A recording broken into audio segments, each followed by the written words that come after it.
Welcome to Manhwa Recaps. Spoilers ahead, watch out, and take care. The manhwa starts off with us being brought into a noble's room, and a man reading a note about him being removed from the family register. He says it feels like the god of fate is ridiculing him. The man's name is Ed Roth Taylor, and his life was over. Some students talk about him, and say there's no point in being afraid of him anymore since he was disowned and kicked out of his dorm. They say he shouldn't have rigged the entrance exam. We see Ed sitting on a bench, saying this is unfair. Because the Ed they're talking about isn't even him.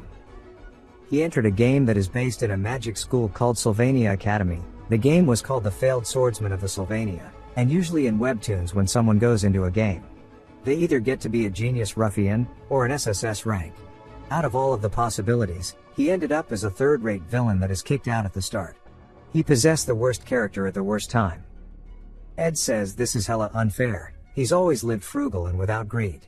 Some other students call him shameless for saying these things, since he's lived that way. They walk away from him. Ed watches them leave, and looks at his stats in a mirror.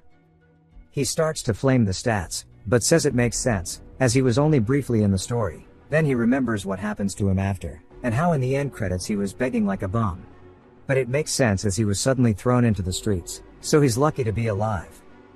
He wonders why he possessed the body, but decides since he knows how Ed meets his end, he won't allow himself the same fate. He explains how rather than a school, the academy is closer to a city inside the mountains. He makes his way to the forest northeast of the academy, and that he's walked half a day to get here just to avoid the prying eyes of the other students. Which is plenty of time for him to understand the situation he's in. At this point when Ed was disowned, it was the starting point of the scenario. But it's important to note he wasn't expelled from school, which is very important as the setting is a top-notch academy. So if you graduate from it, you're guaranteed a good future. And as long as the game's set in the academy, he can use the information from being a player to make sure he does. So he can live a comfortable life, better than the one he left on Earth. The main goal now is graduation, but it comes with the issue of a giant tuition fee. This semester is paid for, but he needs to get a scholarship for the next semester. But his stats are straight booty cheeks. He needs to figure out how he's going to survive first. He needs food, clothing and shelter. He looks at the items he brought with his suitcases, and asks how he can get out of this. He has enough clothes, but food and shelter nope. He doesn't even have anywhere to stay tonight, given his reputation getting a job as a nope, and he can't go back to the dorm. So he is stuck in the woods for now. He's got a stream nearby which is good, and he has 10 days until school starts. So he plans to make himself suitable for attending school. We hear him chanting a spell called Windblade, and he's using it to cut some trees, but he's hella gassed out. He wonders why he's so gassed out after gassing 15 trunks, and it only made him hungrier. His stomach begins to growl, and he says he remembers his grandpa telling him when he was a kid that their food supply hit an all-time low, and he ate tree bark in the mountains. He puts it in a cup with water, and begins to boil it using the ignition spell. He says it kinda looks edible now. He munches on it and looks happy. Then starts to vomit out of pure excitement. It jumps to day 3 and he's looking mad healthy while holding a bundle of food. He says after starving for a day, and vomiting for the other one, he's learned wood should only be used to build a house. He starts to explain the building process, saying first you need to raise the frame that supports the wood. He struggles saying there are 4 supports, and it's not an easy job. Then he falls face first into the ground. He lifts it back up, then ties it all together, saying his frame is finally complete. He looks tired saying still a long way to go. He puts his clothes on the floor saying he has no choice. He falls asleep, and then the next day we see that he's made substantial progress on his little shelter. And he looks up to see a window saying his crafting proficiency has increased, and some other stuff about the shelter. Just general life skill information and games. He's still hungry as hell though. Since the actual Ed lived his life as a noble, he wasn't aware he was more talented with his hands than with magic. He is handiness level 4, but he needs it to survive. He makes a simple harpoon, by tying a dagger onto a stick. Ed shouts saying time to get some food. He wildly stabs into a river saying he's running on 2 days with an empty stomach, so this is pure desperation. He actually manages to get a few fish, then starts to cast ignition and uses a rock as a pan to fry it up. He has a week until school starts, so he just needs to hold on until then. He goes to take a bite, until a woman appears. He is surprised to see her, and she calls out to him. He says he didn't think he'd run into her out in the forest, as she's the one who got him kicked out of the dorms. Princess Fina, She asks why he's still here. Episode 1 of the failed swordsman of the Sylvania, it's called Stop Bothering Alia, and Ed appeared instantly in the game. He used his status as a noble to hit on the main character's childhood friend, but ended up being hit. But since he's vengeful and malicious, he messed with the main character's entrance exam, only to be caught by the princess who was hiding her identity. Phoenicia Elias Clowell. She has an ability called Insight, that detects when someone is lying, and she used all of this to expose Ed. Which got him out of the dorms, and made everyone hate Ed. She asks him again what he's doing here, asking why he isn't expelled. He says that he was only kicked out of the dorms. She says that she'll keep it short, telling him to leave. She can't stand seeing someone so shameless around the school. She'll request his expulsion personally. While she yaps, he realizes that his food is burning, and he says this whole situation is a crisis. Since she's a princess, she truly has the power to get him expelled. He says he has a plan. He tells her the sun will set soon, and aren't the royals meant to be guarded? So to think a princess would come to this isolated forest all by herself. She says if he's trying to threaten her, he'll regret it. He says it's not a threat. He starts to kneel, saying he's just thanking her. She uses insight, and asks what he means, but instantly sees that he's telling the truth. She's surprised. He says good, while explaining to us viewers that the Rothtailers are influential, but by using that name to exploit the citizens and doing human experiments for eternal life, they get hated by the main character. And they all end up being imprisoned or executed, but he's disowned now. His fish is burnt now, and he says it's better to eat that than to starve. But it's a good chance to convince Fina, since if he doesn't it'll be game over for him. He says that since there's a week until school, there's only one reason Fina is out in the woods. He tells her that since she's here without her guards, it must be for the class placement test. It's a test from Professor Glast, which tasks those who accept it to find magic beads in the forest. Ed says that it's a rough one, and since it's Fina's, she'll for sure be aiming for Class A. She asks if he's trying to flatter her, saying he hasn't changed one bit, and she'll go get him expelled now. He tells her that without his help, she'll never be able to enter Class A. If his words are a lie, he'll accept the expulsion. He tells her to go to the lake at the southeast of the forest. She'll find a small grassy island with a giant tree in the middle of the island. The tree is called Marilda's guardian tree. Underneath in the roots, there'll be a present that he's left for her. We see her holding a bead, and says that the Ed from a few days ago was definitely lying scum. However, the Ed just now is the complete opposite, and she's lost for words. It jumps to the class placement test finally being over, and Glass tells everyone to take out the beads they've acquired. We see some odd beads that do not belong in this manhwa, and he tells them all they'll start in Class F. The test isn't about finding any magic bead, and those who found beads lacking in magic power are the only ones to make Class A. Only 3 people found them, a man named Zix, a woman named Loratel, and lastly the one who found a bead with the highest magic power. None other than Fina, who is declared the top of the class. It jumps back to Ed Hernfish saying he doesn't have the strength to hold a spear anymore. We see he's made a crude fishing rod, and he's using a small nail as bait. He explains how since she was young Fina has seen through flattery and sophistry, which led to her insight skill being developed, which nobody can lie through, so he had no choice but to be honest with her, which in turn will create a bigger problem, the reason why Fina will come to be called the Princess of Love, after being placed in F class. But now she won't end up in F class, since she found the bead. So the original story will begin to collapse. Even if he manages to avoid being expelled, all the information he has would become useless. We got roped along. Turns out that Fina isn't top of her class, it's a sleeping girl named Lucy Merrill, so the future might not change. Fina starts to think about the situation, and how Ed didn't lie about the bead. But it isn't a present, she hid her identity since she didn't want special treatment. She wanted to prove herself. She knew the bead would give good results, but she didn't want to take it, since it isn't something she'd have accomplished on her own, and the title Princess of Love isn't a skill or a stat, but a title she'd gained from walking a righteous path. He threw the bead out as bait. Whether it was the truth or not didn't matter, Fina could tell anyways. He believed that she'd fail, and she thought she'd succeed and rub it into his face. But Ed didn't lie to her about her not being able to enter A class, and Fina was left unable to do anything. Ed pulls his line out of the river, showing that he's actually managed to catch a fish. So he won't be starving today. It cuts to later, with him running in the woods. He says that he may be living far from school, and has to leave really early in the morning to get to school on time. But that's fine with him, as he's still in the academy. The school opening ceremony begins, and while a teacher is giving a speech, some of the other students start to whisper about Ed, asking how dare he show his face here. But we see him absolutely munching away, saying he plans to enjoy every minute of it. Some girls start to talk about how he looks like a noble as he eats, but they stop gossiping and head off to go find some desserts. One of the girls says that's strange, saying that Ed feels like a different person now. It jumps again to the dean's office, and Ed looks ghostly pale, saying he almost got expelled. He didn't think that Fina would tell the dean about him, though seeing how the dean was smiling, it must have not been bad. He sighs in relief, saying he needs to make sure the story doesn't stray from the original. Ed explains how his skills are focused towards survival currently, and to pair that with the magic he's training, there's no better weapon than a bow. As he domes a rabbit, he explains he'll be able to craft good quality arrows, and put magic formulas on them.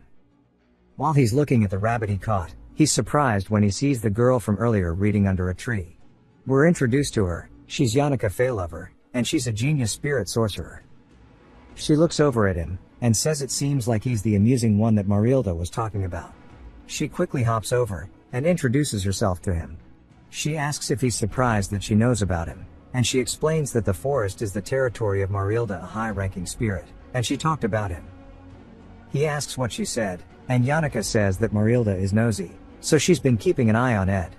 He looks awkwardly at the rabbit he's holding, and doesn't know what to say. Yannicka reassures him it's fine, since natural order is for creatures in the forest to eat one another. Marilda doesn't mind. Ed says it looks like even a giant wolf has a tender heart, and Yannicka looks curiously, saying that's unexpected, and laughs. Then she says she has something to show him. She holds her hands out, saying that she signed a contract with this little guy yesterday. She asks if he wants to touch it, and he says if he wants to befriend her he needs to chime in at the right time, but quickly sighs, telling her he cannot see spirits. She's surprised that he can't, and he tells her yeah, and he only came for some food, so he'll be going. He decides it's best to try and keep the story just like the original, and Yannicka, someone who is very important to the storyline, is someone he must not get close to. She watches him walk away. She recalls him mentioning the wolf thing. Then pets Mardila, who is a wolf, saying it's interesting since it really seemed like he couldn't see her at all. So how'd he know she's a wolf? She jumps into Maridla's fur, saying she tried so hard to be nice to him, but he just answered with yep and yep over and over. She says geez. But it's not like they won't see each other again, so she'll just take it slow. Ed explains how the distance between his shelter and the academy isn't close at all. He barely makes it running at full speed, leaving at dawn. But it increases his stats, and if he wants the scholarship he has to study more diligently. He writes on a stone slab using a burned stick. On his way home he washes his clothes, then he checks if he has enough firewood and food for tomorrow. Which means he only sleeps for 4 hours. But that's not what is bothering him. He asks Yannicka how long she's going to keep following him. She's surprised he knew, and he says it'd be stranger if he didn't. He asks if she doesn't know who he is, saying he's the delinquent Ed, so why is she here? She says that's just what others think of him, and she smiles, saying she doesn't even know him yet. He says this is the type of character Yannicka is. She may look naive, but she's a really independent thinker. However, knowing what's in store for her in the future, he can't just respond with a blank smile on his face. Because Yannicka is the final boss of the first act. Even though she's the only character who smiles and is nice to him, he didn't want to do this. He says since destiny brought them together, can she do him a favor? She asks what all excited, and he says surely she can see that he's a mess. And that he's having a hard time. Then he asks her for some money. She turns into stone. He says he'll pay her back, and this is what friends are for. Asking how much money she has. He lets us viewers know that she's always the top of her class, so she has a scholarship. But her background is extremely poor, so without the scholarship she can't enroll or advance to a higher class in school. Being the daughter of a small ranch, her biggest weakness is money. She blankly stares at him, then says sorry while fading out. He looks guilty, and 3 days go by without her coming back. He says he feels bad about it, but he doesn't want to get entangled with the important characters. So he'll be careful so the story does not stray. He heads back into his shelter, then drops his basket out of surprise.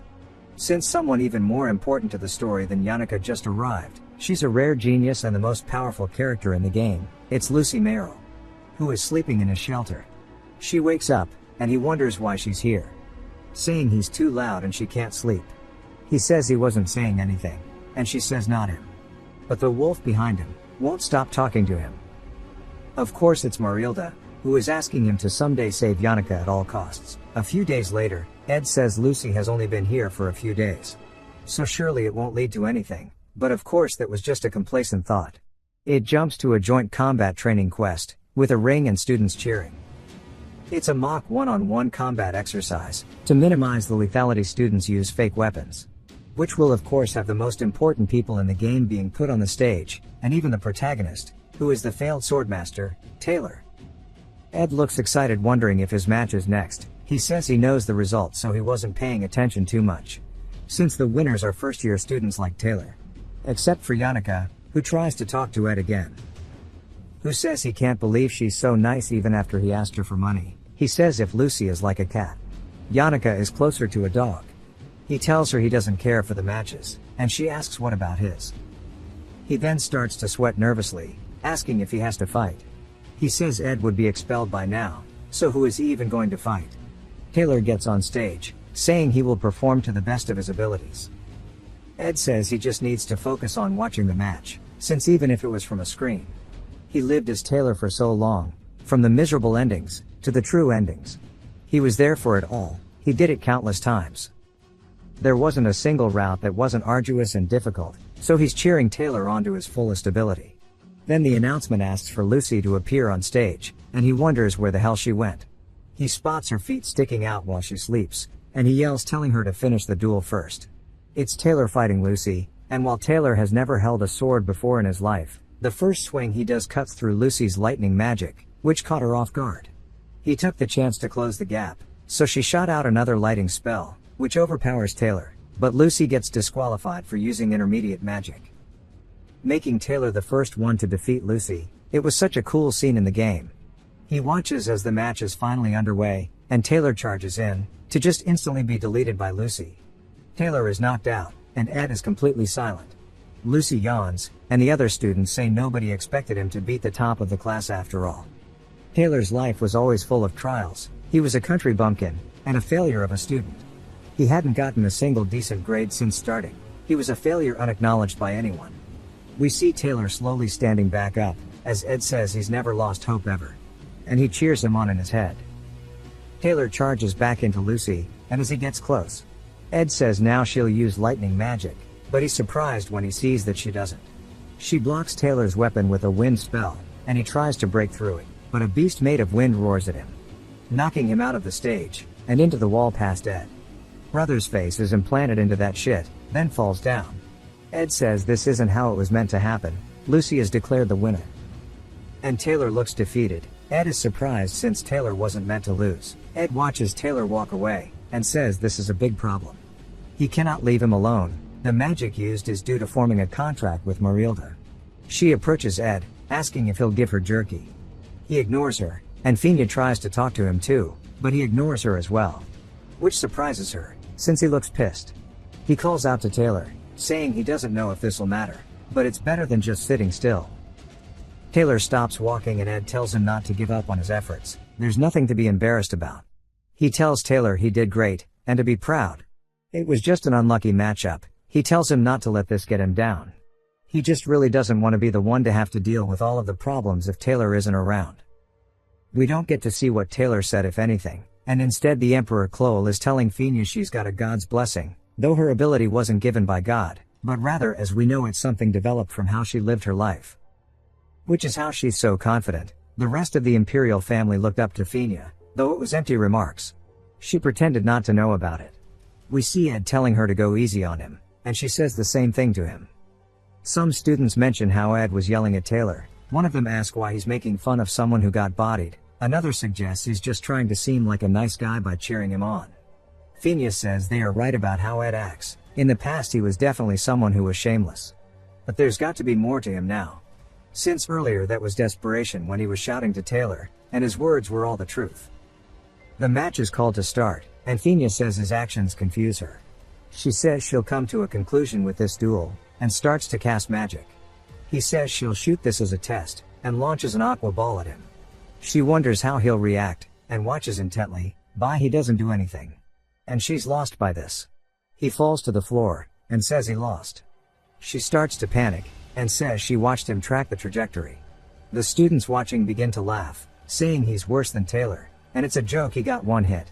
Ed tells Fina he learned a lot, and she asks what he's planning. And then she realizes he's not even made eye contact with her a single time. She's declared the winner. She realizes he had no interest in the duel, and that's because Ed doesn't think there's any reason to. He needs to focus on making sure the story doesn't get changed, since Fina is important to the story, but Taylor, the protagonist of the world, is arguably more important. He looks flustered, trying to figure out where he is. And Fina calls out to him. He sees her panting. And he asks what she's doing here. She barks at him, saying that's her question. And he says he learned a lot from the duel. She chews him out, saying my ass. He didn't even intend to win. And he just wanted off the stage fast. She says she's already having a hard time with the fox-like merchant. She means Loretel, and how Blast is just a pile of grumpiness. All of this, and the servants won't shut up about living like a noble. She has enough to deal with, so why is he complicating her mind even more? He's surprised she has this much frustration. He grabs her shoulders, telling her to take a deep breath and to calm down. Saying there's no need to get worked up, he guides her on breathing properly. And after a few deep breaths, she covers her face, asking what just happened. She looks flushed, saying to please forget about this. He starts to sneak off, and she says she's got a bad habit. She starts talking about how she's always trying to predict what's in people's heads, and Ed just wants to go. She says she'll ask bluntly, and that he cut his ties with his family since he knows about their dark side, right? The reason he picked on Taylor is because he needed a reason to be expelled. He says it's a sharp deduction, but it's mostly wrong. The dark side was correct. But he looks down and plays clueless. She says there's no way she is wrong, and asks what those words he yelled at Taylor were about. Asking if he never disliked him from the start. Ed says no, and he just wanted to make fun of him.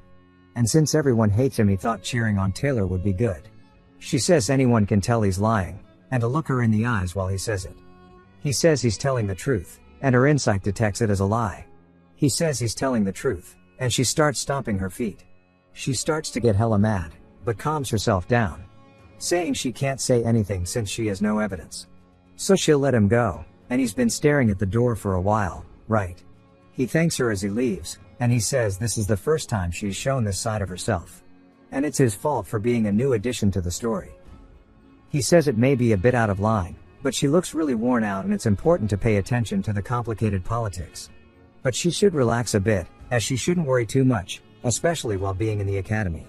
She's lived her entire life seeing through others, but this is the first time someone has saw through her. He begins to run, saying he's lost too much time. If Taylor gives up his comfortable life, no, even the entire world might end. He finally sees him, but doesn't know what to say. But we hear a woman's voice saying to stop, and it's Alia, Taylor's childhood friend. She says he's already having a hard time without him, so please don't harass Taylor. Taylor stands up, saying so you're still in school, and Ed sees that he's revived. A fighting spirit that never falters no matter how strong his enemy is, he sees now. While he was dueling Fina, his biggest cheerleader Alia ran to him and consoled him.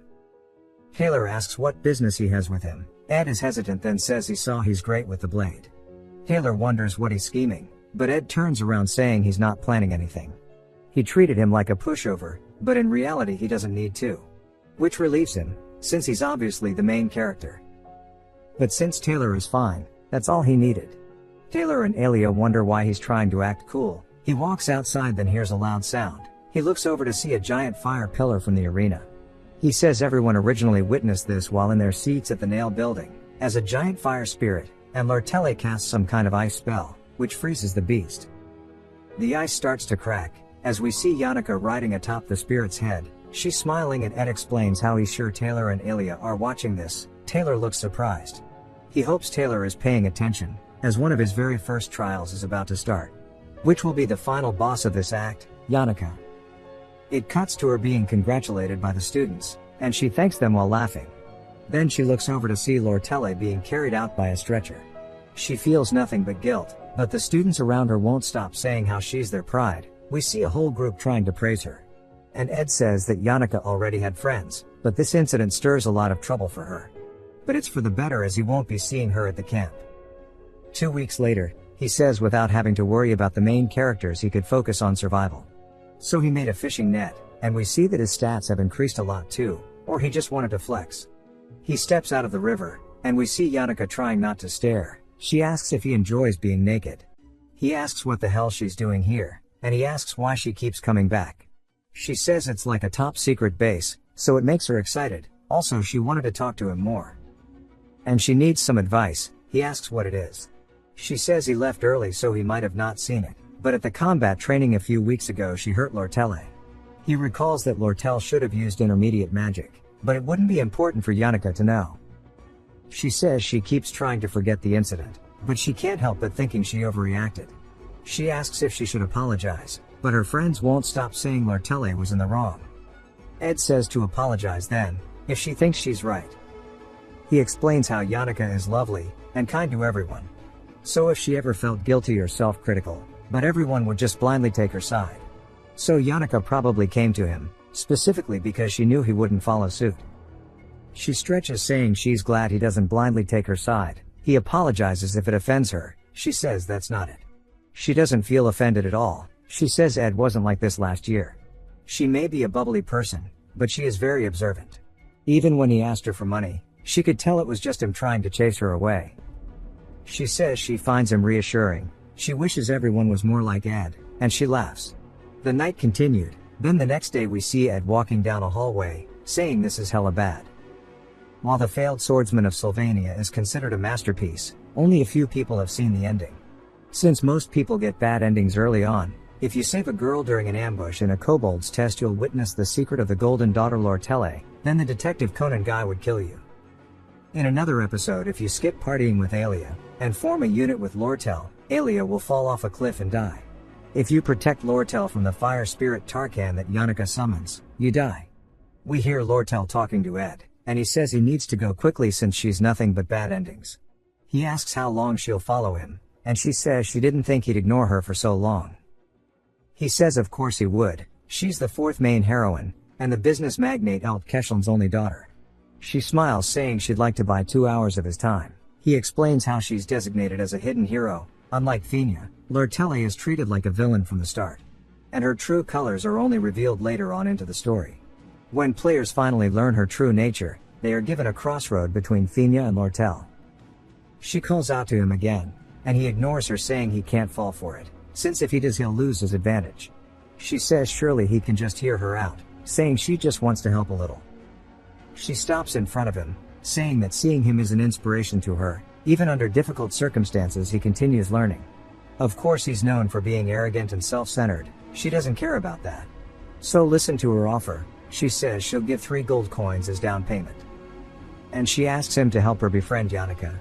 He says those gold coins are some people's monthly earnings. He gets in her face, asking if she always buys connections with money. She puts the gold into his pocket, saying to keep it for now. And in regards to his question, she knows the more people on her side the better. He says she surely knows she's going to be in a political fight with Fina over control of the academy. So she's starting to gain allies. He smiles saying fine. And she smiles back, and they shake hands. He says that normally people who fall for this end up getting addicted, and some even sell their families away. So preying on that desperateness is simple. Sadly, that's how it should have been. We see the gold coins in her hand, and she smiles saying that's amusing. As she watches Ed leave, he grits his teeth saying he really needed the money. But he can't get in between Yannicka and Lortelle. Later that night, we hear Lortelle call out to Yannicka. She says that she didn't expect to see her here.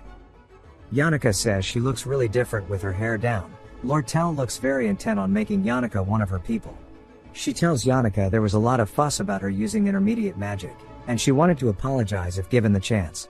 Yannicka says she can see her wounds haven't healed yet. Lortelle says she's sure it'll heal quickly, so don't worry about it. Yannicka says her talk with Ed must have gone well. Lortelle asks what she's suddenly saying. Yannicka says she usually tells them to restrain themselves, but the spirits sure do love to chatter. She tells her she sometimes catches on conversations. Lortelle realizes that she must have heard her trying to pay Ed to befriend Yannicka. Yannicka walks beside her, saying you can't buy sincerity with money. And to her, the way Ed acts is much more approachable.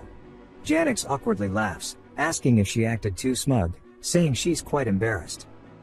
But she heads off, saying she needs to get going now, and it takes a lot of preparation to form a contract with a high-ranked spirit. She's been getting more support, so she needs to work hard. Tells Lortelle there's one more thing, and that she's sorry about the other day. saying she hopes she gets well soon. Lortel quickly realizes that she is very different than she imagined originally. But she says that Yannicka looks strangely on the edge. We see Yannicka in her dark room, saying she has to work harder because when people expect good things from you. IIT jumps to morning, and we see Ed's clothes all being hung to dry, and Lucy says it reeks. And his clothes get instantly knocked off as she flies off. We hear a woman asking who is there. He looks over to find the senior maid of the finest dorm, the Awfulest Hall. Her name is Belle Maya, and she's the one who kicked him out. He quickly explains to her the situation, but she looks around saying Jancia already told her. But she didn't think he'd be living like this, and it's good to see a good change for him. Sadly, her words fell on deaf ears, as he was staring elsewhere.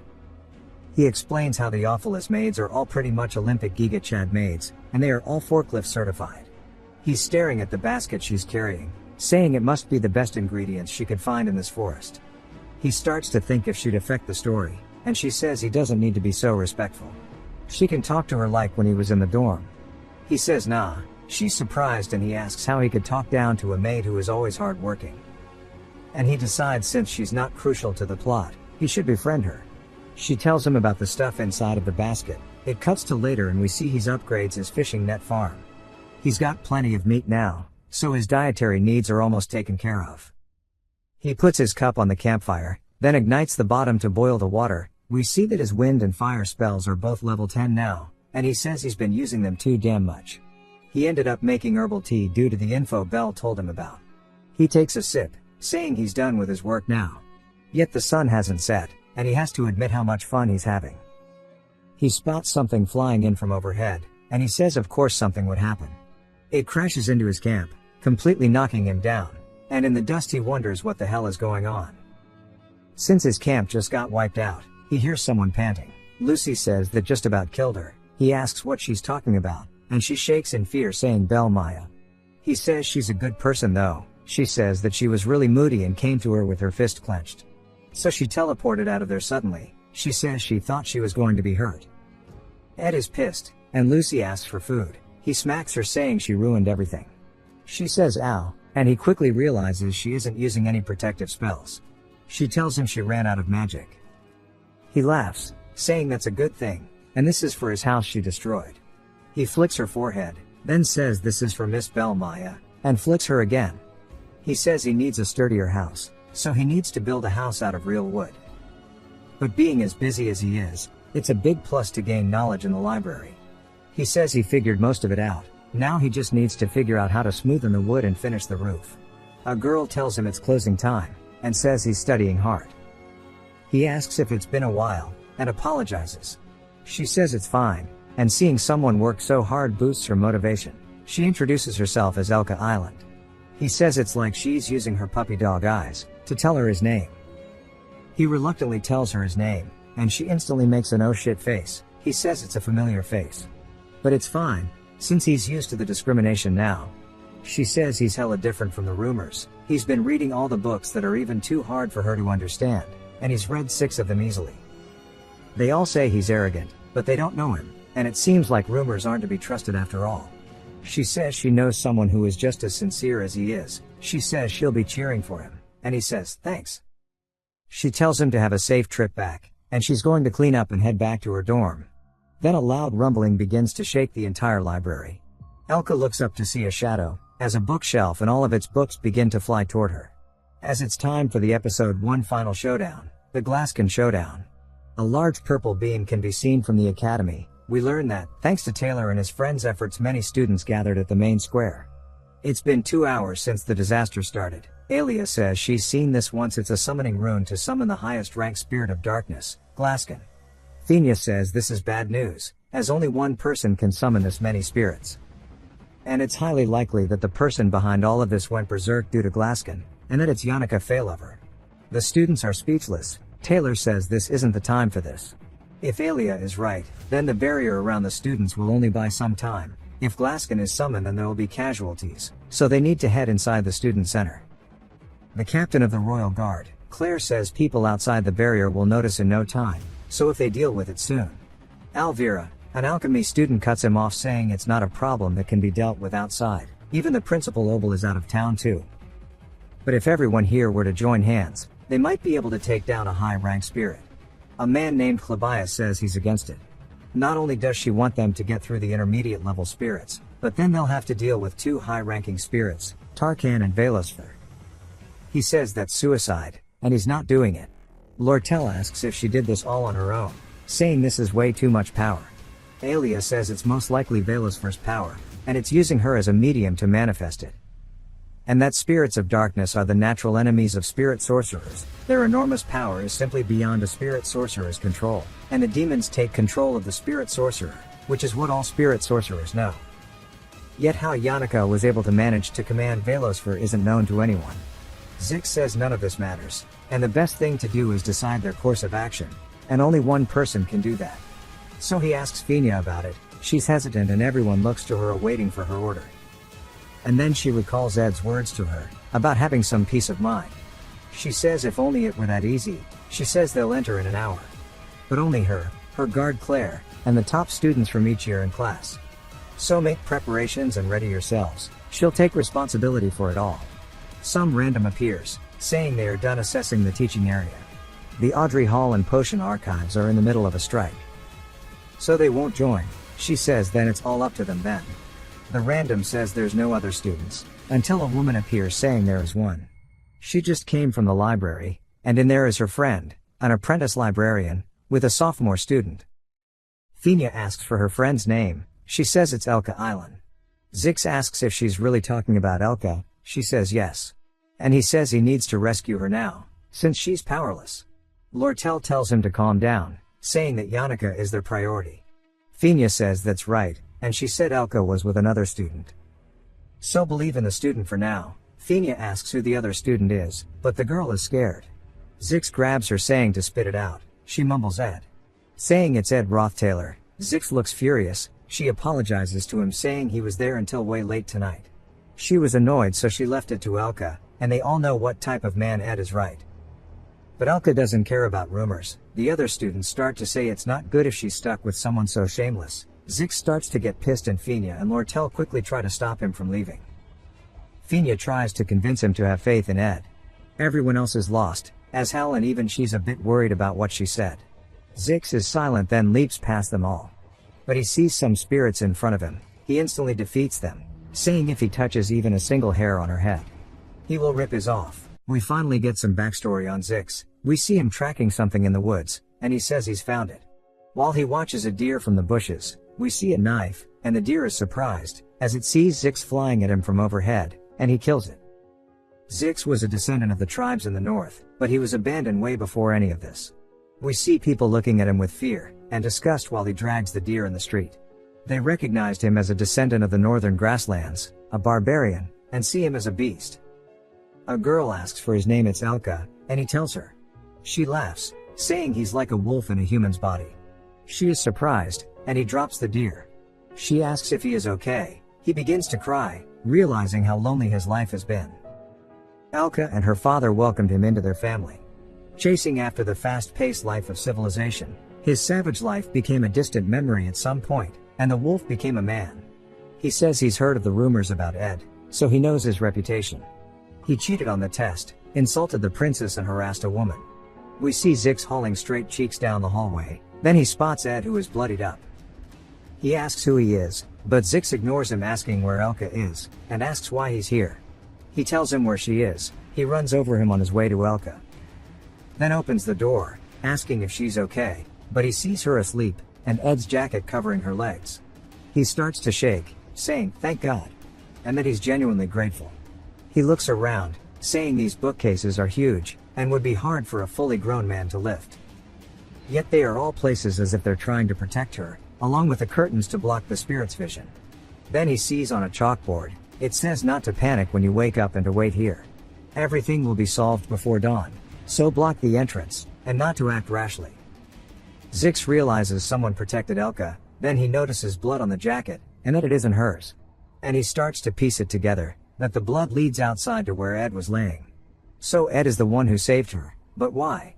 Ed thinks that he was so close, and 3 hours ago when the bookcases started to collapse he saved Elka, and says he's glad he did some strength training. And based on the rune in the sky, it's the Glaskin showdown. He's sure Taylor will do it, and he should actively avoid the area with the main characters, since he cannot let the future change. Even so, he cannot sit idly, and he began to block everything off for Elka, and he says he'll just study more until it's over. Then he says that what makes Yannicka's power so special is her strong command of spirit understanding and spirit connection. Since meeting spirits itself is part of Yannicka's talent, and Ed can't see spirits, so raising his spirit stat is close to impossible.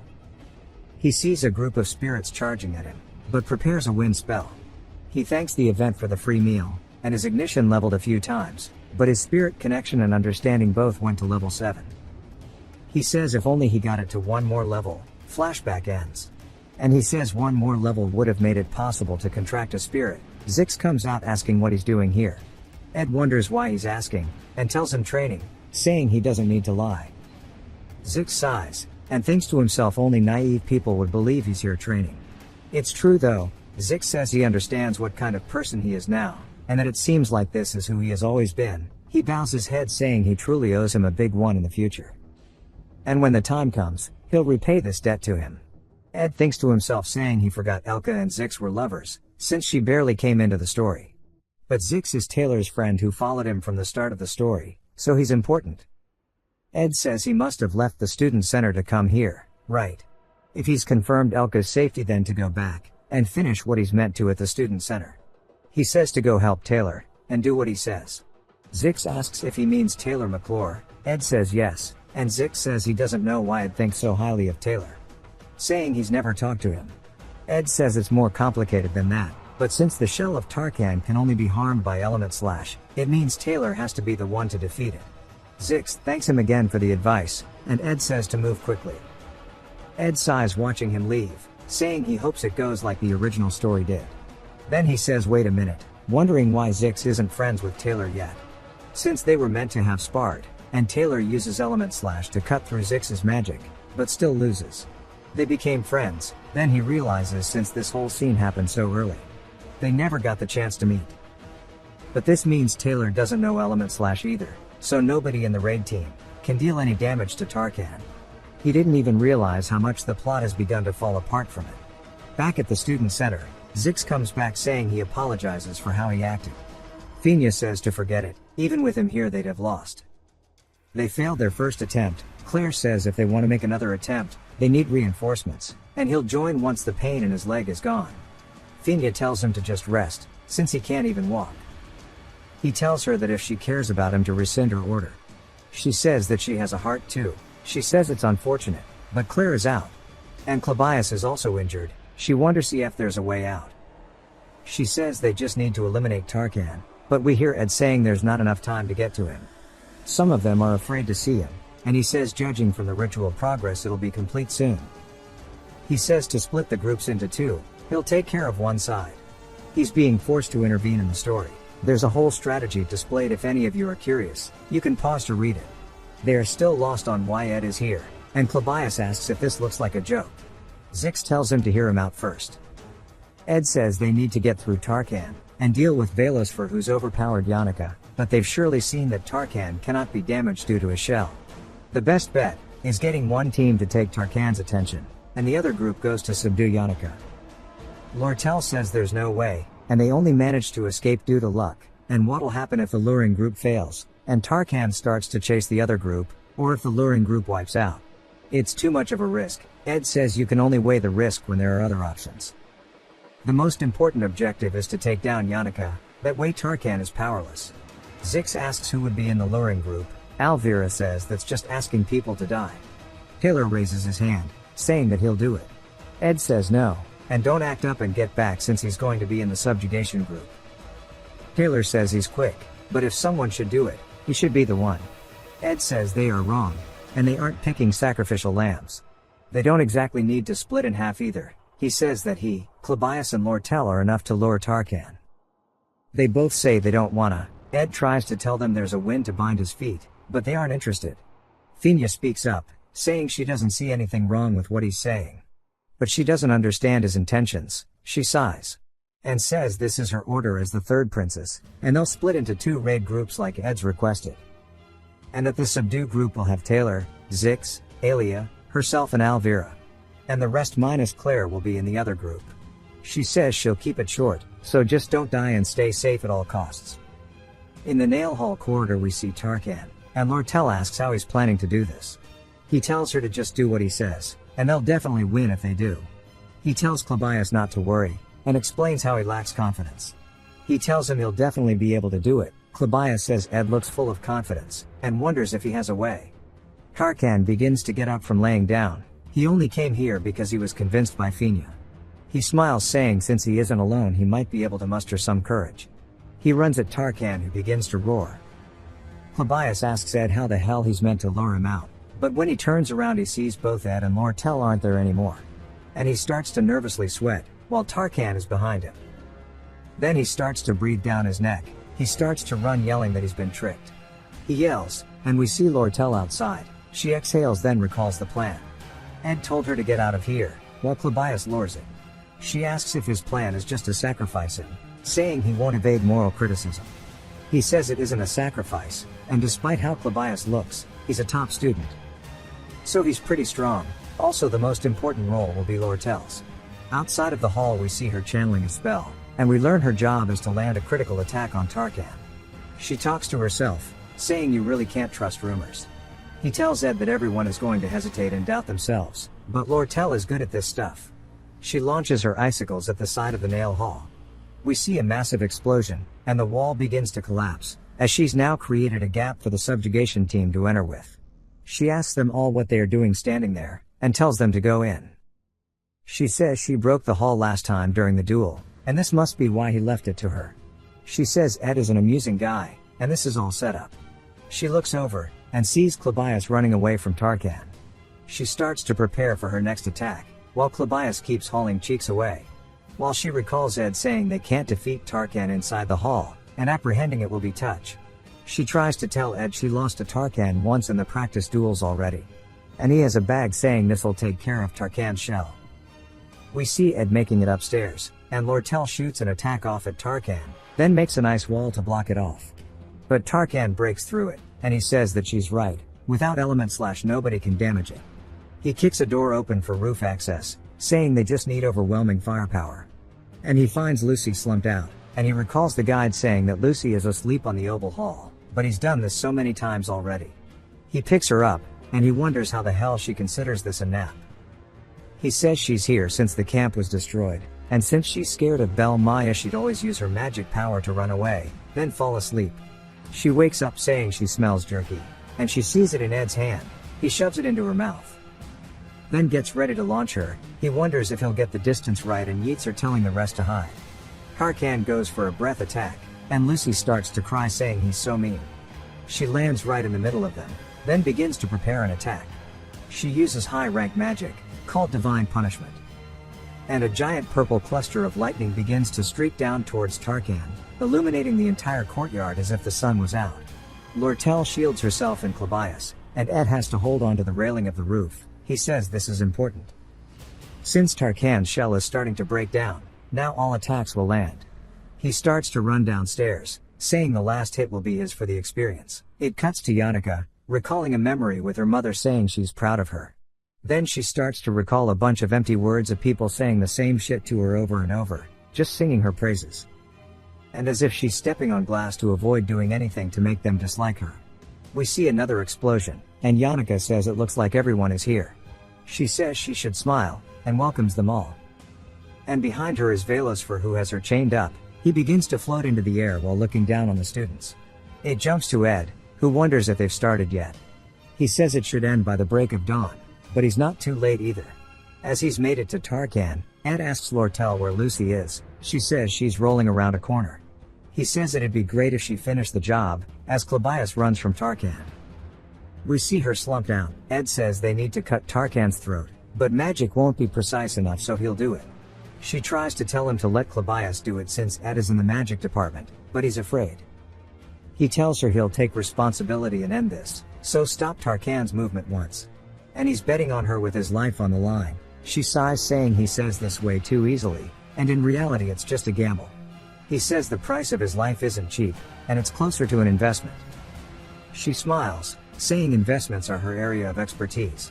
She starts to prepare a magic spell, saying she likes him more than Fina. saying she'll put her life on the line for him too. Ed pushes in and Clabias runs, saying he can't do it anymore. Tarkan roars, and begins a breath attack at Ed, who is running in. Ed begins to cast some wind magic, but says he isn't close enough. He hears a scream and turns around, to see a giant red hand in the sky over the oval hall. Ed says this means Taylor's party is in their final phase, which means it's going well, but the timing is bad. Since the scene would catch anyone's eye, Tarkan begins to launch his attack toward Ed, but Lortel hits it, blocking the hit for Ed. She tells him now is his chance to attack. Ed says that Lortel doesn't make mistakes, and slides in, saying this is the chance. He says he's cast this spell thousands of times. He shoots off a wind blade, which takes Tarkan's head off. Tarkan begins to fade out, and a status window says he's taken down Tarkan, and all of his spirit magic stats begin to increase, and he unlocks the ability to contract with a spirit now. He looks back, saying it's Taylor's turn. He leaps into the giant hand in the sky, and a bright light can be seen, as it gets hit with multiple slices from Taylor, causing it to shatter and explode. He begins to fall out of the sky, and Ed says he's the protagonist for a reason. The purple barrier surrounding them begins to shatter, and fades out, meaning it's over. Morning comes around, and Lortel says she's met many people saying they are risking their lives, but they are cowards. Ed gives a simple answer, and she says that they just went through so much, but he's lacking sentiment. She says she'd like to reintroduce herself to him, and reaches her hand out. He shakes it with her, then sees the gold coins from earlier. She says she's won this time, and now he owes her a favor, so what'll he do now? She smiles, saying she'll see him later. He notices someone Taylor running over, and he says that he's still resenting him. Ed is fanboying, saying he looks hella cool. Taylor says despite what happened in the past, a debt is still a debt, and bows, thanking him. Tobias tells Taylor he doesn't need to respect someone like that, and he almost died because of him. Ziggs, Lortel and Fina all tell him to shut up. She then tells Ed she can recommend him to the student council, but he says he'll pass. Lucy was the biggest contributor in taking Tarkan down, and Taylor took down Velos for Inglaskan. So focus on that. Alvira asks why he's throwing credit away, asking if he's embarrassed. Zix tells her to show respect, since he's a senior. She barks at him. He repeats it. Ed says he's been trying to avoid the main characters, but seeing them like this, he can't help but feel warm and fuzzy. Since he's spent so much time with them, helping them with their problems too. Taylor, who grows with every trial, and Alia, who grew with him. Fina, who embraces her destiny as a monarch. Zix, who finds his path in human civilization. Clabias, who finally gains confidence, and Alvira, who realizes life isn't about only fun and excitement. Lortel, who spent her life with gold, realizes that's not all that matters. All of them are important to the story, and the reason he was successful is because he knew about them all. Lortel looks over to see Ed is gone, and we see him lifting a rock, and he's rummaging through the rubble of the fights, and he makes his way to the sparring stage. He sees a cupboard on the ground, and opens it, and he sees inside that Yannicka is laughing, but covered in wounds. He realizes he couldn't leave without her. It flashbacks to him asking Lortel if she knows why Yannicka went berserk. Lortel says she has an idea, and she happened to see Yannicka's room. Everything in there was a symbol of gratitude and sincerity, but there wasn't any space to do anything. All of the post-it notes probably weighed down on her. The solution was easy, she just had to remove everything and put it into a corner, but she had the inability to do that. She was too obsessed with trying to honor all of their goodwill. But that was dangerous, and Velos for exploited that weakness. But why did it happen a month earlier than he was meant to? Originally the hero of that scenario was Taylor, but with Lucy bodying him, all of the students flocked to Yannicka instead. Matilda and Lucy's contract was the reason Taylor got one shot, and she was able to form that contract due to her frequent visits to Ed's camp. And the person who allowed all of that was a character who was meant to be gone in the first episode. It ends and Yannicka says she understands why Lucy naps here. It's cozy, but she didn't expect to be found so easily. She says the others forgot about her in the midst of the chaos. She thought they'd look for her after. She tucks her knees in more, saying she'd like to have stayed inside for a bit longer. He asks her why, and she says it's because she's about to ugly cry. Ed looks at her, recalling Marilda's words, and he says it must be for this situation. But that's weird, since only Ed should know the future. But says Marilda was smart for knowing that Ed was trustworthy. Yannicka failed when trying to form a contract, and it made her susceptible to the darkness. She was always studying magic, and she smiled to everyone around her. But he knows she struggled alone, saying the failure itself is also beautiful. He calls out to her, then tells her that she's worked hard. Ed says on the front stage a parade of proud main characters exist, but behind the stage is dark and quiet. As the first act's villain exits the stage right as the main characters emerge. He's witnessed the first stage countless times, but it's only now that he finally understands more about it, as he can see the spirits that are worrying about Yannicka. He says this is the only time he's truly seen the act to the end, due to his spirit skills being level 10, some spirits around Yannicka are interested in Ed. Marilda is one of the spirits. It jumps 10 days since the end of Yannicka's disciplinary committee trial. She acknowledged all of her mistakes, and testified saying she'd accept her punishment. But during her first trial, the professors and other students expressed their utmost support. During her second trial, Fina said that Yannicka didn't do anything intentionally. Lortel stepped forward, and compensated the funds for restoration, but they were smart enough to limit the amount of fees she could slap atop it. The outcome of all of this was the removal of any benefits to top students, taking back all of the prizes and decorations, and disqualification from entering the Office for the next semester. They only suspended her for 20 days, and took expulsion off the table. Ed said it felt like a heart-touching moment in a drama. We see the students can tell she's under a lot of stress, and they decide it's time to step up. They bring out a mountain of diabetes, and tell each other not to mention the incident. We learn their names are Anis and Clara. And they both stare at Yannicka waiting for her to eat, but instead Yannicka asks if there's a difference in liking and loving someone. They are both confused, asking why she's saying this. She says it's about her friend, and her friend had a dream where she was making a crown of flowers, and a man appeared on a horse. It's just Ed on a horse. She puts the crown on his head, and they laughed while running through the field. Yannicka tells them it's her friend's dream, and they completely understand she's talking about herself. Anis asks what else her friend said, and when Yannicka starts to say she can't stop thinking about the man, Anis quickly flees. Clara makes a PTSD face, and says she's got to be very careful. She turns and looks at her, and says she can't let anyone else find out she's in love. She tells her that she shouldn't think of this without any complications, and whether you like or hate someone it's a mystery.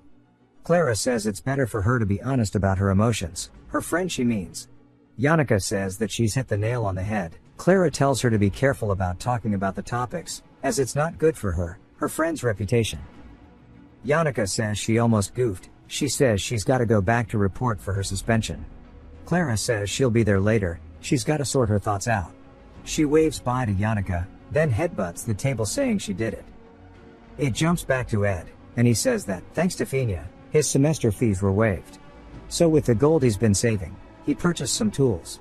He spots Yannicka twiddling with her fingers, and says he avoided her all this time, but now the first act is over he doesn't need to.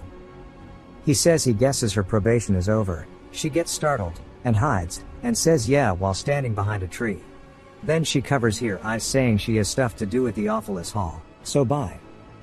Ed is completely lost by the situation, and he says he should get to work, saying that it is finally time for him to start making a real shelter. Day 1, he chose the location to build the hut, and he picked a wide area under the shade. 3 days and he's begun to gather wood, and due to being proficient with wind blade he's become smooth with it. Day 6, he paused gathering wood since the semester results were out.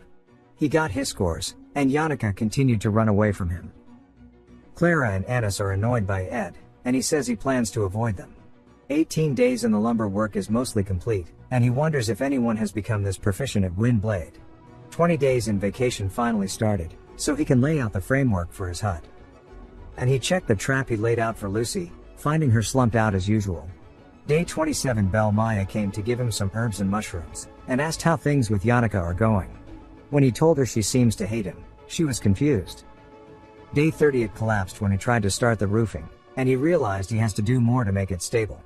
He ran into Yannicka's group at the bakery, and Clara and Anis got pissed again.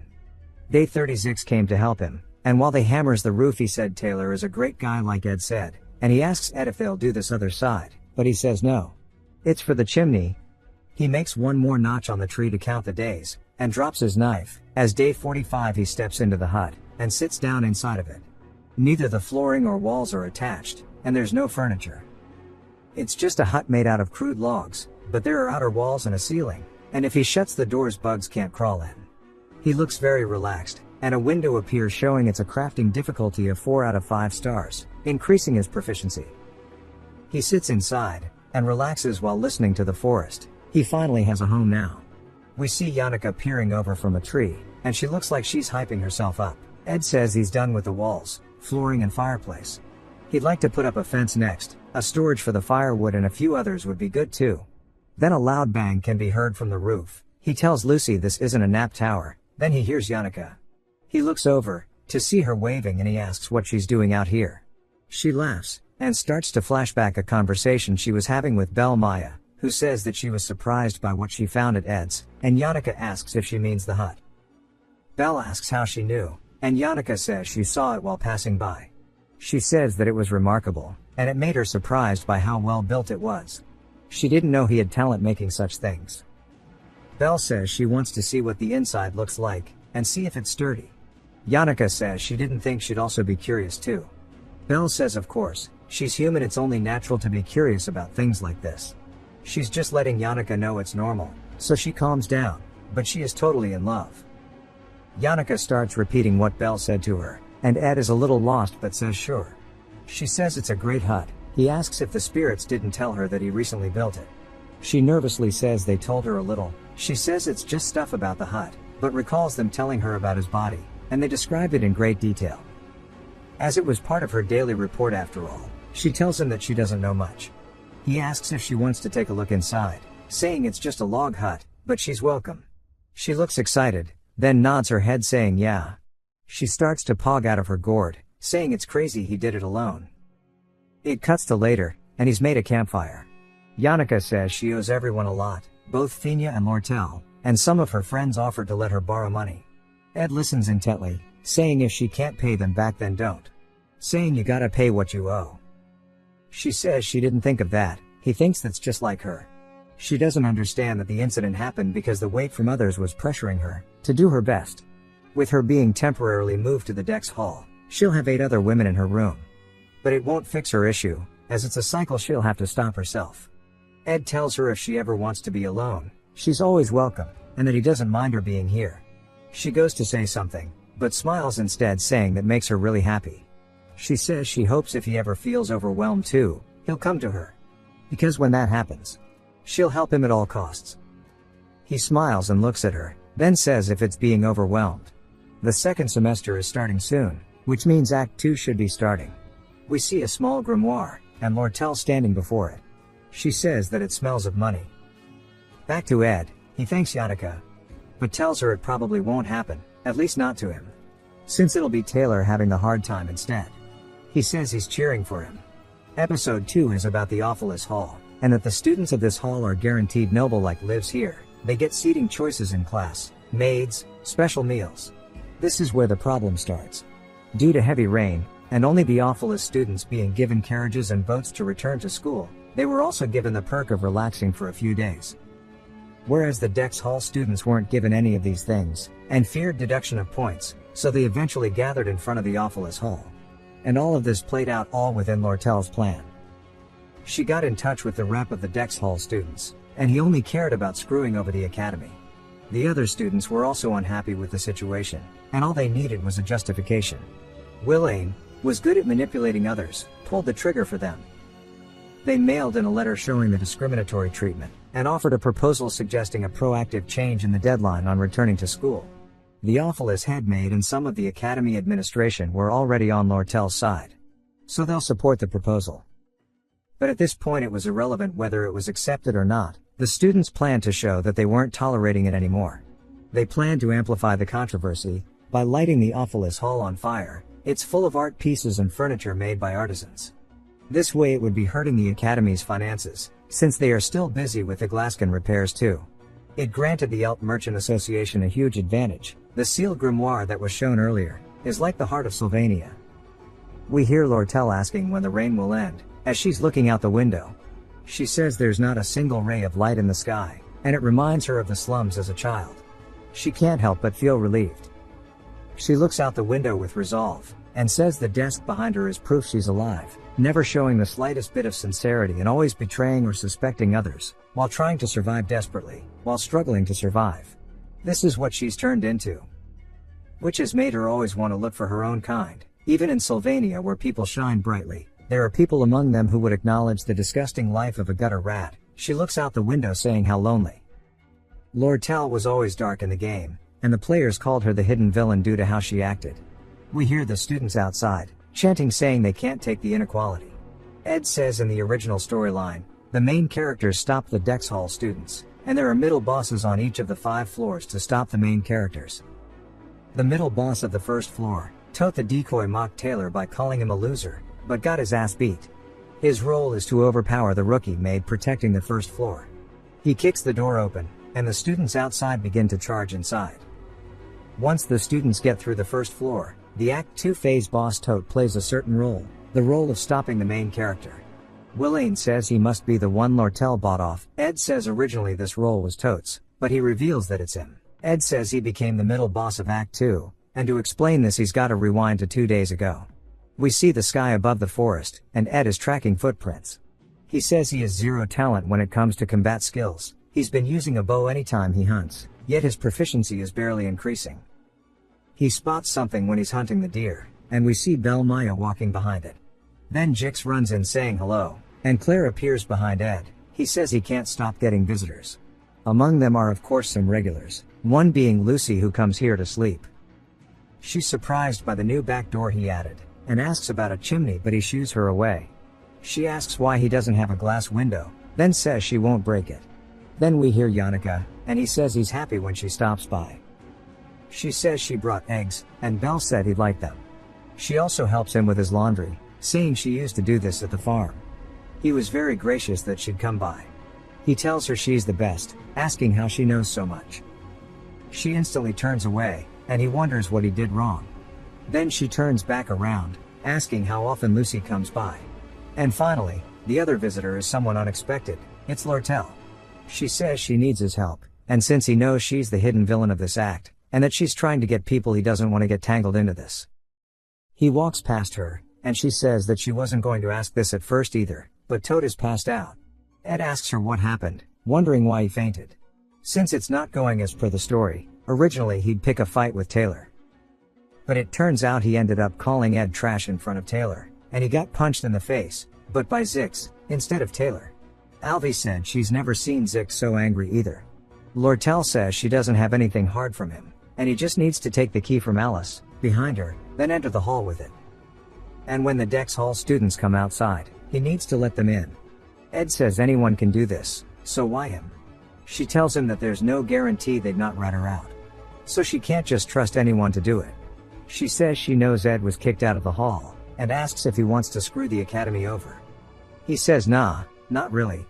But if she listens to his conditions it might change. She says okay, and offers 20 gold, and he says bet, then shakes her hand. One day until the incident, we see Ed reading by his fire, and explains the story a bit more.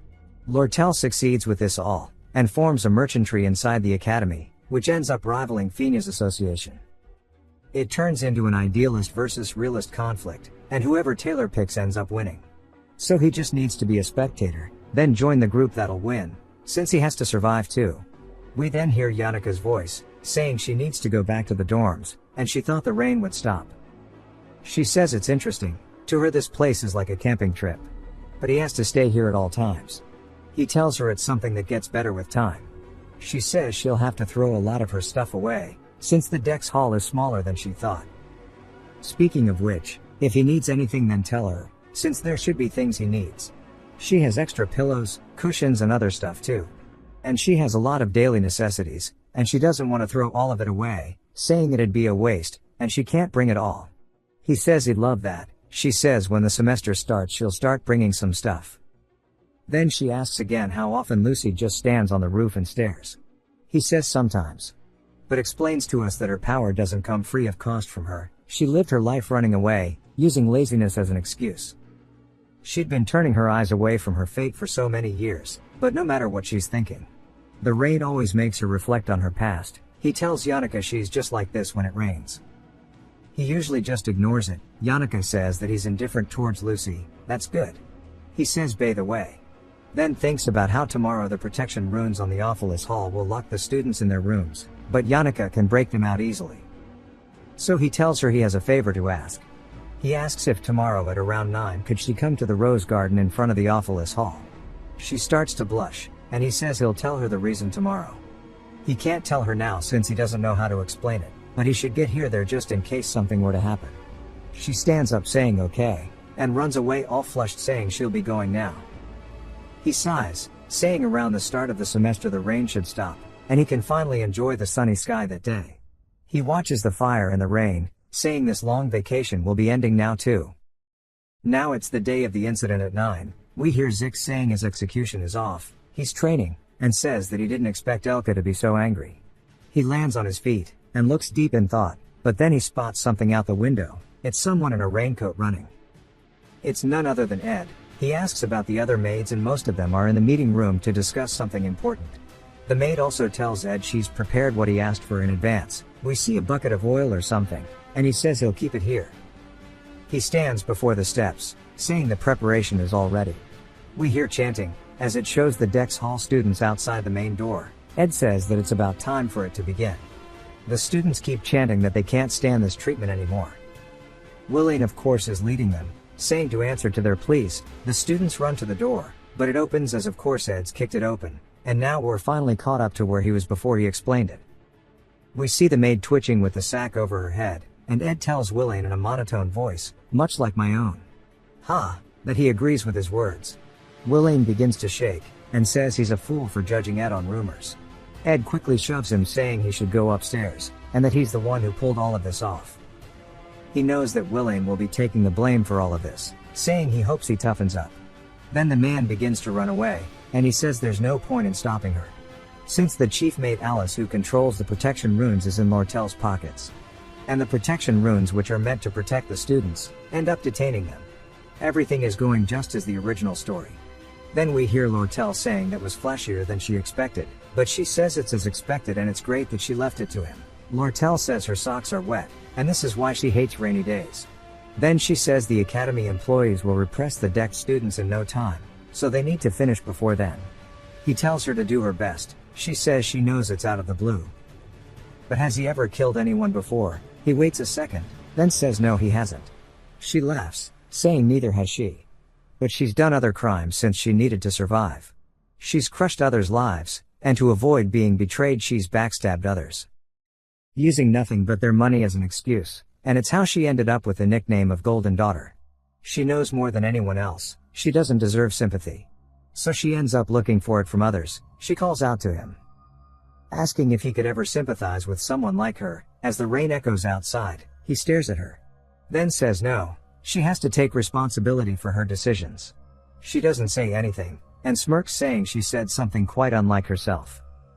Then fakes a smile, saying she'll go do what she's here for. She walks away, and Ed sighs then sits down, and says now that the plan is going forward. The story should keep going as normal. The command of the runes will be given to William, who will go berserk due to the spells, and he'll become a boss. The scenario is about defeating him, so he just needs to wait for Taylor's group. He'll do an average job, then lose and let them go handle the rest. He'll take a few hits, but that's bound to happen. At the Rose Garden, we hear Yannicka wondering why there's a horse and carriage here, saying it must be someone important. She wonders if it'll be okay to be here. But she says Ed left her a note, saying he'd be late. She starts to blush, wondering if he's preparing something special. The horse carriage wasn't important to her anymore. For the last 3 nights she's been thinking about this, to the point she can't sleep. She kept up to what Ed was doing through Marilda. She learned it wasn't just Lucy at camp, but about Alice and Lortel too, and the rest. Learning there were other women there, made it heartbreaking for her. But it just made her decide to wait no matter how long it took. She starts to wonder if her hairpin should have been a different one, and she thinks about it, saying she could hurry back and it should be okay. She decides to do it, and runs back to the Awfulest Hall. Then we see Taylor asking if this is the right choice. Alvira says she refuses to lose the herbs in her room, and if she waits they'll lose their properties. Taylor tells Alia to talk sense into her, but she says that surely Alvira can defend herself. Taylor says he's not worried about her, but those around her. He tells her to stop, and she says she's going to her room, and if anyone gets in her way she'll force her way past them. She kicks the door open, and is surprised to see Ed sitting in front of the steps, with the place being trashed. Taylor calls out to Ed, and asks why he is here. Alvira looks like she knows, and starts to turn into Sherlock Holmes observing all of the footsteps and the rummaged furniture. She says it's interesting, she didn't expect this, and asks if he's here to stop them. Ed says he's sorry, but he cannot allow them to go in there. Elvira laughs, saying this is fun, asking if he's sure he can stop her. She's heard from Zix that his magic proficiency is high, but he's just a rookie who can only use basic spells. They've got a swordsman and a mage on their side, along with the best alchemist of the freshmen. Taylor asks him why he's doing this, saying to tell him about it. Ed stays silent, and Taylor dashes forward saying he has no choice, but to force him to speak up. Ed throws his chair at Taylor, who cuts through it with ease. Elvira says it looks like a basic magic spell that Ed's preparing, and he'll definitely focus Taylor, since he wants to avoid close range. But she watches, as Ed doesn't do that at all, and instead shoots his wind blade towards the chandelier on the ceiling, cutting the chain, causing it to fall directly towards Taylor. Taylor sees it, but barely manages to escape from it. The students upstairs start to panic, and Clabius is hella scared, wondering what's going on. Taylor asks Alia if she's okay. She says she only fell out of shock. He asks Elvira, and she says not to worry about her, but another wind blade flies at her, and cuts the hair off her shoulder, along with her bag strap, causing it to fall to the floor. She says he's serious about this, and something must be going on upstairs. She realizes he isn't where he was standing, and looks to her side, towards her potions, then starts to reach for them. Ed casts ignition, and lights up specific areas on the floor. Elvira says this was set up meticulously, and this is not good. She says Zix should have mentioned this, as Ed doesn't only have high magic proficiency. Elvira says being an alchemist has a huge flaw, which is that without relying on tools and potions their combat power is close to zero. Most of them carry a ring or necklace to combat that, but she thought too arrogantly to do that. And she wonders if Ed had planned all of this out from the start. He made the chandelier drop, and used the opening to cast wind blade to cut her bag. Then blocked her from it. She then changes her mind, saying nah. After all, he's just the measly Ed who everyone knows. She pulls out a bead from her breast pocket, then throws it, summoning a spirit of sorts. She says she'll apply a fire-resistant formula to it, and amplify its strength. I think she confused fire resistance with a trenbolone sandwich. The cute bunny grows in size, and Alia starts to think about how to put the fire out. She starts to prepare a water spell, but wind blades start to fly from Ed, and she sees them and gets scared, but Taylor quickly jumps in, slicing them all away, telling Alia to lock in. She starts to panic, and Taylor explains that while she's confident in theory, her combat ability is low, and with Ed attacking her, it forces them both to stay here.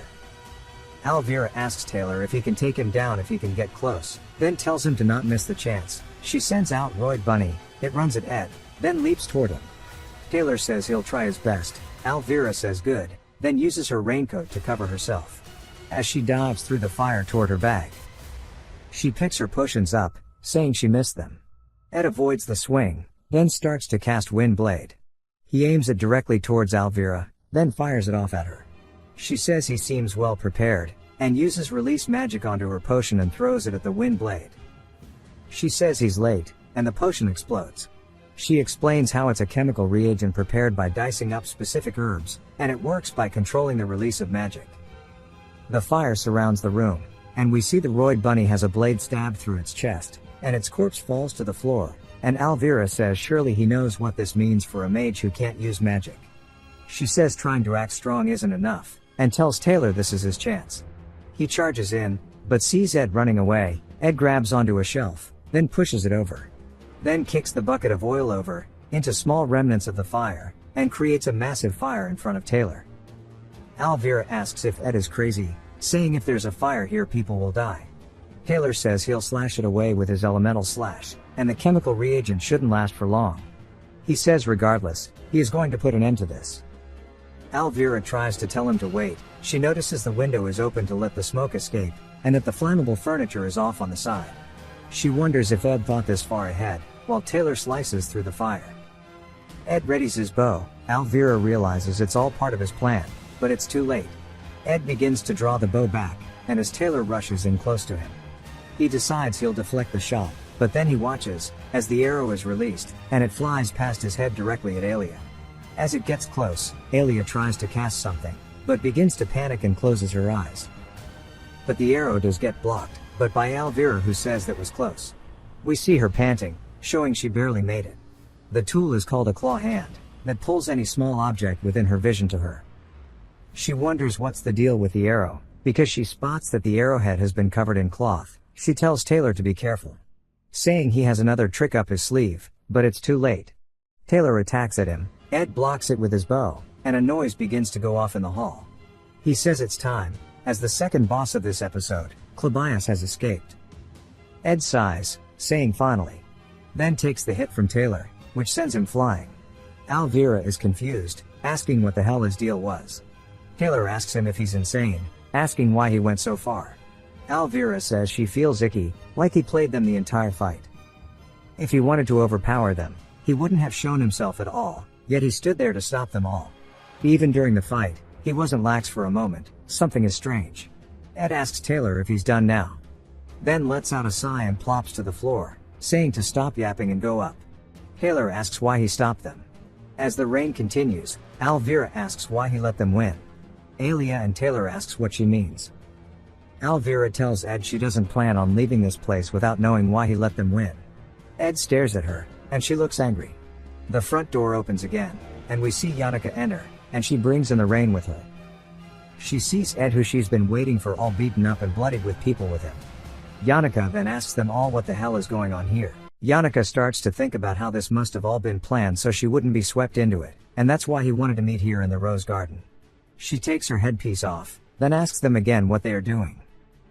Taylor says thank God she didn't get caught into this, and some students took over the awfulest hall. But Ed stopped them from going upstairs, so there's something else to it. Elvira tells him to wake up, saying Yannicka is an enemy. Yannicka says to be honest with them, she really doesn't care what they are doing here, and begins to release her aura. Ed stands up, calling out to her. She smirks, saying it's okay. Elvira drops her potion out of panic, and Yannicka begins to summon her spirits to help her take them down. She tells Ed to just wait 1 minute, as that's all it'll take. Elvira recognizes that they are intermediate grade spirits. She tells Taylor they need to leave, since they can't beat her, especially seeing as how they struggled against Ed. Now they would be up against the top student of the second years. Yannicka launches her spirits at them, and tells Taylor to wake up already. He grits his teeth, saying she isn't wrong, but he readies his blade anyways, saying they can't have her unable to use her herbs, right? The spirits start to engage with Taylor, but Ed says damn it man, just listen, and yoinks him backwards, saying to leave when he says to. He tells Taylor to listen closely, and that he'll deal with Yannicka, so just go to the second floor like he wanted to. Alia asks why he stopped them before, if he's letting them go now. He says he changed his mind, now go. Elvira laughs and asks how the hell he plans to stop the spirits, when he's all worn out. He smacks her head, saying to focus on getting her herbs, and apologizes about her bag. She asks why he keeps ordering them around, but says they'll listen this time. Then they run off, leaving Ed to handle the spirits. Yannicka seems to be zoned out, but comes to when she spots Ed right in front of her. He walks towards her, and she says not to push too hard and she'll deal with them. He raises his hand, and says that he's seriously fine, and puts it on her shoulder, asking her to calm down. She instantly calms down, and begins to blush. Her face turns red and she says his hands are on her shoulders. He tells her to send the spirits away, he can barely stand. She does so, and apologizes, saying she's an idiot. The spirits fade out, and glass falls to the floor. Elvira and the gang are surprised he stopped her, and he waves to them, saying hopefully they go up quickly. He starts to pass out, and falls straight to the floor. Yannicka screams, then a bit later, we see her asking why he keeps getting hurt, and she told him she'd help. He says this wasn't the situation for it, and she says regardless, they were too excessive. But she'll get angry next time they meet. She tells him to stop getting hurt, and to promise her. He says okay, then thanks her for worrying. He stands back up, saying the plans are slightly straight, but he did his job. Now he can focus on camp. Yannicka then tells him about the carriage she saw in the Rose Garden. She couldn't see clearly, but she did see a golden crown. Ed makes a serious face, saying that's a symbol for the leader of the Elk Merchant Association. Lortel's adoptive father, and the one who killed her actual father, the fake boss who disappears after losing to Lortel. The Golden King Elt. Him being here means something is going on, outside the scope of his knowledge. As the rain continues to pour, we see high up in the Awfulest Hall, Lortel looking out of a window, asking Alice if she knows why she was turned down. She says Alice knows who she's talking about. She asks her if she means Ed. She says yes, and Alice says she didn't know Ed was her type. Lortel says that's not what she meant and she had the same feeling from him as she does from her. And she tells her about how she asked Ed about if he'd sympathize with her, and how he instantly said no. She says she guesses people like them get used to hearing this all their life. Alice was the chief maid, and has been working here for 20 years. She started from nothing as an apprentice maid at 15, but showed her competency rising to become manager. This is where most of Lortel's investment went, and she tried to make Alice less uptight. And it burned a hole through her pocket, but she was genuinely glad to have Alice by her side. Since she found one of her own kind, someone who'd abandon their rigid life view, just for some gold. Only by meeting those she deems like herself would she break through from her loneliness. She tells Alice that Willain will take the 4th floor, and if they hand him the Berserk defense magic, they'll destroy the Awfulest Hall without even knowing it. She smiles toward Alice, and says it's all going to plan, so she'll go to the storage room. And she has to pretend to be a student not knowing about anything happening. Alice sighs, and begins to draw her blade, saying she wants to inform her now. She puts it to her neck, saying she isn't exactly her kind.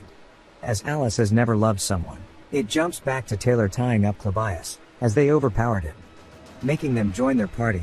Then they stopped Kelly the maid with ease, as she wasn't a match without her twin sister. They didn't question why her sister wasn't there and smoothly continued onward. As the only difficulty was the 1st floor boss. They hear students screaming, and they say run as Willain floats down the hallway saying he needs someone to help him. Ed explains how the magic was in place to defend the school, but with Willain piloting it's like giving a child a gun. Taylor blocks the magic, and the entire hall begins to shake. Some students start to panic, wondering what's going on. Saying it's going to collapse, they start shouting asking where the maids are, and that they need to quickly get out. They use magic to burst through the windows, and the whole situation was turning into a catastrophe. Taylor asks if she has more of her reagent. Alvira says it won't work as it's a rune, and that this is the true answer. She pulls out a different reagent, saying it'll block all basic magic here inside the corridor. She picks up Clabius by his collar, then tells him to go help Taylor knock Willain out. Willain begins to cast some spells, but Taylor and Clabius swiftly avoid all of the attacks, and get close to Willain, who we can see is crying, and he says finally as an explosion erupts, all throughout the top floor of the hall. We see Ed watching by Elt's carriage. Yannicka asks what his plan is, saying he'll open his wounds. He says he's fine, then she asks why he's going so far. He sighs, and he looks at the carriage saying it's quite plain, and that it's only because the outside can't hold up to who is hiding inside of it. As normally he'd be escorted by a grand fleet of a dozen carriages, but him moving like this shows he's trying to be secretive. He shouldn't be here right now, so why the hell is he here? The carriage should have been here a while, so why is he only now getting out? Ed sees a familiar face, saying that's Shenny, one of the maids that Alice raised. She was originally the 3rd floor boss. She was bought off by Lortel. But yet she's here with Elt, and there's no way Shenny would betray Alice. Then he realizes that it must be the other way, and that Alice is on Elt's side. The only possible future now is that Lortel will die. But she's a main character in the rest of the game, so he can't allow this. He had to play Toad's part, yet now he has to play Lortel's role as well. This is nuts. He tells Yannicka that he has a favor to ask, and he can't handle it on his own. He tries to think how to explain, but she instantly says okay, asking what she needs to do. We learn the letter to Elt was from Alice, and mentions how Lortel was going to betray him. She knows Elt killed her biological parents, and that the whole negotiations on purchasing the grimoire was to bring Elt here personally, so she could strike him down in surprise, so he can't react. And now she is holding on to the evidence to prove what Lortel is conspiring to do. But it's not for free, since Lortel gave her a lot of gold. Elt would have to give more, to get here to betray her. She says she's losing sight, and already lost most of her hearing. So this'll be her last year as head maid. And depending on what choice Alice makes, things get better or worse. She says she's attached the list of names to the institutions she's been secretly managing all this time. And the amount of gold delivered to these institutions will determine her actions. So she trusts him to make the correct judgment. She tells Lortel not to move, and Elt will be here soon. She says she didn't expect Lortel to act like this, saying she thought she'd be more level-headed. And she's sorry that she's doing this, but she doesn't see Lortel and Elt as very different people. though the same can be said for her too. An explosion occurs beside them both, and Alvira says there's no way Willain could have gotten close to the defensive magic alone, then in Scooby-Doo fashion points out that Alice must be the true mastermind, and that she's even holding a hostage. Lortel ducks while Alice is surprised, and the gang ask her if she is okay. Lortel says she has to quickly tell them that Alice planned all of this. Alvira is surprised by something, and asks what's wrong with Lortel's face. Lortel wonders what expression she is making, and runs down the stairs away from them. She says Elt is coming, and he doesn't even trust his own henchmen, so he came personally. The plan was nearly complete to overthrow him, but since Elt is here she just needs to contact headquarters, then find somewhere to hide. She says as long as she isn't caught it'll be okay, then she slowly stops running. And says nobody understands her, she expected betrayal since she's gone through it countless times. She puts her hand on the wall. And we see that she's crying, and she says this doesn't suit her at all. She gets back to running, saying she must do what she can. She has to get to her room before Elt does, since if she can send the carrier pigeon it'll be fine. At the same time, on the first floor we see Elt makes his way into the hall. He asks someone if they are a student, saying they should evacuate. We hear Ed saying due to the risk of collapse, nobody is allowed to enter. And he won't let anyone through until the faculty and staff arrive. Elt asks if this was under the Academy's orders. He says no, and he's acting on his own. He says only 3 people are aware of the story's flow. Lortel who wants to oust Elt for revenge, then Elt who plans to stop Lortel's plans, and then Alice who is using both of them to get gold. He's not sure why she betrayed Lortel. But he won't have to go stop her personally, as Taylor's party will. He'll let them take care of her. He trusts them because he confirmed their abilities when he fought them right here. So he has to handle this situation here himself. Ed says then says he can't believe it, that Elt Kecklin is here. He says he's sure there's a reason he's here, but how about talking with the Academy first? Elt says he sees now that Ed must be on Lortel's side of this. It jumps to 10 minutes ago. We see a wall being broken down, and Ed says it's a mess outside. Then asks Zix why he is still inside his room. He says there's no point in not training, it's not like the building collapsing will kill him. Then he asks why they broke the wall, saying it's gonna be cold when he sleeps. How the hell is he a mage? Zix says this is their first time actually talking, as they didn't get a good chance to speak last time. She looks sad about the incident, and Ed tells her it's fine. Then Zix asks if they are dating. Yannicka freaks out, and says no. He looks over at Ed, and asks if it bothered him. He says no, it's Zix who asked it.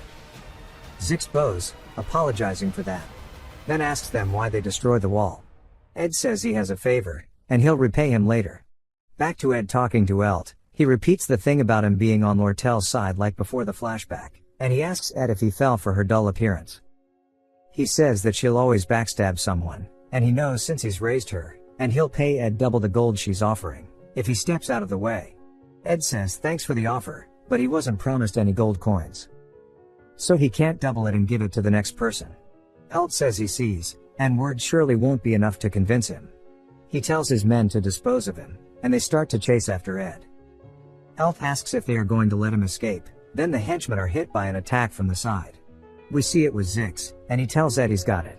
Ed says he'll be back after checking the situation out, and he'll repay him later.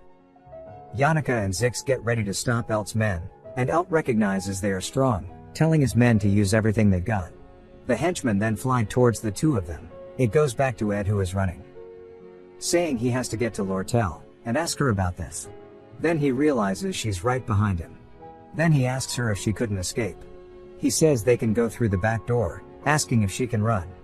Lortel says there's always a reason for goodwill and trust. Even Shara the receptionist for the Elt group acts flirty with her, because he wants to get information out of her. Kaden, another employee, acts lively in front of her, because she tell him information. The reason her pet bird clings to her is because she gives it the highest quality of feed. All goodwill comes with a reason, at least to Lortel. Ed says they definitely don't have the time to get into detail, then says Alice betrayed her right. She thinks to herself that it's a dumb mistake, and her fault. She starts to talk about how Yannicka is always receiving love and goodwill from others, but she's not like her. And that day she was talking to Ed by the campfire, she saw the heated look she was giving Ed, seeing her without greed made her think that she'd be able to have a relationship without greed. So she told Alice her plans, but we know how that ended. Even after seeing her like that, She starts to reflect, saying it's her fault and she should have known better. She bought off 5 people to occupy this hall, which are all of the mid-bosses, Ed included. Alice and the other maids ended up under Elt's command. Willain also wanted to take his side. So the same must go for Ed too. She stops moving and apologizes to him. She says she can't guarantee the gold anymore, as he can see she's in a bad situation. He says he didn't ask, and they don't have time for this. So keep running, as if she gets caught in her future, or plans will mean nothing. She is at a loss for words, saying there's always a reason for goodwill and trust, and if you don't see the reason, then don't trust them. That's how it usually is, at least. She starts to tell him all about the plans her father made. And that after the armor price fell, they bought all of the armor as a monopoly. Ed says so it's just manipulative trading, and she doesn't have to explain in length. She says exactly, and Elt needed the money for the grimoire. And he sent her here to steal it. He says he gets it and she doesn't need to explain anymore, and he explains how it'd be 3 groups artificially trading with one another, to manipulate the price, and forces people to develop FOMO. Which makes the people with the monopoly filthy rich. Detective Conan Guy returns, as Ed explains it's a system built on trust. And that Elt would be at a huge loss if it backfired, so Lortel bought the other merchants for many years, and only when Elt is absent from the headquarters can she get the merchants to transfer the right of sale. He explains this to her while they run, and she is surprised by this. He says there's only one thing left for her to do, and they just need to get the message out. She tells him about the pigeon in her room, that is in a direct line of communication with her forces in the headquarters. Ed says that's their win con then. She says her dad is expecting that too, and she's sure he's planning to capture her tonight. Ed waits a second, then tells her to listen carefully. And from this point onward she needs to stay hidden so nobody can see her. If he was Elt, he'd have people at the bridges that lead to the Arkan Mountains. They'd definitely track them down, so talk to the horsemen in the quarters to send an empty carriage to the Arkan Mountains. And to leave it in a spot to run away from here, so they'll believe she's on the outskirts of the Arkan Mountains. She asks where she'll be staying. He tells her at his hut in the forest. And he'll send the pigeon in her room off, and he wonders if they'll understand a simple "sell now" letter. She says yes. He realizes something, then grabs onto her and pushes her against the wall, saying that someone is at the back door. He'll take care of that and run to her room. When he finishes, she should run to the quarters. She starts to have an internal debate. He asks if she's okay, saying she's acting strange. She says she's got it, then asks him why he's helping her so much. He's lost for words, then starts to wonder how to reply. He says there's no reason, he just felt like it, and walks out, closing the door behind him. We start to hear a thumping sound, getting louder and louder. She falls to the floor, and says that it's so loud. She wonders if it's the fight between Alice and Taylor's group, then wonders if it's from something on the first floor. She grips at her chest, saying she can't believe this, and that the loud thumping sound is her own heartbeat. It jumps to outside, and we hear Shenny saying she didn't expect it to be Ed, and this is quite the surprise. He says for just an obstacle, this feels hella lame for the final showdown. He starts to think about how Alice must have regained control of the protection runes. Not only is she an expert with a sword, who can hold her own, she's also an intermediate magic user. But despite all of that, she won't be able to defeat Taylor at all. Since he is the main character, of course. As the battle upstairs echoes to outside, Shenny's blade is still being pointed directly towards Ed. He says that he's almost out of mana, and he's got 2 or 3 spells left in him. Shenny dashes forward, then makes a zigzag pattern towards Ed. She slashes at him, but he avoids the attack from her. She is surprised, but he knew she'd aim for his leg.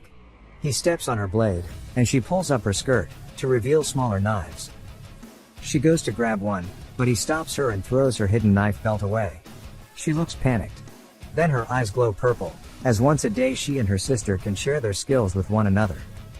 She uses low-level telekinesis magic on the knives and sends them directly towards Ed. He avoids some, but 2 of them stab into him. Shenny grins thinking she's won, but the smirk quickly fades as she sees that Ed is unfazed by this. He pulls the knife out, saying their borrowed abilities aren't refined, then throws both the knives to the floor. He pushes her down too, and kicks her rapier away, saying it's over now. She screams, and she says she can't disappoint Alice, and to get out of her way. He tells her that Alice will lose. She asks what he'd know about her, saying she's endured so much pain, and asks what he'd know about any of this. We see her launching magic towards Taylor's group, and Shenny says she's saved many orphans, She is one of them. Ed says the game never went deep into her backstory, but we see Talia go Ultra Instinct, cutting through her magic like it was butter. He flies towards her for the deciding blow. As it gets closer to her, her face glows. Then an explosion occurs upstairs, and he says well, he doesn't care about any of this. Shenny says she won't forgive him, asking how he could side with Lortel. She passes out, and a fire is seen from upstairs. Ed says sadly he doesn't know the extra stories, and there's no point since there's too many stories that won't come to light. Another explosion occurs. He begins to drag Shenny, and props her against the wall inside, then continues running away. He says his goal hasn't changed, as he plans to fully survive. Due to incapacitating Shenny, he unlocks a pain endurance skill. He says he can't believe he's earned this here. Then breaks a window with a rock, then hops through it. He looks around at the room saying that this room definitely suits Lortel. He goes to the carrier pigeon, and writes to them that Elt is here, so sell everything as per the plan. The carrier pigeon flies off towards the moon, and back outside we see blood dripping, as Ed is huffing and bleeding profusely. He says the cuts will surely heal, and if it wasn't for Zix or Yannicka, then Lortel would have been captured by Elt. By now the carriage she hired should be speeding out of the mountains by now. Elt has no choice but to fall for the bait. Even if he catches the coachman, and learns Lortel never left, it would be too late. And if it went as planned, Lortel should be waiting at his hut. He sees her, and says greeting him is quite nice of her. He then is surprised, as she pulls out a knife and he says he was too complacent, since it's none other than the golden daughter in front of him. She knows now Ed is a variable that cannot be bought with money. So if she kills him here it'll be a success. And that she's the secret mastermind behind everything of course. He says he has to use his brain if he wants to survive, but his body won't move. As she gets closer, she raises the sword and he thinks it's over for him, but she begins to cut her robe and use the fabric to bandage him up, asking why he had to get so hurt. Then helps him back to the hut, saying it stopped raining so she built a bonfire, and they should spend this time and warm themselves up, together. He says she really did stick to the plan. She says of course. She's Lortel after all, and she made the horseman promise her, and he's willing to risk his life. Ed wonders if she's holding his family hostage or something, and she says if it goes well, she'll have the power of the Elt Merchant Association, and the fact that she'll owe him a big one is something surely he finds awesome. He doesn't say anything, and she says that's a boring reaction, but she smiles. Then thanks him, saying she'll never forget this. He tells her to just pay the 20 gold, she says of course, and that she has something to ask. He asks if it's related to Alice, she says it's not that and she wants to know about Yannicka. She says they are pretty close together, and that she respects her as she's always kind to others. Ed asks what her point is, she's hesitant, then says that she is not that nice. Back at the Awfulest Hall, Elt left after getting a report, and Zix wasn't doing that great in fighting the mercenaries, as he was too busy trying to stop Yannicka from just murdering every one of them. As first she had a worried look on her face, but at some point the spirit started going pog crazy, and she needed to be stopped before any casualties occurs. Zix asks her if she's mad about something, and her bird spirit whispers to her, and Yannicka says that she isn't mad in the slightest. It jumps to the next day. Since Ed's uniform was ruined, Zix gave him his. Wylan took the blame for destroying the Awfulest Hall, but Alice hasn't said a single word. Ed says it looks like it all went as planned, but that his body is in pretty bad shape, as he's sore all over. He says with the advanced crafting skill slots open now, acquiring skills take priority, and he's already decided on which skills to master. Spirit formula infusion, and magic engineering, so he can make furniture and weapons. For spirit formula infusion, when he makes a contract, if he makes an artifact that contains it, it'll become instinctive. For magic engineering it's unlocked once you disassemble and assemble an item of a certain level of magic engineering. He doesn't want to waste spirit slots, but he wants to get a lower spirit. To make a contract with, Yannicka appears and says it's cold that the rain stopped. He asks why she isn't going to class. She says she's got a headache and body pain, so she wanted to get fresh air. He asks if she got hurt helping him. She says no. Then she asks him if Lortel is okay. He tells her yeah, she's resting in the cabin. Yannicka angry. Lortel says the whole incident has been fully wrapped up, but there's still work left to do. She laid the groundwork for the negotiation to purchase the grimoire still, but now she has to stay here with an anxious heart. It's frustrating, but she doesn't hate it, because being with Ed makes her heart race. She says being with him makes her feel safe. Others find this feeling natural. but for her it's more precious than gold. At no cost does she want to give it away. Especially not to Yannicka. Lortel angry, she says Yannicka already has so much love, she should give her some. She sits down in a chair, saying they'll have to fight for him. But she has the advantage of being forced to live with him for the next 3 days. She says she just needs to bury this cabin in gold, but says maybe showing sympathy is a better idea. She's also short on money. Then she wonders about helping his tuition fees, and imagines herself saying it's not like she's doing it for her sake. Then she headbutts the wall, saying that was so damn cringe, her boyfriend count is 0. She then hears Lucy saying she's in her spot, and sees her walking into the hut yawning. She asks what she's doing here, and Lucy lays down saying this is her nap spot.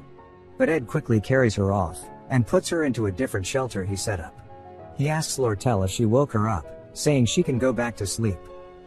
She says Lucy must come by often, and Ed asks why it matters, she's closer to a natural disaster. Lortel says she has another rival, but she has plenty of time to settle the score. On the morning of day 2, she sticks her head out greeting Ed, but instead sees Yannicka instead. She turns around and sighs, then sees that Lucy is also here too. It jumps to Ed sweating, saying he's finally done. And he's made handmade bricks, and he's unlocked the skill of stonemasonry. He installs the brick fireplace into his hut, and says he's glad it's done. He then starts to make them all food, and Lortel says it's safe to assume that things are going as planned. Ed says yeah, but they can't let their guard down. Lortel says she'll make sure to compensate him, and asks if he'd like to receive goods instead of gold. He thinks about it, saying maybe construction materials, and maybe excess magic engineering equipment. Yannicka starts to feel left out of the conversation, but Ed tells her he has a favor for her. He says he's been trying to learn spirit magic, and he'd like to contract with a lower spirit, asking if she can help. She proudly says that means she's his teacher, and she'll help him form a contract in no time. She gets him to hold a spirit, saying to focus on a connection. Then tells the bird Karis to try talking to him. Karis says something, and Ed says he heard it faintly. Karis tells her that Ed needs to improve his connection so he can hear them better. Karis then tells her to think about Ed's daily routine, saying he has no time, and according to the weekly report meeting they held, he'll need to focus on food and his cabin maintenance, so he has no time to practice. She squishes him out of existence, and awkwardly asks Ed if he heard that. He says something about a weekly meeting. She shamefully looks away from him, and Lortel asks if they are done talking. She says that she'll probably be able to supply Ed with some stuff. He says he'll gladly accept a discount, but she says no and that the amount isn't large, so it'd be a dead asset. She comes up with something, and asks Ed if it would be difficult for him to come to the association every 3 days, saying they could also maybe drink some tea and talk for a bit. Yannicka sees what she's planning, saying why doesn't she give it to him for free? They keep yapping to one another, and Ed just munches away, saying he'll be able to succeed with skill training. We hear Belle's voice as she's arrived at the campsite, saying she apologizes for being here so suddenly. But she has to be the bearer of bad news, and she has a message from Alice. We get a flashback to Belle asking what it is someone wants to discuss.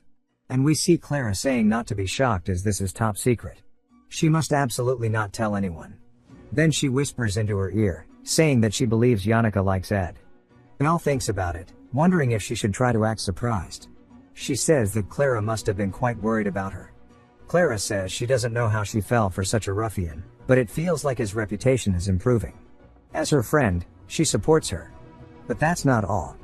Yannicka keeps mentioning Lortel by name as well. Just like Ed, she also missed the opening ceremony. And yesterday, they were both absent from the first common class together. Clara says ultimately, relationships are a game of push and pull, remember this class. In that regard, you could say Yannicka doesn't stand a chance.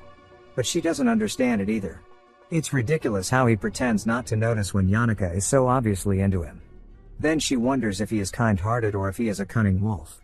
Belle says rather than being a wolf or kind-hearted, he's probably in too difficult of a situation to be interested in dating. Clara gets the shivers, saying that there's no way that's true. She can just imagine the grin he has on his face, due to his good luck. Belle thinks about it and then compares Lortel to a thieving cat, Yannicka to a naive kitten, and Lucy to just a cat.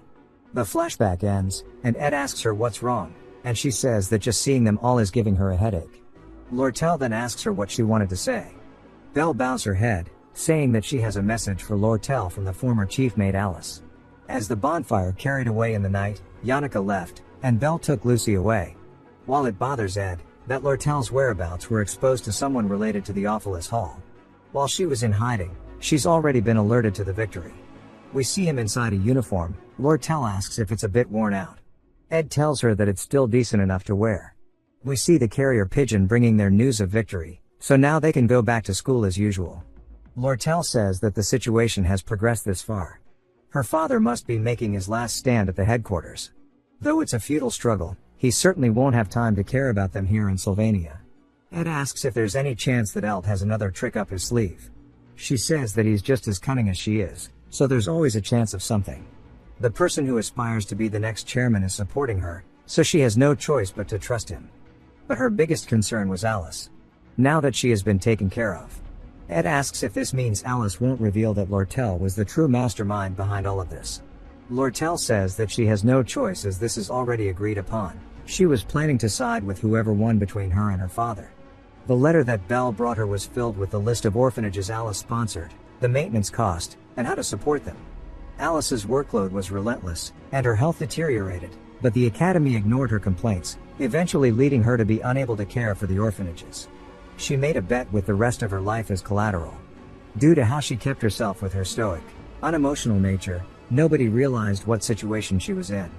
Of course, her subordinates understood exactly what was wrong with her and what worried her. Lortel says that she is only siding with her because her victory looks certain. Making up for the lost trust will be difficult, but based on what she said to her instead of a threat, it seems to be real. Ed glances over at her, saying that in the world of merchants, there is no such thing as sympathy. If you make such a mistake, you will be treated as a fool, and Lortel must know this better than anyone. Lortel says from her point of view, nothing good will come from revealing that she is behind all of this. Then smiles, saying that she will just play along. As there is no such thing as permanent enemies or permanent allies. Ed can tell that she looked relieved. She says that she will be going now. Then asks him to stop by the Merchant Association next week. He says okay and then hands her a torch, saying that it will last for a while. She looks lost in thought, and he asks her what she is thinking about and that she doesn't need to take it. She says that it's just that he is much taller than she thought. He asks her why this is relevant. She says that it does seem rushed, but if she wants to win, she has to make some risky moves. Ed looks down as she gets closer to him. She puts her hand on his tie, saying that the essence of a relationship is about push and pull, check your notes. And that it looks like Ed's tie is all twisted. He says that nobody is even looking at him, so why does his attire bother her that much? She says there is nothing wrong with trying to keep himself looking neat, as they are students. He asks what she means, and then she quickly pulls him in. We see her standing on her tiptoes as she gives him a kiss. Lortel took the first W, her heels touch the ground again, and she touches her lips, saying that the raspberries they ate earlier were delicious. Just thinking about them makes her happy. Ed looks away, telling her to stay within her limits. She says that is upsetting, and that people don't like others pushing or pulling too much. Next time he should pull a little. In a very warm tone, she says that she needs to practice pushing him away too, after all. Then she begins to walk away. As she is walking, he watches as she completely faceplants into one of his traps. He says although he tried to avoid getting involved with the main scenario, this is just how it happens with life. We see that he is flushed from what just happened. He looks up at the stars, saying that they are still beautiful and the moon is bright. Everything is back to usual except for the fact that he is now in the dead middle of the scenario that is going to play out. He says although he has a sense of discomfort from being stuck in the center, his plan of watching the scenarios unfold themselves and not interfering has not changed. He walks inside, saying that he has no greed and that he will get his diploma and get good grades, sticking to his original plan. He says the realization that what felt like an easy plan was actually reckless and quite challenging came not too far in the future. Just like that, summer has finally passed and we are now in fall. We see a leaf falling through the air. We see one of Yannika's summons. As she is being told about how Lortel kissed Ed, Karis tells her that they can't afford to sit by and if they don't intervene, something bad will happen. She asks what's going on and what they are talking about. Karkan says that they saw it too and youth is amazing, and that Lortel really knows how to play with people's hearts. Yannika starts to get flushed, asking what they mean and how Ed reacted. Karkan says that from what they saw Ed put up a wall. Even after she kissed him, his facial expression did not change. He was cold to her, and it low-key made him cringe. Which means either A, he is impotent, or B, he does not see her as a woman. Yannika sighs, saying that as a relief. Karkan tells her that regardless, men aren't as good at being defensive as they are at being proactive. As per someone who has life experience, people like Lortel cling and burn more intensely the more they are rejected. That is not good for Yannicka. Yannicka covers her ears, saying that Tarkan told her that Ed didn't have a reaction. As Tarkan is yapping, the other summons pull him away. The panther been a while, don't know its name, tells her not to listen to Tarkan and that she is the most charming when she is being herself. Tarkan instantly comes back, saying that emphasizing her naive and tearful vibe is also a good idea. The panther suggests that she should have a thrilling and exciting experience with Ed. With a flushed expression, she looks off to the side, saying that feeding each other would be nice. The spirit sighs. Then it jumps to Ed telling Lucy to go ah. He puts a spoonful in her mouth, and her face tells it all as we hear her yak it all up, saying that tastes like straight ass. Ed tells her that he's just testing spices, and she tells him to stop making her a taste testing machine. Ed says that he'll have to delay practicing his cooking skills until he has more ingredients. You can read his life skill details if you would like, but I'm not going to go over every one of them. He explains how key stats influence the proficiency of life skills, and raising just one stat drops the efficiency, so he needs to increase them evenly. The problem is with school just having started up again, he's too busy, and he can only spend about 5 or 6 hours focusing on his survival activities. He might get used to it, but the reason he's worrying about it is because he needs to check the scenario progress as well. Even in his regular life, he keeps an eye over Taylor and the 4 heroines in the academy. Taylor is in the combat faculty, so he seems to be growing well, and his companion Alia is also doing her role of supporting him. Thenia is also having no issues, but it seems that she still might be clashing with Lortel, so he needs to keep an eye on her. He also is keeping an eye on Lortel as well. We see her acting very friendly to him. He says that while her father's dismissal is still uncertain, her plan of getting her hands on the grimoire remains unchanged. The reason that he needs more time as of late is because it's about time he starts checking up on the faculty building. We see him standing outside as he glances up towards the 2nd floor, and he says that the final boss of the 2nd act is in there. We see a familiar face as Glass says that there was a hidden mastermind behind the takeover of the dorms. Of course, he is the 2nd boss of this act. We see that he is talking to a woman named Claire Elfin, and he says that if she thinks it's the case, then it is probably true. He starts to take off his glasses, saying not to miss the important stuff. After the thesis on divine science, he asks her to find it, and he begins to intimidate her. She quickly says that she'll find it by tomorrow morning, and then it cuts back to the Awfulest Hall. Inside Claire's office, we hear Anna saying that she has gathered anything related to the takeover incident, and that Claire slumped out in her chair, thanking her. She starts to look over the paper, wondering if she even needs to be concerned about a case that is already wrapped up. She says that she feels so tired she could die. Something gets her attention, and she says that no matter how she looks at it, it's odd. We see her staring at a picture of Ed. It cuts to him as Lortel apologizes to him, saying that she was so out of it she forgot about the contract, and that he will have to wait and come back next week as he is at her merchant association. She says that as an apology she has prepared some tea and refreshments. Then tells him that his magic engineering equipment is ready, so he can pick it up at the counter. She says that she has an important appointment, so she had to dress up a bit, and she asks him how she looks. He asks what the appointment is about, and she realizes that he is completely dodging her question, so she awkwardly laughs, saying that it's something he doesn't know about. She asks if his cabin is complete. He says that it's in the final stage. She asks what he's going to do for furniture, and he says that while he likes all of the furniture her company sells, they're too expensive for him. She says that giving them to him for free wouldn't be possible, and then breaks one of the chairs using her magic, saying that woodworking is his specialty, right? And now that it can't be sold, she'll discard it tomorrow. He looks at the chair, saying that he told her it's too high-end, and then takes a sip of his drink, thanking her. She gives him the stare. We all know what it is, and she asks him how it's possible that he cannot show a change in expression. Then we see her put her hand on the table. She sits down on it, saying that she's already made her winning move, reminding him about the kiss they shared. She asks him if he doesn't see her as a woman, reminding him that she sees him as a man and she can tell what he is thinking. She says that all of the help she's offering him is because of her ulterior motives. He says that he knows what answer she is looking for, and she quickly says that she wasn't actually looking for one, as she knows he does not take fights he can't win. While he is acting indifferent now, someday she won't be the only one who can't contain herself. She says that a seductive smile is always the same whether the odds are in her favor or not. We see her hand trembling as she says that it's a merchant's nature to never reveal their feelings. Back in the middle of the academy, we see Yannicka holding her staff into the air, saying that they should start their lesson now. She casts a fireball and puts it in her hands, and says that Ed should try to focus his magic and form a connection with it. He says okay and begins to pour his magic into it. A creature begins to form, saying that it's pleased to meet him, and we are introduced to Mug, a low-rank fire spirit. It salutes him, saying that it's an honor to be in a contract with him, and in accordance with the agenda of the report meeting last week, he passed the first test and cleared every other round for verification. He says a lot more that I'm honestly not going to read out. Ed starts to zone him out. Mug says that his body is already on fire, but he vows to set his heart on fire as well to serve him. Ed explains that when he played the game, he once got a spirit-type skill, and he would laugh together and joke around with it, creating a strong bond with it. This is not the same vibe he got back then. Mug is so strict. She says that he asked her to introduce him to a good spirit, so she selected one with a good magic power efficiency ratio. There was a complicated selection process as well. He asks her who planned the selection process, and we see that it was none other than Tarkan cheering them all on. She hands him Mug, and he says that it's warm, and he starts to feel excited from it.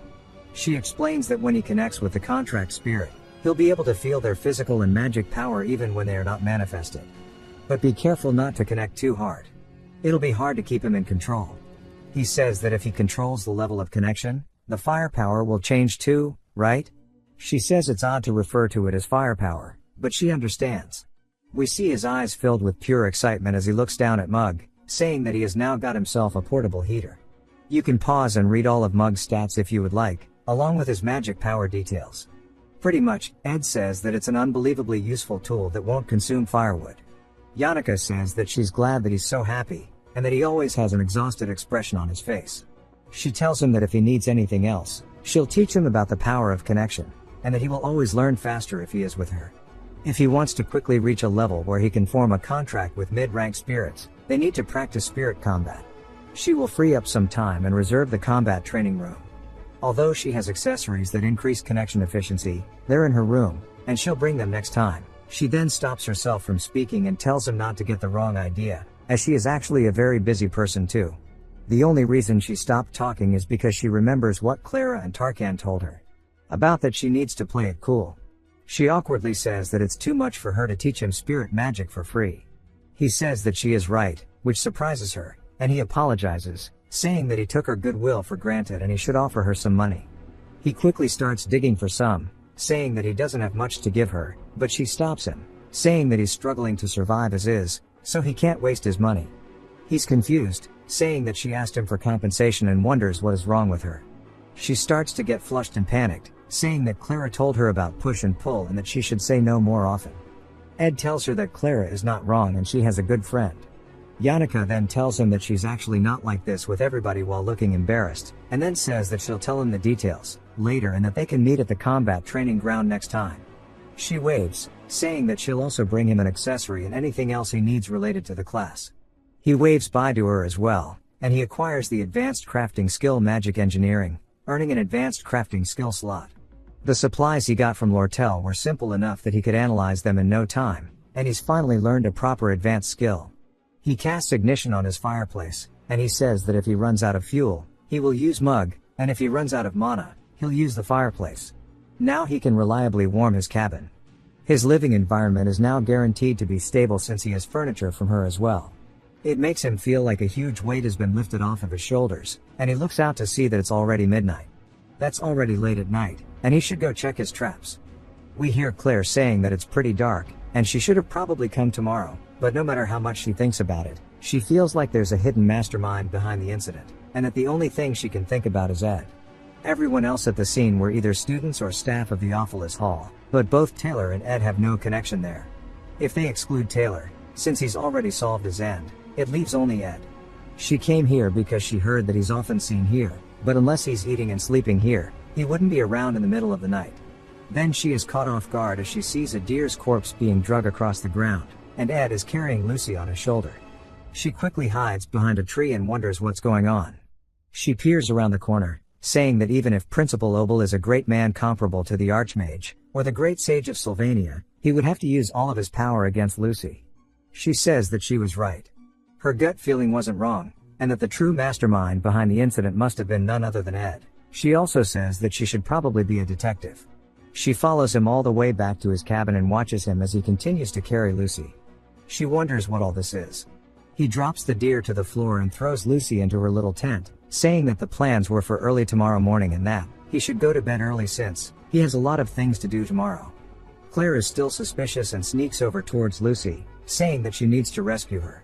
She stretches her arm out, saying that she needs to be quiet. We see Magic quickly come out from the tent, as Claire is surprised. Lucy is wide awake, asking her who she is.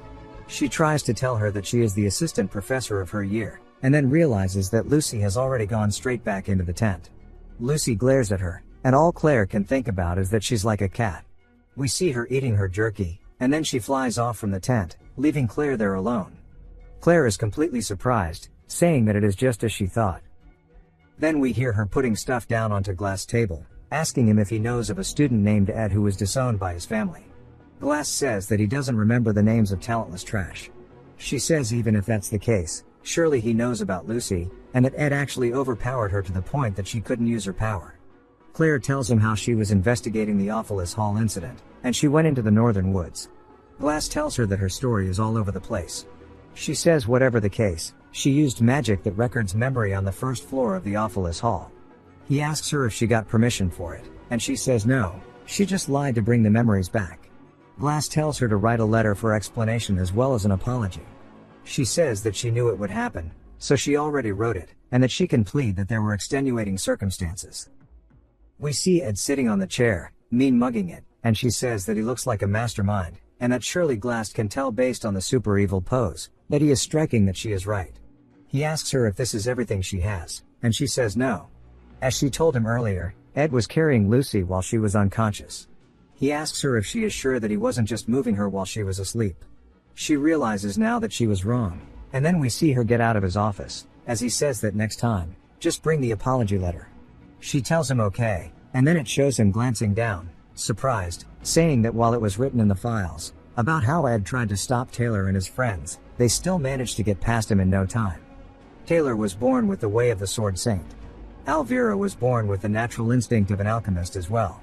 There is no way somebody as ordinary as Ed could have stopped them both. Then he is caught off guard as he starts to watch the fight unfold. It cuts to a giant explosion as there is a dagger smoking while inside of a log. A window pops up saying that crafting has been completed and the proficiency has increased. Ed created a ceremonial dagger with a spirit formula engraved into it for explosion magic. Ed says that he has had this dagger ever since he started living on his own. Now that there are all these engravings on it, he feels kind of proud. Mug says the more the equipment is used, the better its efficiency will be. Mug then says he wants to sing a song and starts going to town, and Ed picks him up by his wing. Mug quickly apologizes, saying that he wishes to atone for his sins. He is ashamed, but what he is ashamed of the most is not knowing what he did wrong. So please tell him what he did wrong. Ed calls out to him, and Mug looks over as Ed tells him to drop the formalities. We learn that spirits that have left their physical forms and entered the path of low-ranking spirits elevate their status through contracts with spirit sorcerers. So he can understand why low-ranking spirits are pleased to have contracts with someone like Yannicka, but he doesn't understand why he is making such a big deal about being contracted with him. He asks Mug if Yannicka promised him something. Mug seems caught off guard, and Ed tells him to quickly just spit it all out. They are not going to be together for just a couple days, but for the long haul. Mug thinks about it and says that there is no point in hiding, and he begins to confess, saying that the overflowing respect and loyalty he has for him is not out of reverence, but rather because he wants success. Being in a contract with him and receiving magic from Yannicka will allow him to grow at the rate of a normal low-ranking spirit. Ed sighs, asking him what else. He says that apart from that, after asking about rumors of his reputation in the academy, everybody said that he had a strong authoritarian temperament, so he tried to appease him. Ed says he understands everything, and with his situation, it is only natural. Mug says to be honest, he had a hard time and begins to laugh, saying that the spirits in the hierarchy act like it is something official and that they are so defensive when it comes to their ranks. Ed tells him to go easy on himself as they are just doing their best to survive. Mug begins to cry, saying that he can't afford to talk to him in a more casual manner than what he is doing now. Ed tells him to do whatever makes him happy. Ed says although his combat skills are still making slow progress, his physical stamina has greatly increased, and he is no longer inferior to the average adult male. His storage is also stockpiled with meat, vegetables, and spices. He can master the classes with simple memorization as well. He says reducing his sleep and practicing will cram the information into his head so he doesn't have to worry about his lack of talent. He says that every day is rough for him, and while they may not be gentle days, they are better than when he started. We see him slowly zoning out, and then he hears Yannicka calling out to him. He snaps out of it and she asks him what's wrong. He apologizes, saying that he was thinking about something and was zoned out. She tells him not to overdo it, and it is good to work hard, but he should value his health. He glances over and says that he needs to focus as he has received 3 letters today. The first came from the academy, while the second was from the merchantry. Neither were that remarkable, but he needs to read the third letter with full attention because it is evidence that the flow of the story has already significantly distorted. The main event of Act 2 was the negotiation for the purchase of the sealed grimoire, and it is still in progress. It was a tug of war between both Finia and Lortel. And that, Kreppen Rothstaler, Ed's father, got involved, which eventually resulted in a 3-way conflict between all of the associations. Ed's father planned to use the sealed grimoire to research eternal life, and when things went south, he jumped into the negotiations. He is a boss who appears in Act 4 and is so strong at this point, there would be no way to suppress him, so he must exclude him from this episode no matter the cost. If he gets the grimoire, he will just walk away with it. If he gets the grimoire after already being strong enough to be the final boss of the 4th act, it would be impossible to clear the game. The letter he has includes all of Ed's father's actions as well as an invitation for Ed. He goes to tell us who sent the letter, and then it cuts to a man telling someone that he is back from the woods as she instructed, and he delivered the letter. We see Finia saying good job and that it was none other than Claire, the knight, not the female teacher. The principal came to say that the financial situation in the academy is bad as it is a private institution. She can't support the academy as she wants, and if they continue as they are, the merchantry will eventually get the grimoire, and it would be embarrassing for it to be sold for money when it's the heart of the academy. So Obel secretly asked for her help. She says that it's strange, wondering how Ed's father knew to participate in the negotiation. Claire suggests that maybe Ed told him about it, and that he could have heard the rumors, and that if he were in Ed's shoes, he would do anything he could to return to his family. We hear Lortel saying that she doubts it, asking if somebody of such a low status such as herself can share a drink with the princess. Finia says this is quite unexpected as she thought she hated her. Lortel says that's unfair, and if she did, why else would she come to offer her advice? She tells her that Ed's father getting involved is probably because of her father rather than Ed. Finia is surprised, and Lortel continues, saying that from the beginning, Ed's father had requested her father to purchase the item, but she had no idea about it. Even though her father lost his position, his plan to purchase the grimoire has not changed. After all, the merchantry has put a lot of time and effort into it. Finia says it's strange that the merchantry is planning to sell the grimoire to Ed's family after purchasing it, and it seems to her like the interests of their two families align. So why did the merchantry and Rothtaler family appear to be competing for the purchase of it? Lortel says that it's because she has no intentions of selling it, and given the current circumstances, it would be better for her not to get too close to the business connections associated with her father.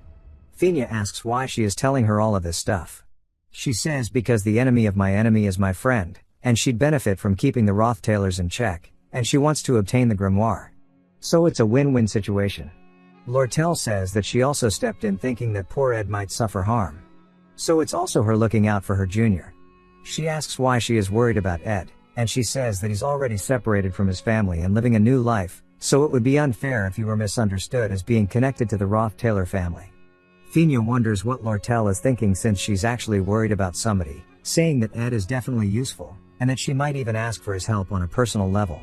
But if that doesn't happen, then she plans, but gets cut off as Lortel asks her what she will do if he doesn't agree. Finia says that she'll have no choice but to use him. Lortel's cup starts to shake, and we see that it's actually because she is. She says to deceive and exploit, and she begins to cry from laughter, asking who is exploiting who again. Claire starts barking at Lortel for saying that in front of the princess. But Lortel simply walks forward, saying that for this matter, they are allies. And she genuinely wants to give her some advice. Finia should not try to use Ed in some half-assed attempt, because she will end up being the one used instead. Claire says that he will not stand for this impudence anymore, but Finia tells him there's no need. She says that it's confusing. She can't tell what Ed is up to. And there's also Kreppen, who suddenly joined the bidding war out of nowhere. But maybe Lortel is the one she needs to be wary of. since even though she is in the presence of a princess, she still acts high and mighty around her. She wonders if she'll ever get to see Lortel panicked without knowing what to do. And it cuts to her with that exact expression on her face, asking what is going on. We see Yannicka saying that it's been a while, asking how she is doing. Ed tells her this is just how things turned out. As they are at the merchantry, Lortel says that she did not know Yannicka would be coming, so she only prepared 2 cups of tea. In an annoyed tone, asking Yannicka if she would like some cold water. Also annoyed, Yannicka says that's fine. But it looks like the warehouse is full of tea. But she guesses since it's merchandise, she can't offer it to guests. Lortel says that's exactly why. And Ed tells Yannicka he will take the water, and she can drink the tea. Lortel then tells Ed that he should take the magic engineering equipment. He says he understands. And it jumps to a whole shelf full of potions and other engineering devices. Yannicka says these are clearly brand new, and that Lortel just said giving away merchandise for free is against her ethics. Lortel laughs, saying that Yannicka really doesn't have an eye for goods.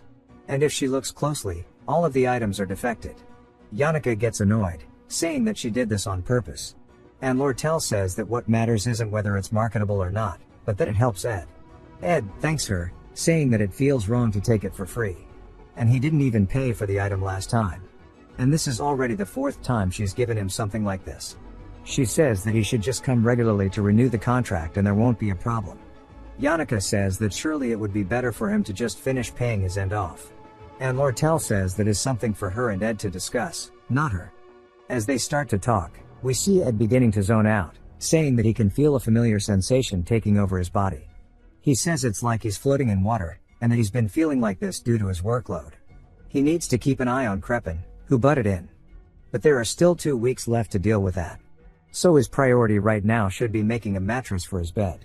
He says that he can stuff it with feathers or other fabrics and a sewn cloth to make it fluffy. And that he also needs to prepare the deer he caught the other day, along with cleaning the inside of the cabin. And he can't forget about making more jerky for Lucy. As he starts to zone out, he hears both Yannicka and Lortel calling out to him. And he sees them through a watery lens. It jumps back to Fina's area. As she says it's about time she acknowledged Ed's determination while fishing at his camp, along with his calmness while giving orders during the Glasgow raid battle. His reputation among the students is getting better as he is focusing on his studies. So maybe Lortel's warnings have more meaning behind them. She says that maybe her insight was off, and that she needs to make sure of it one final time. Which is why she sent him the letter asking him to visit her here in the royal residence. She asks Claire what time Ed will be here, and he quickly tells her that he won't be able to visit for a while. She asks why that is, saying that he shouldn't be able to refuse a royal command. He then tells her that there has been a problem, as he has passed out due to exhaustion from overworking himself. We see he has a status effect for exhaustion, and you can read all of these symptoms if you would like. It pretty much tells him to rest to recover. We see him wincing in pain, as he says it's hard to breathe, since it feels like there is something on his chest. And then he looks down to see Lucy slumped out on top of him. We see her mumble rapping in her sleep. He says it's crazy she's talking in her sleep. He explains that she's much lighter than she looks, and to recall him turning her into a nuclear warhead before. But for some reason, he can't move her at all. He says that since she doesn't seem different than usual, it must be something wrong with his body, and that he's having a physical breakdown. He says even though it's his cabin, the blanket is new, and he wonders where it's from. Lucy then wakes up, saying that she is hungry, and he asks if she does nothing but eat and sleep. She congratulates him for waking up and begins to prepare some mana. She starts to inject it into him, saying that his mana was horribly distorted, and that he's been overtraining in magic and learning spirit magic on top of that.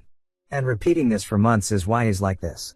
He asks her if she was doing this the entire time he was asleep, and she says it wasn't difficult, but it was so boring it made her fall asleep.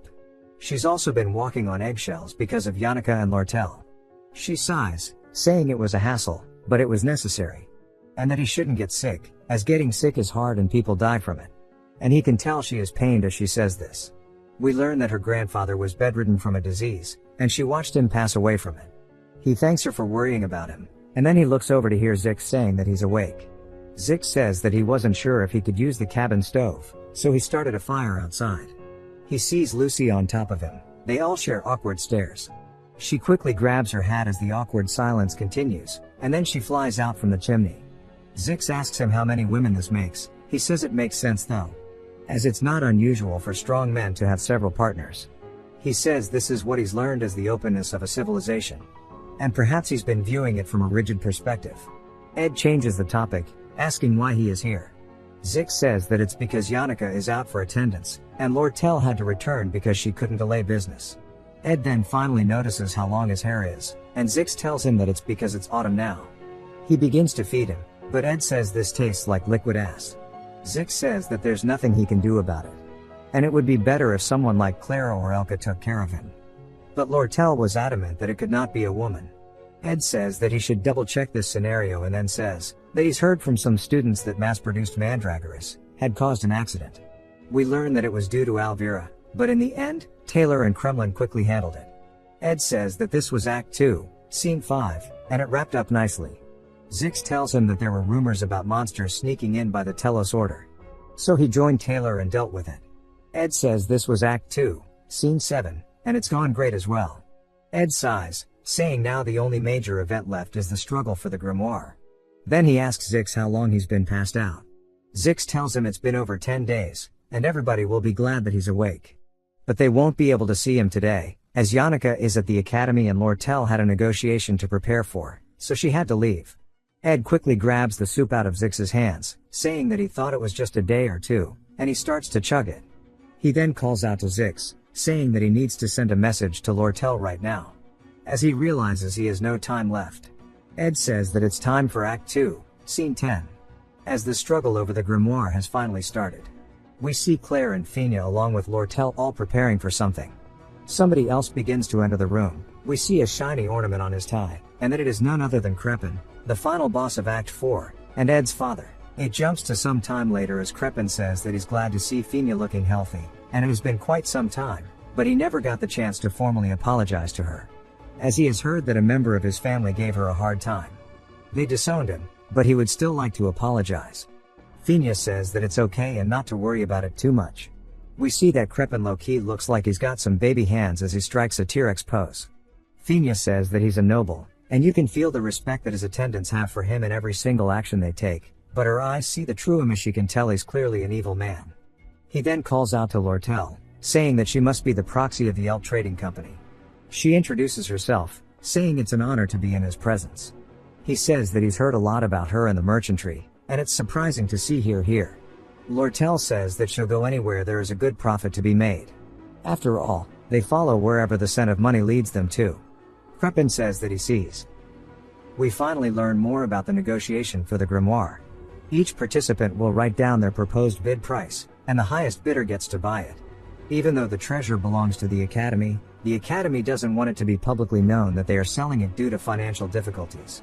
So Principal Obel came up with a wise plan. Fina is going to vouch for it as an observer with her status as a princess. The vice principal, Rachel, will conduct the auction. It is very simple. Right here, right now, the highest bidder will obtain the grimoire. Fina says that she heard about this beforehand, and she looked into other book trades. There was a legendary book by an alchemist that sold for 8,100 coins.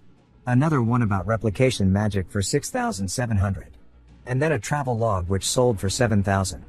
She says that Lord Tell probably understands the value of the objects the best, as Lord Tell probably knows the prices the other books sold for by heart. Crepin begins to write his bid, and Fina says that the one who will probably take the grimoire home will be him. Rachel says that she has received the bid amounts, then thanks them both for participating. The key to winning this is to know the opponent's maximum bid amount, and that Lord Tell clearly revealed her intention to make a profit. Her highest price will be 8,000, as anything more would be hard to resell and be a loss. And that if Crepin bids anything more than 8,000, the grimoire will be his. Rachel starts to read it out, saying that she will reveal the bid amounts now. She says that Crepin bid 8,500 gold.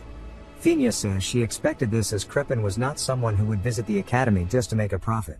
Rachel continues, saying that Lord Tell's bid was 9,400 coins, which completely surprises Fina. Rachel announces that the grimoire will now be going to the Elk Trading Company. Fina says it turns out she wasn't going for profit.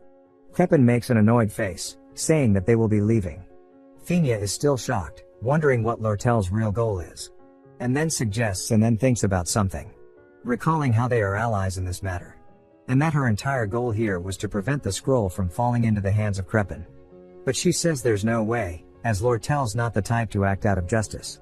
Even if she did, there's nothing to prove that Crepin is an evil man. At least she couldn't find anything out about him. So someone must have requested or ordered this from her. Someone who knows the dark nature of Crepin and wants to stop him. She starts to recall Lortel talking about Ed quite a bit, saying that even after being disowned by his family, Ed is still fighting against the darkness of his family. And she realizes that he is the mastermind behind this. Claire quickly tries to support her as she is trembling, and Fina wonders what she has done. Wondering how she messed up by driving somebody like Ed to the road of ruin. And she begins to feel overwhelmed with guilt. But her misunderstanding might have been a blessing. We see Lortel looking over the auction certificate. And she's very excited about it, saying that even if she resells the grimoire, she would only be losing 900 coins. Even though she said she wouldn't sell it to him, it was just a merchant's lie. We see her looking down as Ed tells her that he doesn't care if she sells it or not.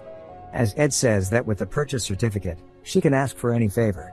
It could be anything that she wants. She says that he's made quite an unbefitting mistake of himself. A free pass for Ed just for 900 coins. She says that's quite a bargain. We see her laying on her bed, and her face begins to blush, thinking about Ed. And how she can make him do anything that she wants him to do. If Fina saw this expression, she probably would have coughed up blood. It cuts back to Ed, saying that in the end, Lortel ended up winning. Zix says that he should have seen Lortel's face when she delivered the letter, and it's a relief that Elka is so innocent. Ed says that Lortel bet on her sexual attraction towards him, and that Crepin must have bet on the insider information that he got. Then he lets out a sigh, saying he feels sorry about what will happen next. We then hear Yannicka screaming out to Ed that he is awake. We see that she hauled cheeks to get here. And Zix says that it's not even lunchtime, asking if she came here all the way from the faculty building. We see her out of breath, and she says that she's already done with her morning classes, and she'll do her other assignments tonight. Ed apologizes for worrying her, saying that he heard everything from Zix, and that he has caused her quite a bit of trouble. She quickly says that's not the case. Zix says that she was running around the academy crying, because of how worried and panicked she was. She quickly starts pinching his cheek to get him to stop, and then summons one of her spirits, which is a bear, to quickly snuff the life out of Zix, thanking him for telling such a funny story. We see Mug appear out from behind her hair, and then he quickly begs Ed to kill him, saying that he had no idea he was pushing himself so hard.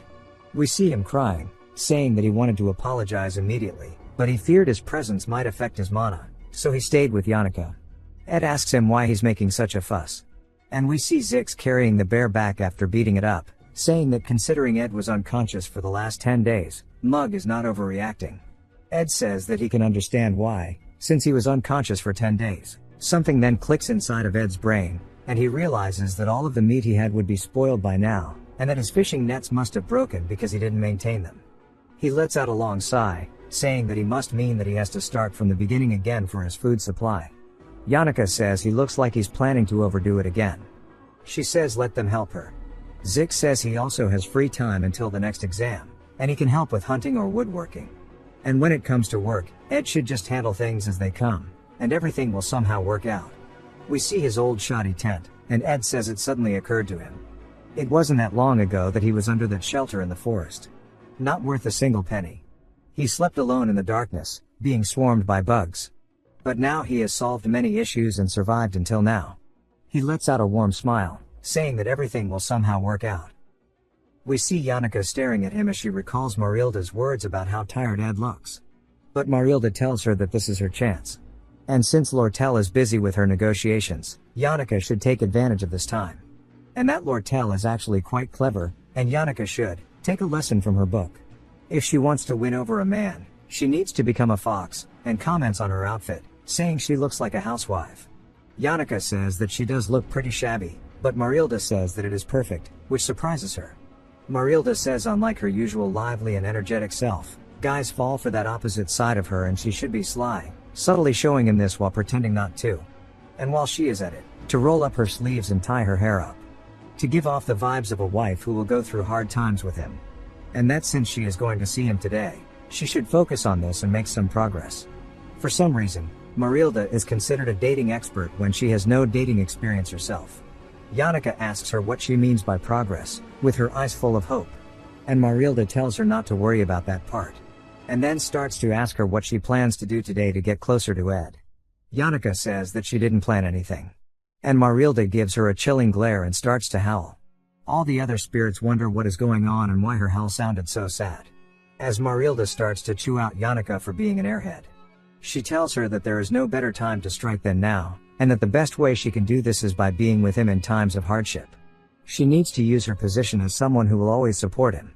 Yannicka tries to calm her down, saying that it's all true and that she actually does have a plan.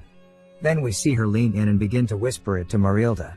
She acknowledges it, saying that it is pretty good, and then later that night we see Ed complimenting the stew that Yannicka made, saying it was good.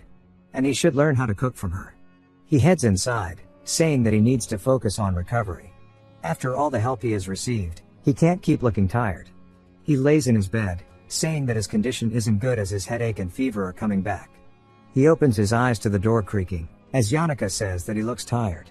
He is surprised that she didn't go back, and we see her laugh while blushing, and he wonders what she is planning. Ed asks her what she is trying to do, and Yannicka laughs and then sits beside his bed, saying that she's not trying to do anything. He asks if that's truly the case, and she tells him that he doesn't have to pretend that he's not having a hard time, and that it's the same for everybody. Exhaustion comes both physically and mentally. She knows that he's working hard while maintaining a rough schedule. A lot of people helped and comforted her when she was having a hard time, but in the end, he helped her the most. It wasn't someone's rushed support or comfort, but rather someone quietly staying by his side. She says that he has had a hard time, and tells him that he's doing great so far. He tells her that she doesn't need to go that far. She says that he first needs to at least acknowledge that to be able to rest, he needs to admit that he has had a hard time. He lays back down and says that he has had a hard time, and lets out a very long sigh. He starts to get sleepy and says that he's had a really hard time. We see Yannicka smiling while laying her head on the bed. In the morning, Ed wakes up and looks over to see that Yannicka is still asleep at the edge of his bed. He starts to laugh, saying that he's finally made a full recovery. Just like usual, for those who want to read his life skill details, here you go. Along with his matching engineering, and the formulas he has learned. We see that there are two that he is still analyzing. Ed says that he hadn't made as much progress as he would have liked in the last 10 days, especially in the research of magic engineering products. The advanced crafting skills greatly affect core stats and are far more versatile than general skills. The problem is that there is a clear limit to how much one can grow, just by self-studying. Most magic engineering products are rewards for main scenario quests. So, as someone who doesn't want to interfere with the scenario, it's hard to get them directly. But it looks like Taylor is not particularly interested in magic engineering. It's probably because even with the recipes, you can't make use of them right away, as you need materials that can only be obtained later on in the game. However, Ed's situation is different. We hear Lortel ask him what he's thinking about. Then he says the reason his situation is different is because he is someone who can procure any material from around the world. Lortel says that she's relieved he's feeling better, and she was worried. He says that he's glad she looks healthy too. She says she may look healthy, but she's actually suffering from chronic fatigue. She starts walking over towards him while saying that her hair is dry, and her skin is rough, and it's been a struggle to get back to normal. She sits beside him, and he says if that's the case, why did she come here? She says that it's because she needed to rest, and there's something she needed to tell him. It's weird to call it the Elt Trading Company when Elt has already been removed. So, she's going to change the name to just Trading Company, and restructure their business. So, she needs help from someone to manage employees, assets, product flow, and other things. She's basically looking for a co-executive. He glances over at her, and we see her smiling while blushing, telling him to imagine this. He wakes up in the morning, and he goes to work at the trading company, and they're only a wall apart. He'd get great benefits as a co-executive, and she'd also give him shares and his own personal assets. It would be almost like they were married. She starts to laugh, wondering why she's rambling so much. And he asks her if she finds it weird that she's going so far for him. She's a bit surprised and then puts on her hood, saying that he does not know anything. She knows how he feels, and he must be thinking, what's wrong with her, or that he can't make such an important decision based off the fleeting emotions of a young girl. He probably plans to keep up a professional front with her until the end. He says not necessarily, but in reality, that's exactly what he wants. She tells him that it's because he doesn't know. After living a lifetime surrounded by money and constantly being betrayed, the most important thing to her is somebody that will never betray her. Somebody who will always be by her side, even if she has no wealth. She puts her hand on his, saying that even if the whole world turns its back on her, Ed would stay. To some, that's family. To others, it's a lover, to a few, it would be friends. But to Lortel, who has seen all these things, the fact that she could be betrayed is a constant fear to her. She says no more and no less, asking him if he can just stay by her side. He calls out to her, and then tells her to try it again without holding in her laughter. She laughs, saying that she's surprised it didn't work, and it was a shame as she almost had him. He says that the way her tone changed in the middle was too obvious. She says that she's human too, and her spine kept tingling, asking how it felt to see a proactive side of her. She starts to make puppy dog eyes, saying that when she shows a timid side of herself, it makes people waver. And she says that it was a shame, but it's not a complete lie. Ed sits there for a second, then tells her that his main goal is to graduate, and he doesn't want to leave the school until he's done. We see she doesn't have the best expression on her face, and then he says that he doesn't have anything set up for after graduation, and she begins to smile, saying that she can wait until he graduates, but he should know that there's not really a choice, and she might use the free pass he gave her soon. And she very warmly tells him that it was great seeing him again after so long, and he lets out a sigh, saying that he feels like something terrible will happen in the future. As Lortel walks away, she says that was way too risky, and that she planned to hand him the free pass, saying that he belongs to her now. But seeing how he was acting made her change her plan, and if she got out any later, she would have shown her true face. She says that she even brought the change from the magic engineering products payment, but it would be awkward to go back, and that she can just leave it inside of the hut. She walks over towards it, and as she gets close, the door opens, and Yannicka comes out, saying that since Ed went to the river, she should prepare something for him before he comes back. Her and Lortel are surprised to see each other, and Lortel asks her why she came out of his house, but Yannicka asks her why she came from the river. This was the beginning of a new disaster for Ed. We hear Mug telling Ed that his intake of food is not enough, and he needs to make up for it at dinner. Ed says he understands, and Mug warns him that if he collapses again, he will die. For both of their sakes, he needs to be healthy. Ed says that it looks like Tarkan scolded him, and that there are unreasonable people anywhere you go, and he apologizes to Mug. Ed starts to look at the letters that he was given previously, saying that, thanks to Zix and Yannicka, he has enough food and firewood, and thanks to Lortel, he also has furniture. The only thing on his mind are the 3 letters he got before collapsing. One was from Lortel, warning him to be careful. Another was a personal letter from Fina regarding Crepin's movements, and the last one was from the Academy, but the sender was unexpected as it was none other than Professor Glast, and he said that he wanted to have a private conversation with Ed. Unfortunately, he couldn't meet him because he was unconscious, but he has no idea why he was summoned. With Glast being the final boss of this act, and the final scene already beginning, he doesn't know if he should visit. He remembers most of the contents of the final scene. Glast always believed that a select few of talent would change the world, and to revive the great sage, he researched a spectral magic, which could distort the laws of the world, and for this, he needed the sealed grimoire. But the Academy fell for Lortel's plot and sold it. In his desperation, he stole the grimoire instead and tried to put Sylvania's spirit into Alia's body, who was born with a spectral magic. Ed says that it was literally a madman's narrative, but then Taylor stepped in and saved her, of course, and breaks through the secret laboratory along with all the traps. After having his entire scheme ruined, Professor Glast made an abrupt statement before falling from the top of the tower. Despite only dreaming of academic advancement, his final words, and then Ed realizes he doesn't actually remember what his final words were, saying that regardless, the final battle of Act 2 is all about the sealed grimoire, and it begins with Professor Glast kidnapping Alia. It cuts to her screaming not to get any closer, as we hear a familiar voice telling her that it makes sense that she's scared, as the demon standing in front of them is quite terrifying. She tells him that it's his fault, asking why on earth he is here, and that she hates him, and we see that it is none other than Ed, and he says that she's being way too mean, especially considering the fact that they were both kidnapped. He lets out a sigh, saying that he is tired of this shit. The Glast Conquest War is now starting. We flash back to 3 days ago to Ed's cabin. He says that he has finished everything he hasn't been able to do in the 10 days he was unconscious, but not being able to train in that period feels like he wasted a lot of time. Especially with the war about to start, it's a shame he hasn't raised his magic engineering stats, but says it makes sense as he needs blueprints and materials. Something clicks in his brain, and he says that he's thought of a way to rapidly increase his stats. He explains how the final scene of Act 2 has 4 stages before you fight Professor Glast. Among the 4, the hardest is Phase 3, the secret laboratory. The boss of the stage is the spirit librarian, Reyna. She's so strong that it's hard to clear it without the Sword Saint form, but that's a problem for Taylor to solve. What Ed is interested in is the contents of that library. It's full of magical engineering blueprints, and there are over a dozen of them, along with 2 legendary grade magic items. Ed says that it would be dangerous, but glances over towards Yannicka, saying that it should be fine if he doesn't go in alone. It cuts to Glass telling his students that Adele and Alia will be joining them next semester. Even if they join midway, there won't be any disruption to the class. So, don't worry about it. Lortel thinks about how if there are so many talented people, why are there only 3 students in their class? And that it's only going to be 5 next semester. But it makes sense as there have been years where there weren't any students for Glass to teach.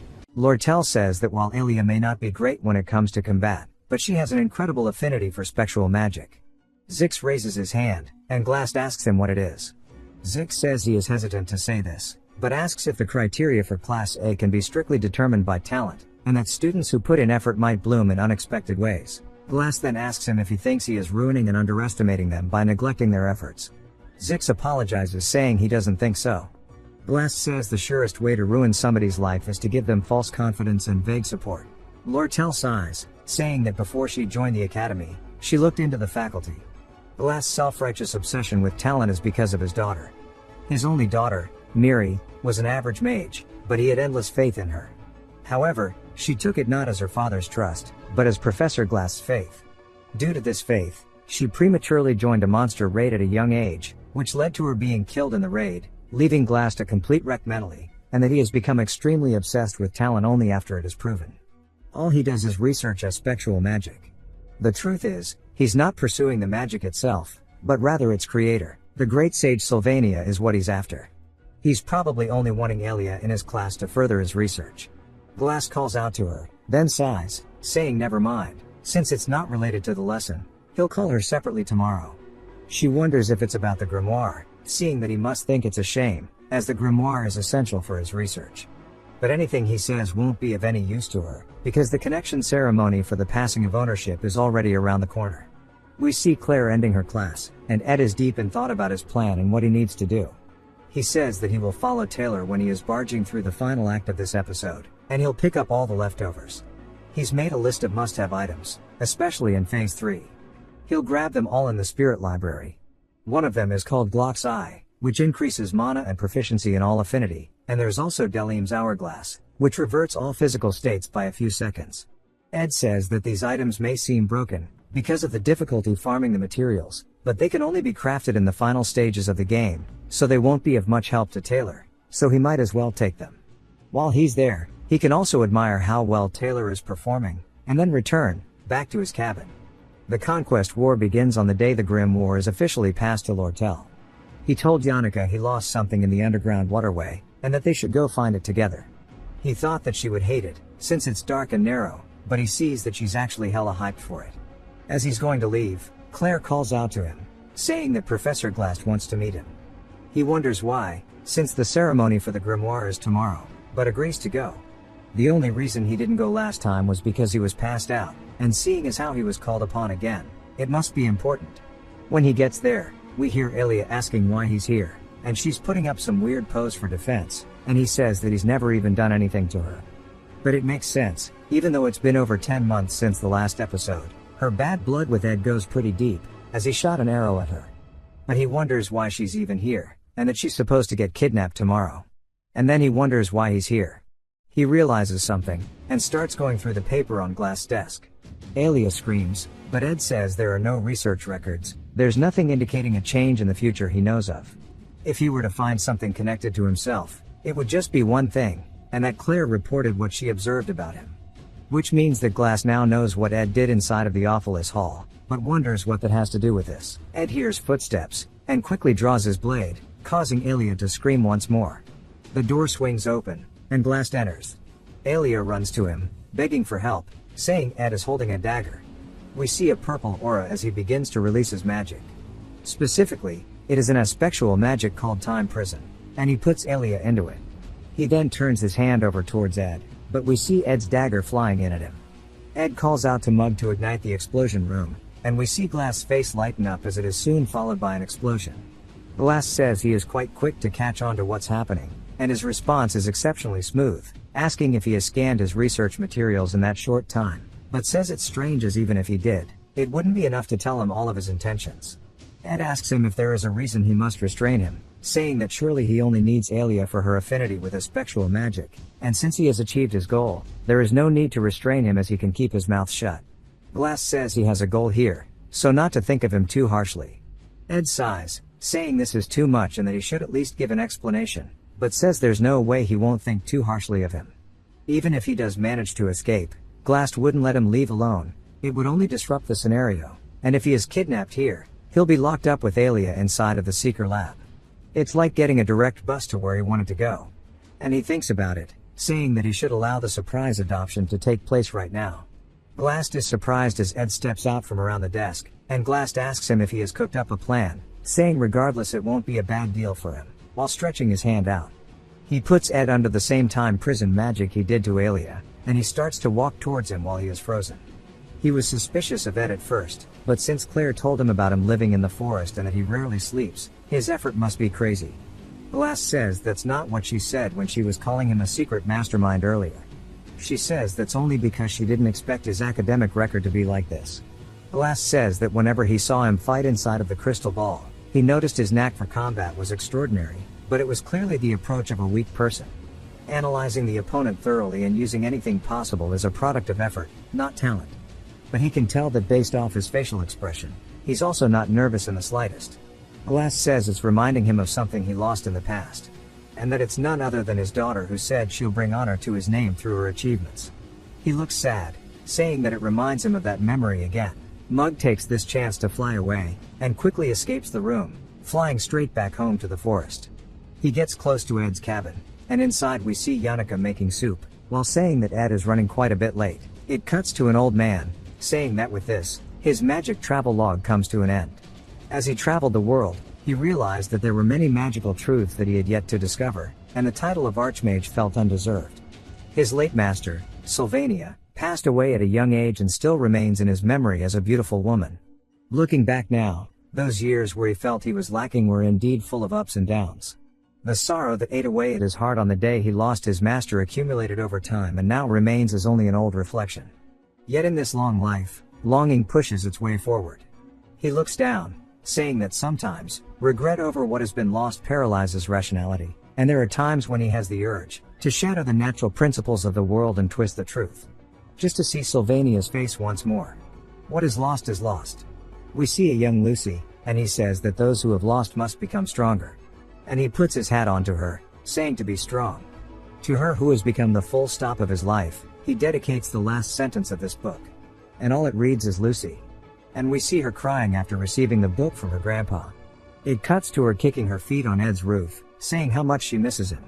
And that she fully accepted the fact he was gone, hoping for the day that she'll wake up and the pain of loss will be completely healed without leaving a scar. The only thing that helps her temporarily forget that longing is the satisfaction of jerky. We see that it's empty, and she looks down to spot Yannicka cooking the stew, and that Yannicka starts to release a menacing aura. Lucy's a little freaked out, and it jumps again to the Tricks Hall. This is where the handover for the grimoire is taking place. Everybody here is either a scholar looking to sell or a merchant looking to buy. Only elite members have gathered here. And most of them are focusing right now on Lortel. We also see Obel is there as well. Lortel says that he's around the same age and has a similar image to Krupin, but compared to him, he is different to a strange degree. After the negotiation to buy the grimoire was over, he came to find her and requested her to hand the grimoire to him. That was her plan from the start, so she was not planning to be discreet, but still, the amount that would justify going back on the lie she told Fenia is too much. Never mind, she only asked for 12,000. Krupin instantly accepted without hesitation and asked her if she knows about Elt hiring a mercenary group and heading here, and that he is telling her out of caution, but to make sure that things don't go wrong again. His information was good, and she found a place to sell the grimoire, and preparations were complete. We see a Glass telling Obel to relinquish the right of the grimoire, and that Lortel needs to step up and receive it. Lortel says now that she has this, she will have the trading profit, and then begins to smile uncontrollably, saying that she will also have an all-access pass to Ed. Purple magic begins to seep out of the room, as none other than Glass begins to release his spectral magic. He begins to summon some golems, and while Obel is busy defending, Lortel watches as he takes the grimoire and begins to teleport away, vanishing from this spot. She starts to get annoyed that her all-access pass to Ed is gone. Despite Ed's absence, the story is continuing as planned. In his underground library, it's back to Alia, terrified of being in the same room as Ed. Ed says that surely by now, Glast has the grimoire, and he tells her to be quiet, as if she keeps yelling, the monster outside might wake up. We see a man who looks oddly like the Penguin from Batman. His name is Kome, and he tells them to consider themselves lucky. I'm going to call him Penguin. Penguin says that Glast advised him not to use them for experiments, since they are important people. In a calm tone, Ed asks if that's so.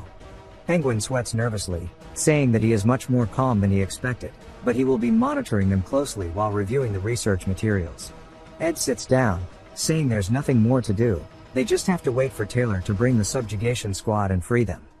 By then, the library that Taylor passed through will already be destroyed without any hindrances there. So if Ed manages to sweep up all the replica magic recipes, his operations will be complete, and there would be nothing he would have to do or get rid of. The only thing now that bothers him is how easy it seems.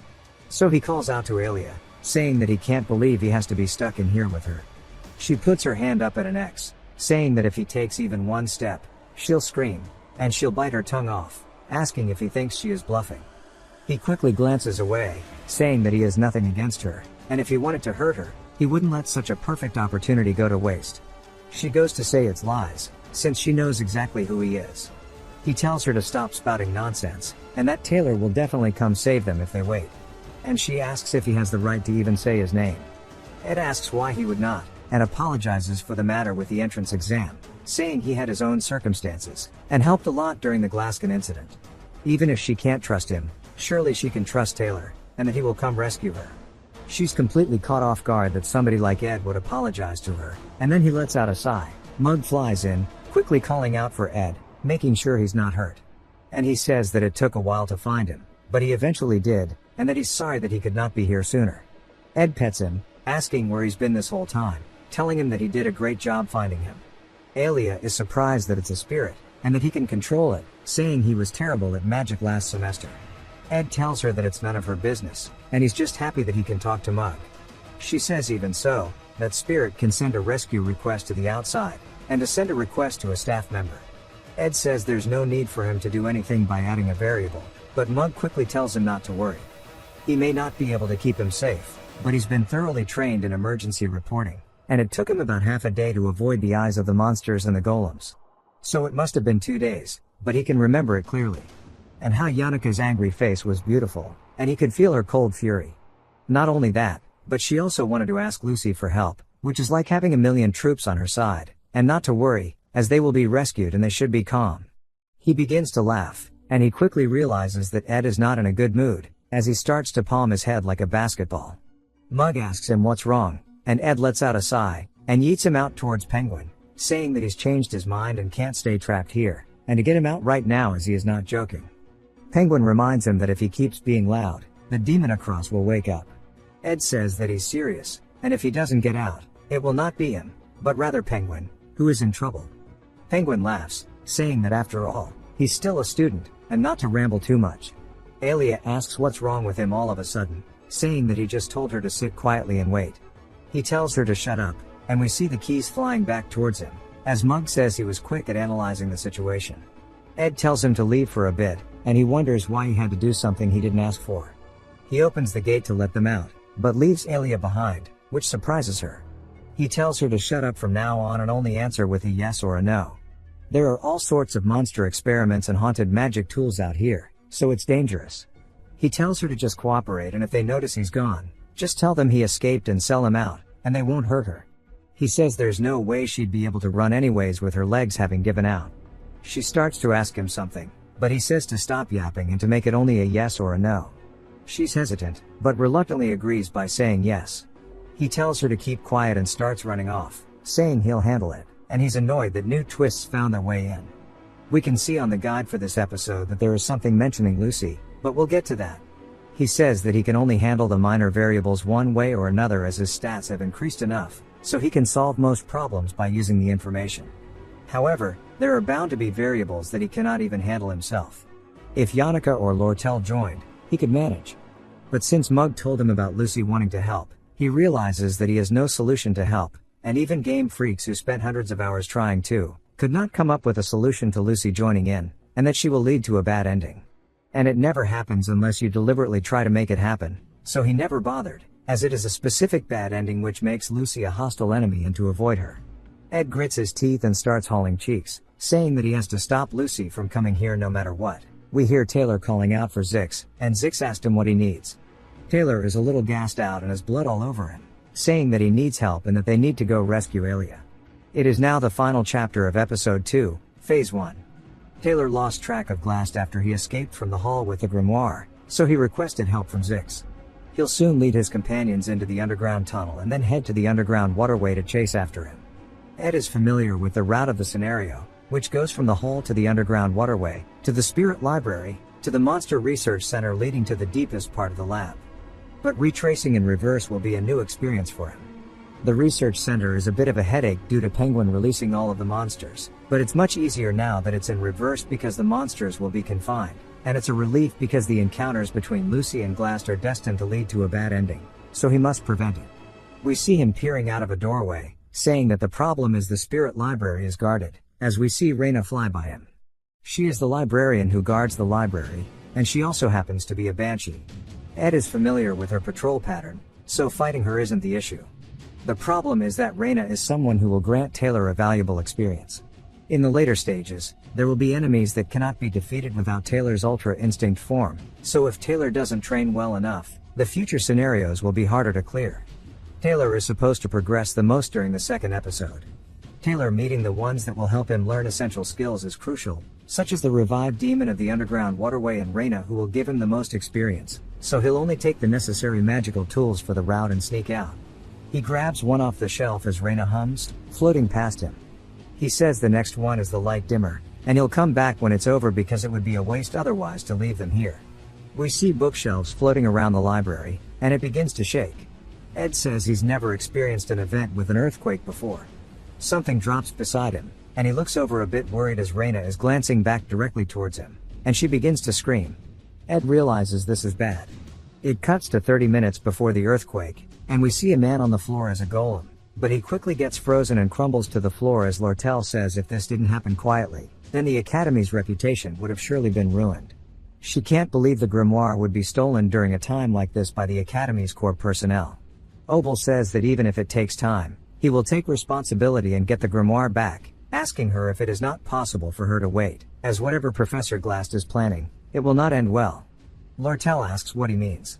Obel confirms that now that the situation has turned out like this, he should at least tell her the truth, asking if she is aware of the 3 major taboos. The first is the pursuit of immortality, the second is the resurrection of the dead, and the third is time travel. She says there's no way he's trying to say that Professor Glast is using aspectual magic to resurrect the dead, asking him if he is serious. She goes to call him crazy but stops. Obel asks, confirms that she was about to call him crazy, saying that he is curious since the great sage Sylvania always said that talented individuals would advance the world, and there was his daughter Miri, who passed away after recklessly going into a raid. If he has truly perfected the aspectual magic for resurrecting the dead, who would Professor Glast most likely bring back to life? Lortel starts to think about it, and then someone enters the room, saying there's a huge problem that several minutes ago, Taylor was seen chasing Glast towards the underground waterway, and according to testimonies, not only did he steal the grimoire, but he also kidnapped students, and that they are first-year magic students. One is none other than Alia, and the second is Ed. Lortel is shocked, and then hears a dragon's roar, looking over, saying that if Ed was kidnapped, and Obel is here, the greatest mage of this era, surely he can help rescue Ed. So the most sensible thing to do is wait here, but there's a familiar sound, and the direction where the tremors are coming from is from the entrance to the underground waterway, as we see Tarkan spitting some absolute heat, with Yannicka crying while riding him. Lortel says that she would also like to go, and she puts on her hood, saying that seeing the principal being so nonchalant about the grimoire makes her want to go personally retrieve it, and she tells her men to minimize the negotiation personnel and follow her, as she is now officially joining the battle. We learn about a girl named Dorothy that is a third-year alchemy student. She is formidable enough to challenge those of the combat faculty, and people like Alvira often sought her guidance, but Dorothy didn't stand out during her first year, so Glast, who recognized her talent, was her savior, and she believed that Glast had a purpose behind his seemingly extreme actions. Though she did not know the exact purpose, she was determined to follow his request and guard the entrance. We see her falling to her knees, and it is completely fear-ridden. She says this is going way too far, as she is met with none other than Tarkan, growling in her face. Yannicka tells her to answer her, and in a very cold tone, asks her where Ed is. Dorothy foams at the mouth and dies on the spot. That's a joke. Tarkan told her roughly where it was, but Yannicka doesn't remember whose direction she's following anymore, and she starts to recall where to go, but her smooth brain starts to get a headache. Then she recognizes Dorothy and wonders if she did this to her, and says that she will make sure to cover her up. Then we hear Lortel calling out to her as she looks over to see Lortel. She forgets what she was meant to be covering up, and she puts it over Dorothy's face like she just murdered her. Lortel is obviously a little scared, saying that she understands that Yannicka will do anything in her power to ensure Ed's safety, and that if she succeeds, it'll be bad, as in her head she thinks that she's going to Princess carry Ed, and Ed will swoon for her, saying how amazing she is, and that it will lead to them ending up getting married, and having children. Lortel gets the thoughts out of her head, and usually she makes rational decisions, but anything regarding Ed, her judgment is thrown out the window. She says that Ed's already been rescued, and he got pretty hurt while being kidnapped, and he's lying in bed, asking if she will come to the camp right now. Lortel says if she's going to be the one to save Ed, she has to get rid of Yannicka first, and Yannicka, in her cold tone, asks her why she is telling her this, saying as soon as she pinned down the location, she ran here, so how exactly did Ed get through the entrance without her seeing him? Lortel says that's not really important, and Yannicka says now's not the time for this, saying that surely she's not planning on using her company's employees to rescue Ed, and she says that they're not even trained in combat, and that she is acting cowardly, but then quickly changes it to dangerously. Lortel gets annoyed, saying that she's logical about everything all of a sudden. Yannicka says that she asked Lucy for help, but at first she just yawned and walked away. She never listens to others any more than she does to Ed, and so she is also alone here trying to rescue Ed. Lortel sighs, saying that she's right. This is no time for them to get in each other's way, and tells everybody to please stay here and wait. Yannicka heads to the east side, as Lortel heads to the west side, leaving everybody waiting in the middle until they figure out which side he is on. We see Lortel starting to run, but so does Yannicka, as they both want to be the one to rescue Ed first, who, keep in mind, is still face to face with Reyna. As the earthquake continues, the ceiling begins to crack as it hits Reyna directly. Ed says that he wishes it was just an earthquake, but we see that it was none other than Lucy. As she stretches her hands up, we see that she's sitting atop the debris that covers Reyna, saying that she got bored, so she came to help, and Ed says that it is game over now. It jumps back to Obel on the rooftop as he is being asked if it's okay for him to sit back and do nothing. Obel says that it's dangerous, but it's a good opportunity to let students grow, and flowers bloom where the leaves fall after all.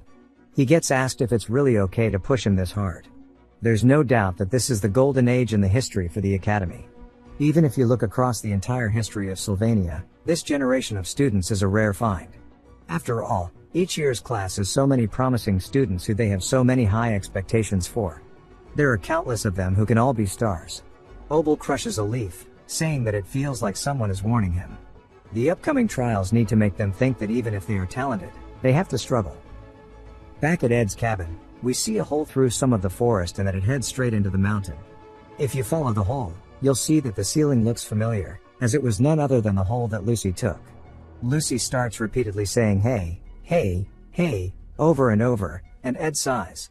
Her eyes shine as she asks if he has any jerky left. He asks why she thought he would have any here, and she sighs, saying that she's going to go find a place to nap. He puts his hand on her shoulder, saying no. The situation right now is a mess. Judging by the time, Yannicka and Lortel should have entered the underground waterway by now. He just needs to go to where they are and stop them both. Considering Taylor's growth so far, if he defeats all of the bosses of the later half, skipping this one boss won't mess up the scenario entirely. And the problem is Lucy. If Lucy meets Glast, the bad ending will start. So he needs to stop that from happening, and he tells her to stick with him for a bit. She asks why, and he starts to think about what to do. He says that somebody once told him that when the going gets tough, the biggest help a person can give is by being quietly by their side. He says Lucy is strong, and being with someone like her makes him feel safe. He starts to mess up the delivery, saying that just being present is good enough. She starts sniffing him, asking if he really has no jerky. He tells her to stop thinking about food and stay with him until they get out of this area. She says that if he wants to leave, she will help him escape. He says that he has some other things to take care of before he leaves. She finally agrees but says she has a favor to ask. Then we see her being carried on his back as she is slumped out. He says that now he has to get out of here by going in reverse. He will get everything he needs from the library and find both Yannicka and Lortel, escaping this place. Lucy wakes up again, asking if he is jerky, and he says no. And then we see multiple eyes glaring at him from the ceiling as bats begin to swarm out towards him. He stretches his hand out and uses his ignition, creating a wall of flames for the bats. His proficiency increases in the magic as well as his resonance. He says that this is the real thrill of mob hunting. He is being bombed by the special EXP explosion of the mobs and apologizes to Taylor so that he won't take too much. He continues to cast ignition while running down the halls. It cuts back to Lortel saying that there is a concealment spell cast around here and that her insight has been praised even by Glast. Unlike Yannicka, who specializes in spirit connection, Lortel was quickly finding the way. She says that right now isn't the time to exchange sweet words as she suddenly realized she genuinely wanted to help somebody with pure intentions. Her heart starts to beat as she puts her hand on the wall, as she felt a glimpse of a new kind of relationship that could not be bought with money. Her face starts to get flush, and she says it's the same feeling as before and that the sound is overwhelming her. And then she realizes that it is the sound of her heartbeat.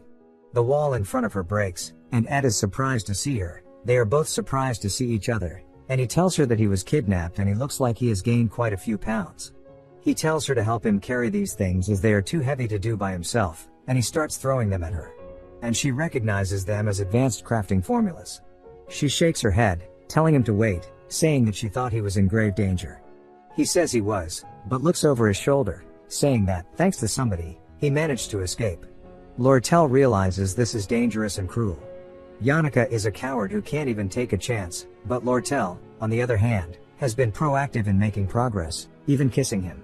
And when she fell on her way back home, she almost set the forest on fire. So how can he act so nonchalantly with another girl in front of her? She starts to heat up as he tells her to keep these scrolls for him, and if her company brings the materials, he'll go pick them up, and if there's anything she wants to buy, to let him know. She says that she needs to push hard here and take control, so she calls out to him, but he gets right in her face, saying please, as he has nobody else he can trust but her. She says that he's really crossed the line now, asking why he wants to make a demand out of her now. Her ears turn beet red as she starts to hear what he is saying about how he trusts her, and she quickly asks him if he needs a receipt. Turns out Lortel is nothing but a pushover. We hear an old man call out to them, and they look over to spot him gassed out, saying that they have a huge problem. It jumps back to Taylor and his squad. They have Clabias with them, saying that he would just like to leave, as it's scary. And Alvira starts chewing him out, saying that he needs to stop being a coward. Taylor apologizes to him, saying that they still need to save Alia, and to please do him this favor. Zix puts his hand on the back of Clabias, saying that he can't back out now, as he knows that Alia is a good person. Adele points out, saying that she can feel something up ahead. Her prophecies are often on the mark as if she can see into the future. She smiles, saying that she has a feeling they will soon meet a tough opponent. She points to the left as there are two ways to go, and then we see an explosion. We hear Claire saying that she does not know anything, and it was not planned, as it was just a whim, asking for a chance. Then she falls to the floor, foaming at the mouth, completely dead. Yannicka is on a rampage, since she got a double kill. Then she looks over, seeing Taylor's squad and waves greeting them all. Everyone is apprehensive except Zix, who waves back as they have the unforgettable feeling of the fear she instilled into them last time. As they start to get PTSD flashbacks, they say that there is no guarantee they can win. Everybody starts to flip out except for Zix and Adele. Yannicka looks at them, wondering if she did something wrong, and says that maybe she grilled Claire too much, saying that she fainted on her own. Zix quickly calms Taylor down, asking why he is acting like this. Taylor says that he needs to move out of his way, even if his chances are low. He needs to save Alia. Ed comes in, saying that is enough, and he comes from the right side. Taylor is surprised to see him, and Yannicka quickly runs over, grabbing him by the face, asking if he is okay. Alvira and Taylor start to get a second round of PTSD, saying that they have fully realized Ed's fighting style. With only basic magic and a bit of archery, he held off 3 opponents who were way stronger than him. And that his friends are extremely powerful, so they think that they are about to have to fight them. Taylor says that since the Awfulest Hall incident, Ed has grown significantly. If it was only Yannicka, they might have somehow managed to get through.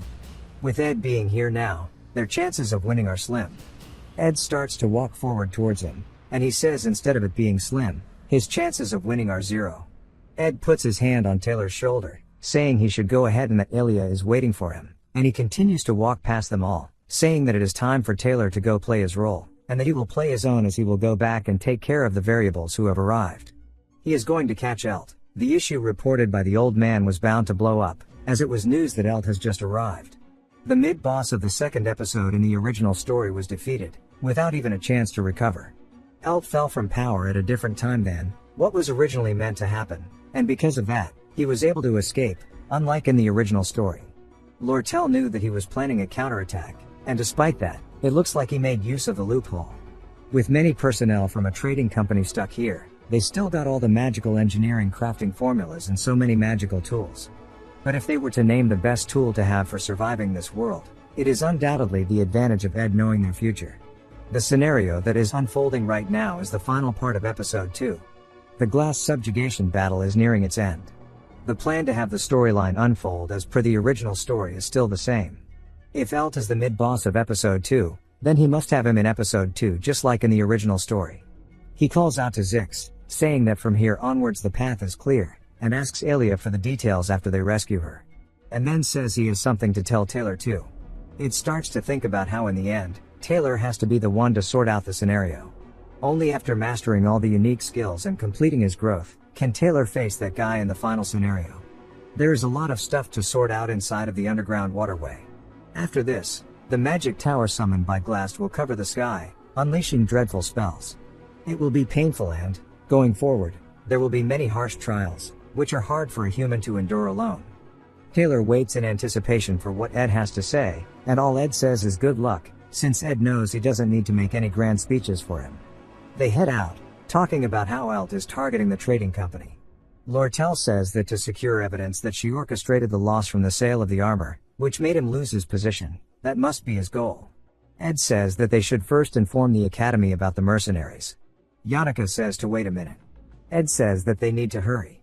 She grits her teeth and stands still, shouting, saying he's going to get hurt again, asking if he's really going to deal with the Golden King Elt by himself. She doesn't know the details, but he was just kidnapped and barely escaped. She starts to tear up, saying that he just collapsed a few days ago from overworking himself, and that this is a matter for the trading company, and has nothing to do with him, and she doesn't want him to get hurt anymore. Ed says that she's right, this is indeed someone else's matter, but it's not like he can say that he has to deal with him for the scenario to line up. Fortunately, to capture Elt, Lortel will need both Ed and Yannicka, so she'll make an excuse to drag them along. But to his surprise, Lortel says that Yannicka is right, involving Ed in this is just her being selfish, and Ed should be resting somewhere safe. Ed says it's nice to see the two of them getting along, but it's not the time for them to be resting. He says he appreciates the sentiment, but unfortunately, Lortel's matters aren't someone else's business to him. They both give off very different reactions. While Lortel starts twiddling her fingers, Yannicka asks him what he means. He says that they need to hurry first, and he'll explain on the way. They start running, and he says that it's not someone else's business, and then he starts to think about an excuse to give. Yannicka comes in clutch, saying, of course, it's not someone else's business, because he has a contract with Lortel. She starts twirling her hair out of nervousness, saying that if she loses control of the trading company, his magical engineering supplies would be disrupted too. So it's definitely not someone else's problem. Ed glances over at her, realizing that she's actually cooking, saying that yes, she is right. Lortel's still in her feels, and he says that he's surprised Yannicka is so smart. All of this aside, he looks around at all of the golems, saying this is complete chaos. Obviously, this is all done by Yannicka. But he doesn't know this, and he says that Taylor has no regard for seniority in this situation, and that he's heartless. Then he sees Yannicka picking up her cloth off of Dorothy's face, realizing that she did this. She quickly says that she didn't, and it just ended up like this, and that she's not heartless, so don't misunderstand. They are almost at the exit now, and that they need to quickly reach the academy to ask for help. Lortel says that the carriage she came in is still at the entrance, but when they get there, they see it broken into pieces, and all of her men are face first on the floor. She laughs, saying that that was faster than she expected, as she sees none other than Elt there. Elt says that he taught her how to manage documents, so there wouldn't be evidence in the company's records, even if he were to scour through them. However, there was a gap in personal management. All it took was a simple threat to the old man, and he instantly folded. We see him looking away while apologizing. Elt says he knew she would smile now, and it took a long time for her to master that expression. He snaps his fingers, saying that it's a waste to ruin her with torture. Her subordinates in the water quickly open their eyes, and swing towards Ed with their blades. Lortel blocks their attacks using magical barriers, asking where they think they're attacking. She says that she figured Elt wouldn't be alone, but he really loves bringing mercenaries into the academy. Elt confirms that Glast fled with the grimoire, saying that there's no need to compare this to last time. And we see archers on the ready, as he says this time is different, as they are the continent's best mercenaries, and that they are entirely surrounded by a small militia. Elt says that excluding Lortel, he doesn't care about the lives of the others, and that they should finish them off quickly. They fire off their arrows, and as the volley flies in towards the group, neither Ed nor Yannicka panic. As it gets right at Ed's face, we see it break with magic, as he had full trust in Yannicka's defensive magic to negate all of the arrows. She tells him to be careful, and that their movements are definitely well coordinated. He thanks her, and looks over as Elt says spirit sorcerers are always a hassle. He reaches into his pocket, saying that he already said that this time would be different, and we see him holding some kind of paper with a formula on it. It is a legendary grade magical item called Belarus's Prejudice, which suppresses the surrounding mana for 10 minutes. Ed says that despite being a single-use item, it costs dozens of golds per sheet, and based on the magic restriction of the Night Butterfly reagent that Alvira used, Belarus's Prejudice is a high-ranking variant. It has the drawbacks of taking time to activate, and the preparations to trigger it being fatally obvious, but it's a very dangerous item. They are at a numerical disadvantage, and they have a mercenary group in front of them. Most importantly, their entire party consists solely of mages. Lortel says that he already knew their powers, so he didn't come unprepared. If that thing activates, they are done for. Ed then warns him that the academy is going to treat him accountable for this, asking how he plans to deal with that. Elt laughs, saying that it's better than losing his life, isn't it? Ed says that a third-rate villain who should have been eliminated early in the story can cause a butterfly effect that would ruin the world, and he knows it well because he is the same. If Elt survives as a mid-rank boss, how big of a variable will he have in this world? He's a villain who gets backstabbed by Lortel and exits the stage in the end, as he killed her real parents, and he did whatever it took to achieve his glory. He's an absolute villain to the core, yet he doesn't feel any animosity towards him, because ultimately Elt is persistently blocking their path so he can survive, which is no different than what Ed has been doing thus far, but he has no intention of giving in. He also doesn't want to lie and say it's because he's ready to handle all the variables he's created, and he tells Lucy it's time to lock the fuck in. She steps off of his back and starts to yawn, and she says that she is tired of everybody waking her up. Just her opening her eyes sends out a strong aura that makes everybody freeze in fear. We see the purple mana emanating from her, and Ed says that it's finally time for Lucy the Slothful to awaken. Before we get to see her do anything cool, it flashbacks us to the book Glock's Travel written by the Archmage in the final years of his life. It was crafted in a humble little cabin that didn't quite match his fame, and was known by almost nobody. We hear him talking to Lucy, saying that she may have natural talent and the blessing of the stars. But that is not a reason to stop learning, and to always continue to learn and be humble. Beware of the loneliness that will slowly engulf her one day, as overwhelming strength is bound to come with bitter solitude. She seems bored, and he says that he'll stop here and to just promise her 3 things. This catches her attention, and he says, do not kill anybody, and to avoid anything that might stain those small hands of hers with blood, and to live the life of a student at least during her time in Sylvania. Back to the present, and we see her ready to go. It's evident that Elt prepared the best mercenaries from the fact that they are all veterans, as everybody knows the saying, beware of an old man in a profession where they die young.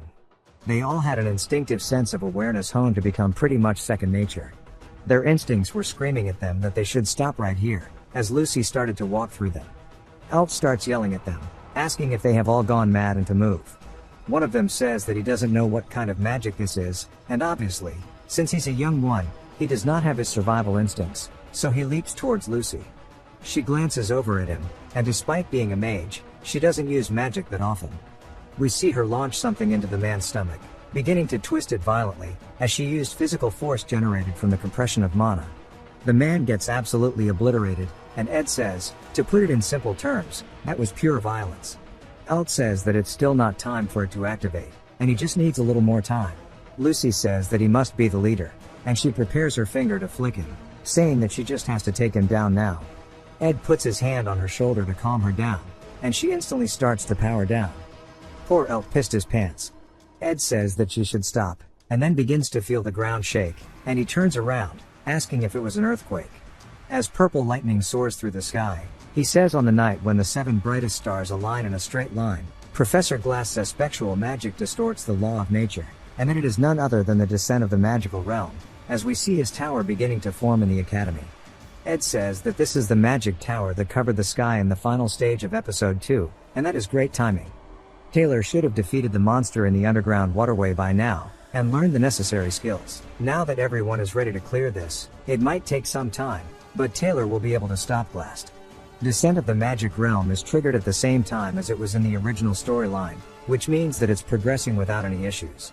Of course, since this magic is so different than any other, everyone is confused except for him, as this is beyond comprehension for both Yannicka and Lortel.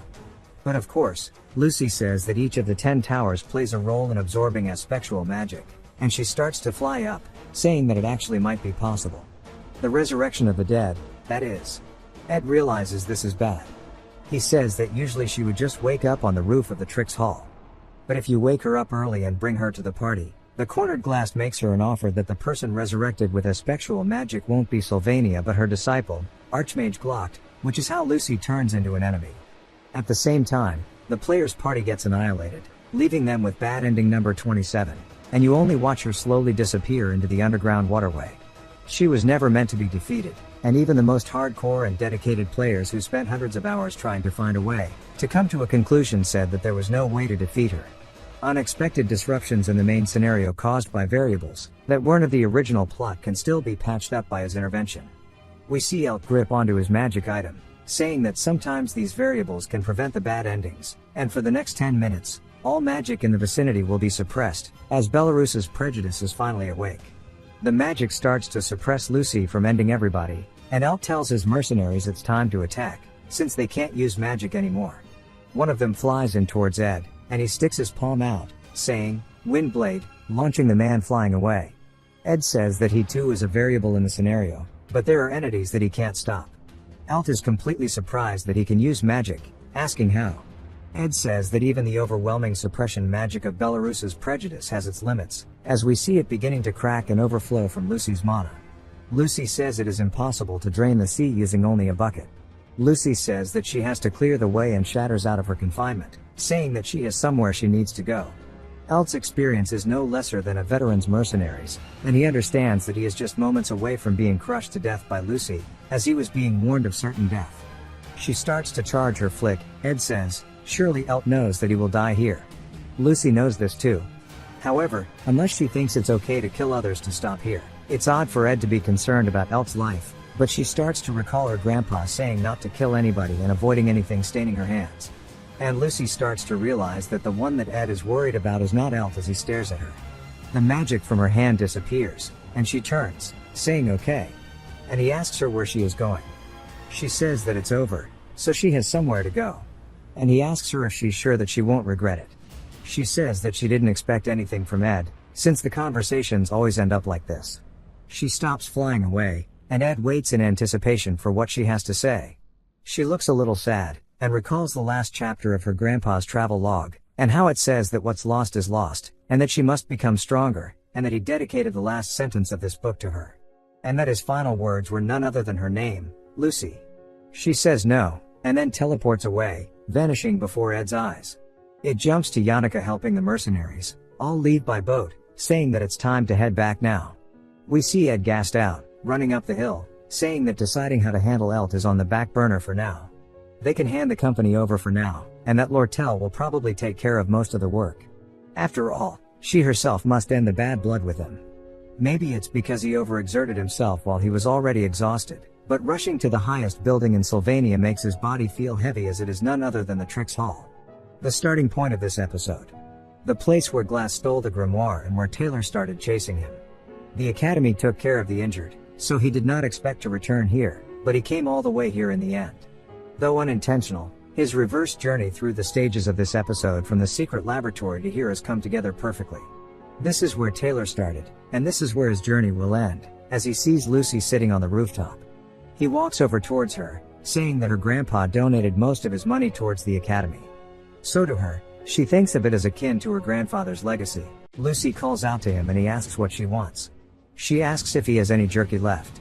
He sighs and tells her he explained earlier that he doesn't have any. We learn that this conversation is common between them and always starts with her saying, "Hey." He asks what she's doing here, and she says that she's thinking about the old days, and she pats the ledge, motioning for him to sit beside her. He looks over, saying he'd die instantly if he fell from here, and she explains that she used to cry a lot back in the day because something really sad happened, but at some point, it stopped feeling so sad. Ed asks why. She says she thought about it deeply, and the reason was really simple. It was only because a lot of time had passed. She had a lot of time to dwell on the old wounds, but she decided it was foolish. Even if she tries to revive her grandpa, he'll leave again someday. Besides, he already prepared himself for death, so he might get angry and die out of spite. And resurrecting a legendary archmage who dedicated his life to the study of magic with forbidden magic would be nothing but an insult. Ed agrees, and she says that she knew it from the beginning. Wanting to revive him was just her being selfish. He then asks her if she is really okay. It's not his place to say since she had to stop her, but he can't help but ask. Lucy changing her mind about reviving her grandpa feels like it could also be a whim. If she changes her mind again, then something terrible could happen. She says, "Hey," like she did earlier, and he gets annoyed, thinking that she's just going to ask for jerky again. But instead, she leans her head on his shoulder, saying she'd like to borrow this for a bit. Ed looks up at the sky, wondering why she made him sit next to the railing, and it turns out it was just for something like this. It'll be hard to find someone as passionate about aspectual magic as Professor Glass in the future. Resurrection magic is also at its end, and the dead are dead, and what's lost is lost. That loss is different from person to person, but in the end, it comes to everyone equally. Learning to accept that loss and covering their wounds is what they have to deal with. We see Lucy crying her eyes out as this is something she understood well enough. Ed then looks up at the sky, saying he sat next to her for a long time, looking up at the magic, and that the starry sky seemed much higher than usual, and he thought it was quite beautiful. Back to the fight, we see a giant golem-type creature appear, and we learn that it is an ancient weapon created by Glass with aspectual magic. Aelia is also hovering in the air as the episode 2 final boss, the magic engineering golem, is now beginning with Taylor and the group, starting to fight it. Glass swings his hand down, commanding the golem, and Taylor looks surprised as the attack comes in. We see it come into contact with something, but we are not sure if it actually injured anybody. The goal of this fight is to rescue Aelia, who is trapped inside the golem's heart. The debris from the attack starts to settle, and we see it was none other than Zix, who has stopped the attack. He yells, telling Taylor to go. Taylor quickly leaps up into the air, running along the golem's arm to save Aelia. Glass starts complaining about his nearsightedness as Taylor's attack comes in, and he is imbuing his sword with a yellowish aura. Glass doesn't even avoid it and just takes it across the chest diagonally. He says that he stopped being able to see anything without glasses and that life as a teacher is bound to be static, sitting at a large desk in his personal lab, reading ancient texts, analyzing aspectual magic, and managing academic curriculums while reviewing materials that teach students. He kept doing this mundane life over and over as the scenery outside the window continued to change. He says that a first-year elemental studies student kept coming to his personal study. She says she wants to study intermediate magic in advance. The snow quickly shifted to rain as his eyes looked tired. We see Claire apologizing to him as she always caused trouble and would beg for forgiveness. Even in the other seasons, when the rain was gone and he tried to enjoy his quiet time, one of the deans always stopped by for a cup of tea. Even after he became the principal, this did not change. As he sat in the same place buried in work, he thought these painful memories would eventually disappear as well. But it turns out they did not. The attack wasn't enough to instantly kill him as he prepares a follow-up, knocking Taylor far away from him, breaking his sword. His wound then starts to repair itself as he uses aspectual magic called small-scale time travel. But the painful memories still have yet to disappear, and he goes to unleash an even stronger attack than he has ever done before. Plebeius starts to run away as the next aspectual magic is starting to be unleashed. It shoots out waves from the golem, which slowly start to make people unable to move, as it is called the multi-time prison. Zix is still functioning, and he turns his head, telling Taylor to dodge and pushes him away with his magic, only to get caught seconds later. Since Taylor fell off the platform, he had to dig his sword into the edge to remain up there, but the magic flew over his head. Glass sits there explaining that sometimes his vision will blur, and through the long darkness beyond his eyelids, he sees what he lost, which is his daughter. His eyes then fill up with hope, and he says that he is almost there. but Taylor begins to climb back up on the platform. Even though he is gassed out, he is still ready to fight. Glass yells, saying that he needs to give up, and he can't stop him because he plans to reverse reality and bring back his daughter. The golem opens its mouth for another attack, this time a beam, but instead, it is greeted by a flurry of slashes that cut the thing into pieces, sending its parts flying through the air. Glass sits there taken aback and begins to sweat nervously, wondering if that is a swordsman form, as Taylor has entered Ultra Instinct. Before getting too distracted, he uses the time reversal magic on the golem, rewinding it.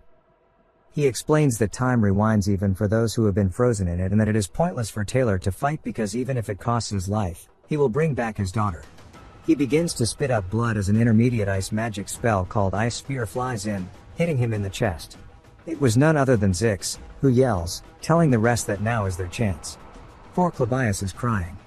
Glass watches them running in, wondering if this is perhaps the end. A bright light appears in his face as the golem explodes. Emerging from the golem, we see Ilya being carried away by Taylor as he has rescued her from the heart. With the dust settling, Glass regains his footing and says that they have won as he falls backward off the platform.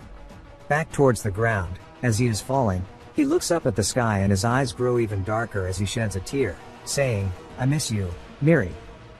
But as he starts to fall more, aspectual magic appears right below him, and he teleports out of the air, relocating to a tree in the forest using an ability called Spatial Leap. As this was a magic circle he left as a final escape. For some reason, he escaped way too late, and even using magic to stop the bleeding seemed pointless. Anyone could guess from the original storyline that he had no future, but seeing it firsthand, it is clear that Glass will surely die here. Glass looks up, surprised to see somebody asking how they were here, as we see it as none other than Ed. Ed says despite knowing the story, there was something he wanted to confirm. We get a flashback to 1 hour ago. As Lortel is running in, she says that Yannicka sent the mercenaries outside the island and she can find her father in the trading company, so all the threats are gone now. They promise to meet again in front of the underground waterway once everything is done. She just needs to check that Ed is safe by heading over. Ed spots her and waves at her, and she notices Lucy right beside him, holding onto his sleeve. Lortel starts to wonder what's going on, and her spider senses begin to tingle, alerting her of danger. Ed turns around to spot both Dorothy and Claire coming out of the underground waterway, and he notices that Claire is crying. He wonders why they both start screaming immediately. Turns out Yannicka is right behind him with Tarkan, giving them PTSD. She explains that since the magic tower uses spectral magic, there's something that she wants to check. Lately, Yannicka's meetings with the spirits have turned into a report meeting about Ed. Originally, this was out of her goodwill to protect the northern forest where the spirits live. However, a few days ago, Tarkan said he detected the same kind of magic coming from the magic tower in the northern forest. If it's spectral magic, there's no need to say who's behind it, but there hasn't been a single magic tower built in the northeastern forest, and now it makes them curious about what Glass is doing up there. Ed says that considering nothing much happened before in the original story, he probably doesn't need to interfere. But even the fake boss elf had this level of impact, and if someone of Glass caliber didn't exist, it's unimaginable how much influence he would have in future scenarios. So he tried to confirm it one last time, but as he got there, all he sees is a heavily bloody Glass asking him if it's past his curfew. Yannicka asks what he is doing, and Glass says that he was looking up at the moon, asking if she thinks it's funny. She replies that she doesn't, and he laughs, saying that's strange because he finds it funny. Ed says he must have known he'd fail, and he laughs, saying that's right. In the end, he was bound to fail one way or another, and it was reckless, but he never thought he'd be subdued by students. Even if he had Obel, he would have taken him down. Glass wonders if Obel didn't take him down earlier due to their relationship over the years, saying he's not suited to be the principal. He tells Ed that he's a better student than he thought and that he discovered him too late, which was quite unlike himself. Ed asks why he kidnapped him in the first place, and Glass says that his talents are exceptional.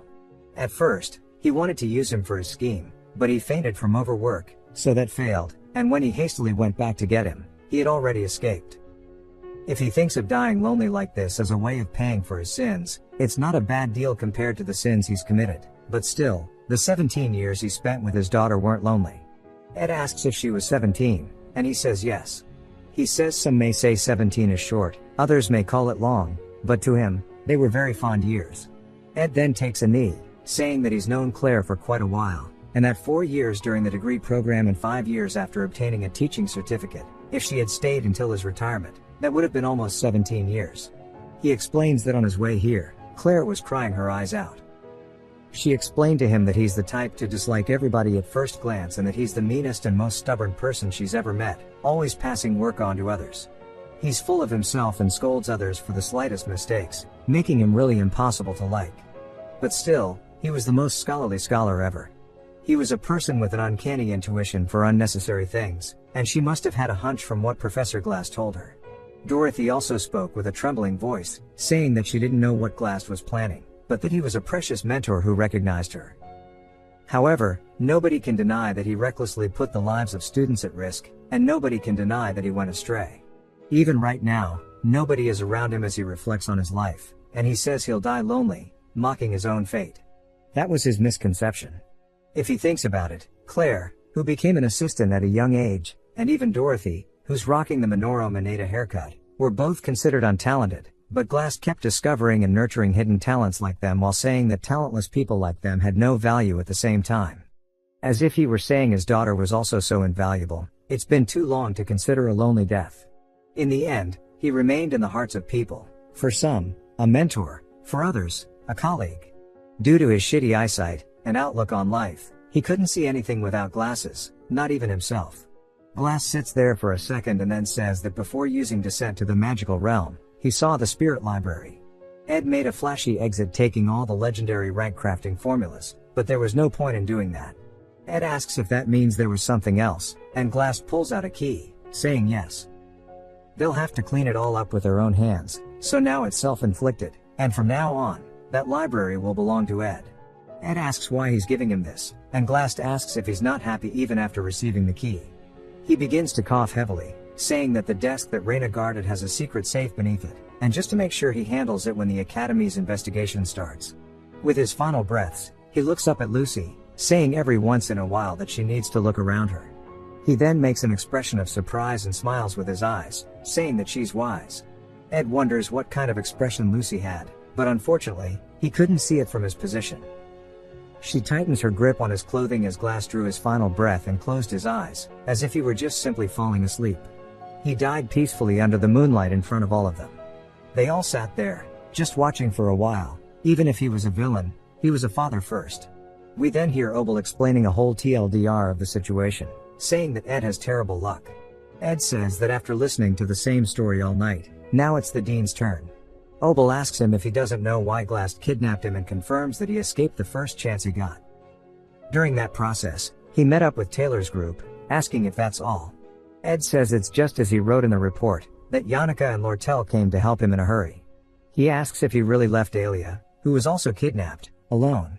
He says that she couldn't move and didn't trust him, so he went out alone to call for help. Obel says that's enough, and to be honest, he's very suspicious of him. Ed explains that the story makes sense, but the repeated coincidences must look suspicious to him. Obel says he acts like he knows nothing, but he gets the feeling that he knows a lot. Ed thanks him for such an evaluation, saying it's flattering. Obel says the same goes for that sly behavior of his, and due to the Awfulest Hall incident and the recent events, he is a student who has suffered due to the negligence of the Academy. Ed is surprised when he sees that what he's looking at is not the report he wrote, because the Dean is looking at his report card. Obel says that he's worked hard, and he must acknowledge it. The Academy wants to reward him instead. As Ed heads out, Yannicka calls out to him, and he says that he's sorry for making her wait, hoping that she didn't get hurt. He was worried. She tells him that she's fine and he shouldn't worry about her. Then the bird starts chirping, and she says that she might not be completely unscathed and that her body feels sore, thinking she got hurt a bit while saving him. He asks her where specifically, and she says that it was her back, and maybe it was a sprain. He says that he realized something from this incident. She wonders what it is, and he explains that she's always the one who works hard and suffers whenever things like this happen, and he thinks that he took that for granted too much. Now she even got hurt. The atmosphere starts to get heavy, and he asks if it didn't strike her after she saw the last moments. He said regret always comes last. He feels a bit of shame, as he seems to be a burden to her, and he's grateful for everything she does, but in the end, she's always suffering. He starts to bow his head and apologize to her, saying he can't believe that he keeps making her get hurt. But she immediately hits the sharpest bow of all time, saying that she lied and she's not hurt at all, and she's sorry for lying. He confirms that she's living in the Dex Hall, and he tells her that starting next semester he'll be living there. She gets really excited, and he says he didn't expect her to be so happy. A lot happened, and it was wrapped up quickly. In episode 2, they did pretty neatly too. Ed sighs in relief, saying he guesses he could say it's all finished now. Obel told him that he should end his lonely life as a wanderer and return to a normal student life, and that he deserves it. He'll allow him to move into the academy dormitories. Ed says that personally, he wanted to set up more fences, grow some edible plants, and reinforce the hut a bit, but it all seems futile now. He heads inside, wondering if his camping life is over. As soon as he opens the door, something falls behind him, and he turns to see Lucy in her pajamas, looking completely distraught. We get a flashback to Lucy asking if it's going to rain. We see her walking around, saying this is not Archon Island, but instead the northern mountain range, and she wonders why she's dreaming of her childhood. She heads to a cabin in the woods, saying since she's dreaming of old times, she might as well go see her grandpa's face. She opens the door to see the area inside is actually super worn down. Her grandpa slowly turns his head to show a decomposed skeleton and asks why she didn't save him. She had the chance, yet she ended up looking the other way. Lucy closes her eyes, understanding that she's in a nightmare, and then opens them again to the maid asking if she's ready to go to school. Lucy doesn't answer her and instead uses her spatial magic to teleport. She says for some reason she felt the urge to go to the northern forest right away. We see her gently land atop Ed's house and she watches him as he walks back. She smiles, saying she feels an unexplainable sense of relief after seeing him. Then she looks back up, wondering if it's going to rain, only to hear him ask if his camping life is over, and she falls off the roof. So that is how she ended up on the floor below Ed. The entire time, Ed is recalling somebody, telling him that cats are always unpredictable and they never play along like you would want them to. When you think you've gotten close and try to pet them, they act aloof and expensive, but when you lose interest and get busy, they get all clingy. He looks down at Lucy on the ground, and since the best way to control cats is to lose interest, he turns away, heading inside. As we see a man explaining all of this, saying to those of you who want a cat-type familiar spirit, they just need to stop giving them attention and act indifferent, and surprisingly they'll end up coming to you first. We see some girls enjoying his lecture, and the man says that this is actually harder than dating. In this monster ecology class, there was a section on these cat-type creatures. Ed explains that lectures of this professor named Flurben were very popular and everybody gets good grades. His grades were lower initially because he was late to join, but as soon as he got ahead in his preparation, there was nobody that surpassed him when it came to subject notes. Flurben says that he would like to end the class here today and asks Ed if he'd like to come to his office. When he's there, he asks if he knows about the Academy's student scholarship program. Ed says it's a system where you contribute to academic tasks in exchange for a discounted tuition. Flurben says that he's glad he knows it well and it would be a good opportunity for him. Ed asks what exactly he would be doing, and Flurben says that it would just be various tasks, assisting Professor Claire and teaching him how to make a good student record. Ed is assisting Professor Claire as she's having a lot of struggles handling glass stuff alone. Annis is also very capable, but it's too much to handle alone. So there's the duty semester end evaluations, and during the break he'll handle academic society's agendas. At the end of the break, there will be the freshman class assignment test, and he shouldn't be too strict when he meets the freshmen. Ed thinks about it, saying if the freshmen are coming in now, that means that Guy will also be there without saying who it is. It jumps to Lortel holding the magic grimoire, saying that she can definitely sense that the magic resonance is extremely high, but regardless to her, it's all whatever. But we see her actually second-guessing herself as she doesn't know if it's okay to sell this to Crepin. The fact that Ed made such a desperate request means that he didn't want Crepin to have the grimoire in the first place. She ends up still struggling, saying even though she bought it to resell it, there's a lot of money tied up into it, and that she needs to be more ruthless as her motto is to never put off today's work for tomorrow. She sees a note from Ed that says if he could just get the Sage's grimoire purchase certificate, he would do anything for her, and he means really anything. She begins to blush, and her eyes brighten up and she starts laughing, saying that she just needs to do this then. We see her signing a special winter break class notice and she says without Professor Glass she doesn't know who's going to conduct the class, and this means that she doesn't have to worry about the camp anymore. She sighs out of stress, saying that in the end of the semester it's always the busiest and that both Yannicka and Ed must be occupied as well, but there probably won't be anything bothering Lucy.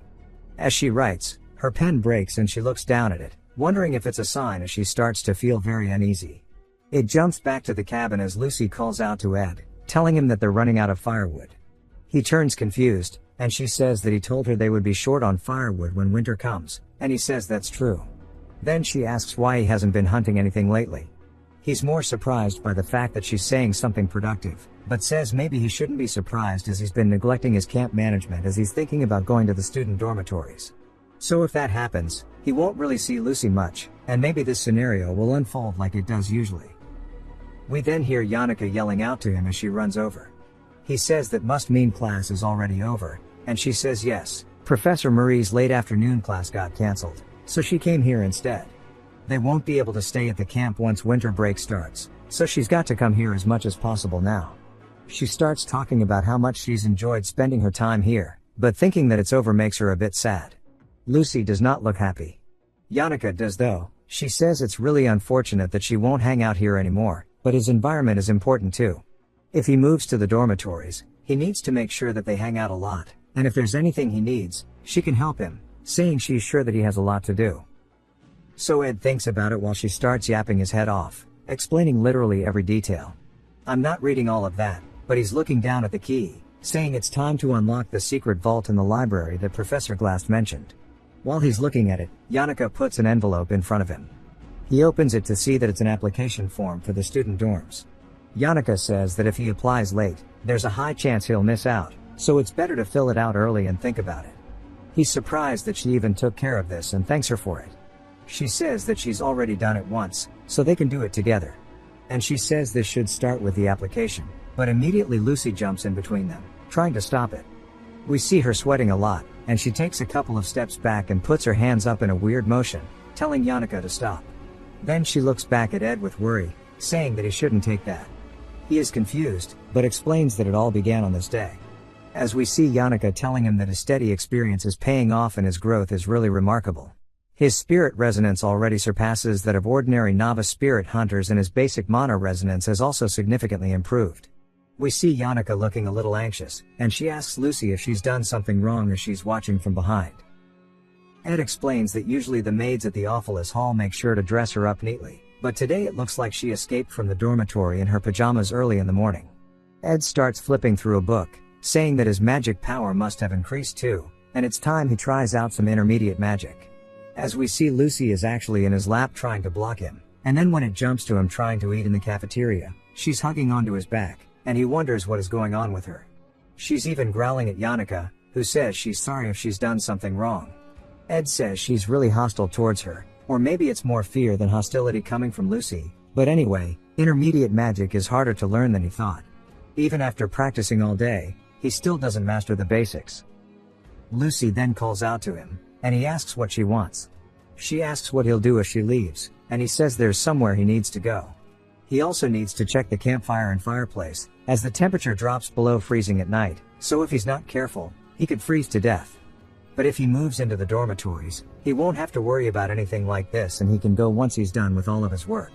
She says hey to him once more, and he looks down wondering what it is, only to see her putting her hat down and looking up at him. Then her eyes start to shine brightly, and she says that they should go together. It jumps to a tree with a rope tied around it. We see the rope going down the hole towards Professor Glass' library. It's none other than Ed, and he's asking Lucy why she followed him to a place like this. She says that she could have helped him get down here with her magic. He sighs, telling her to forget it, saying he needs to make sure he's able to come down and get back up by himself anyway. Since he won't be able to take everything all at once, he'll need to come here a few more times anyway. He moves one of the desks over to the side, seeing the vault underneath, and he says he didn't think that there would be a secret safe here.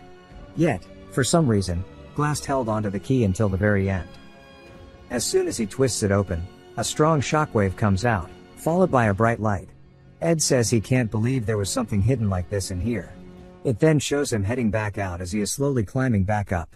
He says it's almost time for Lortel to send the magic engineering item materials that he asked her for. He should ask her for a ladder too. If he had not trained his stamina, he would have given up already. Lucy then finally asks him what he got out of this. We see it's a legendary ring magic tool called Glass Golden Phoenix Ring. It distorts the timeline and brings the magic you possess in the future to the present.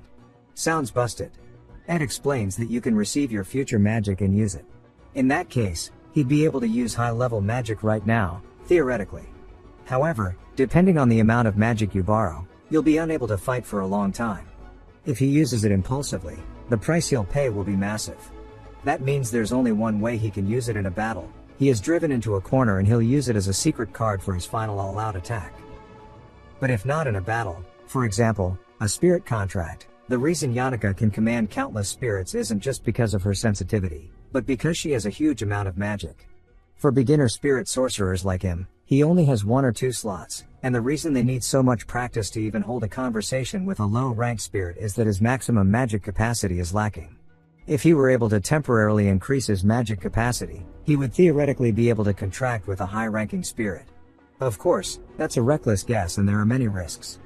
Lucy looks at the ring, saying if he had the time to make that. She goes to finish her sentence, but Ed tells her no, saying that's all in the past. There's no point worrying about it because even if they search through the entire library, there's nothing more precious than what he just received, as there's no way Glass would have wasted time. Glass said it was a sin to promote those of ambiguous talent, but this is an object that can destroy the wall of talent called maximum magic capacity. This must have been the reason that Glass was researching magic engineering in the first place, and the reason that he hid it all so nobody would ever know until the very end. It was all a gift for his daughter. Lucy then calls out to him, saying in the past one of her sleeve buttons fell off. The button on the very end of the sleeve, she never noticed it when it was on, but once it was gone, her sleeves were so loose that it was uncomfortable, so she suffered for a long time. Ed asks if that's so. Lucy says it's often that she only realizes the importance of something after it's gone. Something she thought meant nothing was actually very important. She followed him because she had something to ask, and that is if he is really going to the student dormitories. Her eyes look sad, and she asks him if he will go. Ed, surprised, says it was a difficult line to come out of Lucy's mouth, but his mind maintains neutrality to enter the dormitories or to continue his camping life. I personally hope he stays camping. Ed says entering the dorm would be more comfortable. It's not normal to live outdoors like this in this cold winter. Lucy says that makes sense. She looks up, wondering if it's going to rain. Lucy saw the clouds in the sky and felt the moisture on the bridge of her nose and could actually sense that it was. Ed says no, saying that she's not always right. He tells her it's not time for that. As they both continue looking up at the sky, Ed says you cannot be certain that what will fall from the sky will be drizzling rainwater. However, at the end of a long monsoon season, you think that rain will come thoughtlessly, even though the rainy period is over. He then calls out to her, saying he has so much to do these days that he hasn't got enough firewood for the winter, and he doesn't think he'll be able to do it alone. So she should help him. She said herself that they don't have enough firewood. She instantly jumps at him, yelling really. He even falls to the floor, and she's asking him over and over. He says he's already completely adjusted to camp life, so if they improve their surroundings a bit more, he thinks there are many more problems. He's asking her if she can help him. She says yes. He explains if they can make the camp more suitable, it'll be better for him than the dorms. Ed just lays there and accepts it. That's how the second act ended. It's now officially the third act where the scale of the trials has grown. There's so much to think of when he closes his eyes. Princess Fina, who's aiming for the student council president position, and her fight with Lortel, and the new enemies and main characters that will enter the school as new students. The person who will be the last one standing on the stage, the final boss of the third act, is none other than Lucy herself. Ed looks like he's really thinking about it, saying it won't be easy, but he's putting his worries aside for a moment. Even when the next episode ends, they'll both be living well and healthily. After seeing Lucy make expressions that he'd never seen in any scene or route, he was sure of his choice now. And then winter has come as it jumps to him shoveling snow, saying although it feels comfortable while it falls, the snow gathering means more work, and after shoveling it all, it's already the middle of the day. Although it's been a while since he set the policy that he can't ever do himself because of how much of a risk they do, he's going out because he was called out for the school scholarship student task, so he decided to do all the work he had to catch up on today and needs to finish the firewood and provisions work. But because the preservability is good, thanks to the cold weather, he was able to finish the provisions work quickly. By giving up dorm privileges, he receives tuition privileges, so the problem of tuition was able to be resolved, which means he doesn't have to divide his day by the hour like he used to anymore. But that alone doesn't mean he can just sleep like a certain someone, and he says he's given up on throwing Lucy out. While it's not like Lucy, who has protection magic all around her, will ever get cold, the problem is how that would make him feel. This is an ease that he doesn't know will come again, and if he had to take the risk, now would be the perfect time. He looks down at the Phoenix ring, asking if it's time to get started. He squeezes the ring, imbuing it with his mana, and he asks Marilda if she is listening to what he is about to say. It jumps back to the academy. We hear Yannicka saying that the taste of the refreshments prepared by the previous royal patissier was delightful, along with the terrace that smells like flowers. The highest quality refreshment set of La Place Bakery is hard to get because the reservations for it are usually fully booked. We hear Clara say that she'll get straight to the point, asking how else she could get Yannicka's attention without some kind of bait like this. Yannicka asks what she means, saying bait makes her sound like some kind of fish. Clara says that she'll get straight to the point, and she thinks that Yannicka is slowly reaching a dangerous line. She's completely fallen under Ed's spell. Yannicka asks how Clara knew that, and Clara asks how she is meant to not know, saying that she's trying to stop her.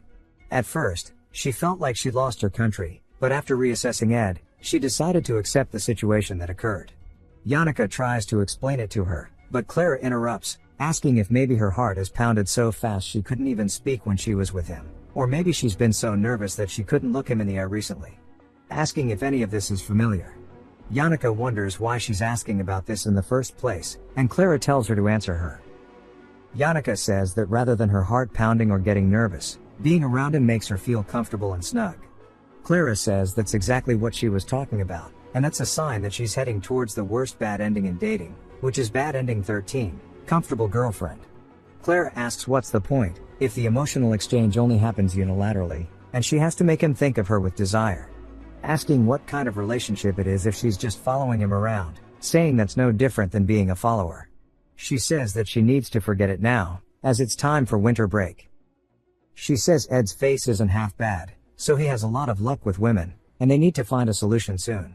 She feels super anxious because she's going home now. For example, instead of doing that ridiculous push and pull, she should do something that activates his desire to protect.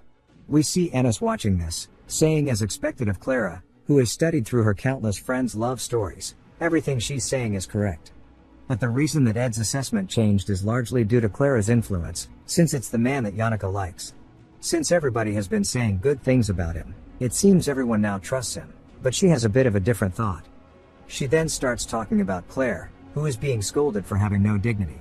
When she sees her like this, she wonders how such a person ever became a professor, but all the serious professors praise Claire's abilities, calling her lucky. Somehow, she got to have Flurben and Glast as her masters, received guidance from countless scholars, and managed to finish her degree. Now she has even obtained the greatest TA. This is the reason that Claire, who has an incredible academic mind, but is terrible at work, managed to handle all of her important tasks, because of Annis, who we learn has the last name Halilan.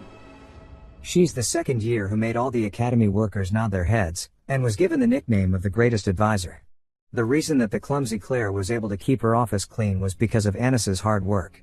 She collected personal information at a rate akin to stalking, going back and forth between the student library and dormitories.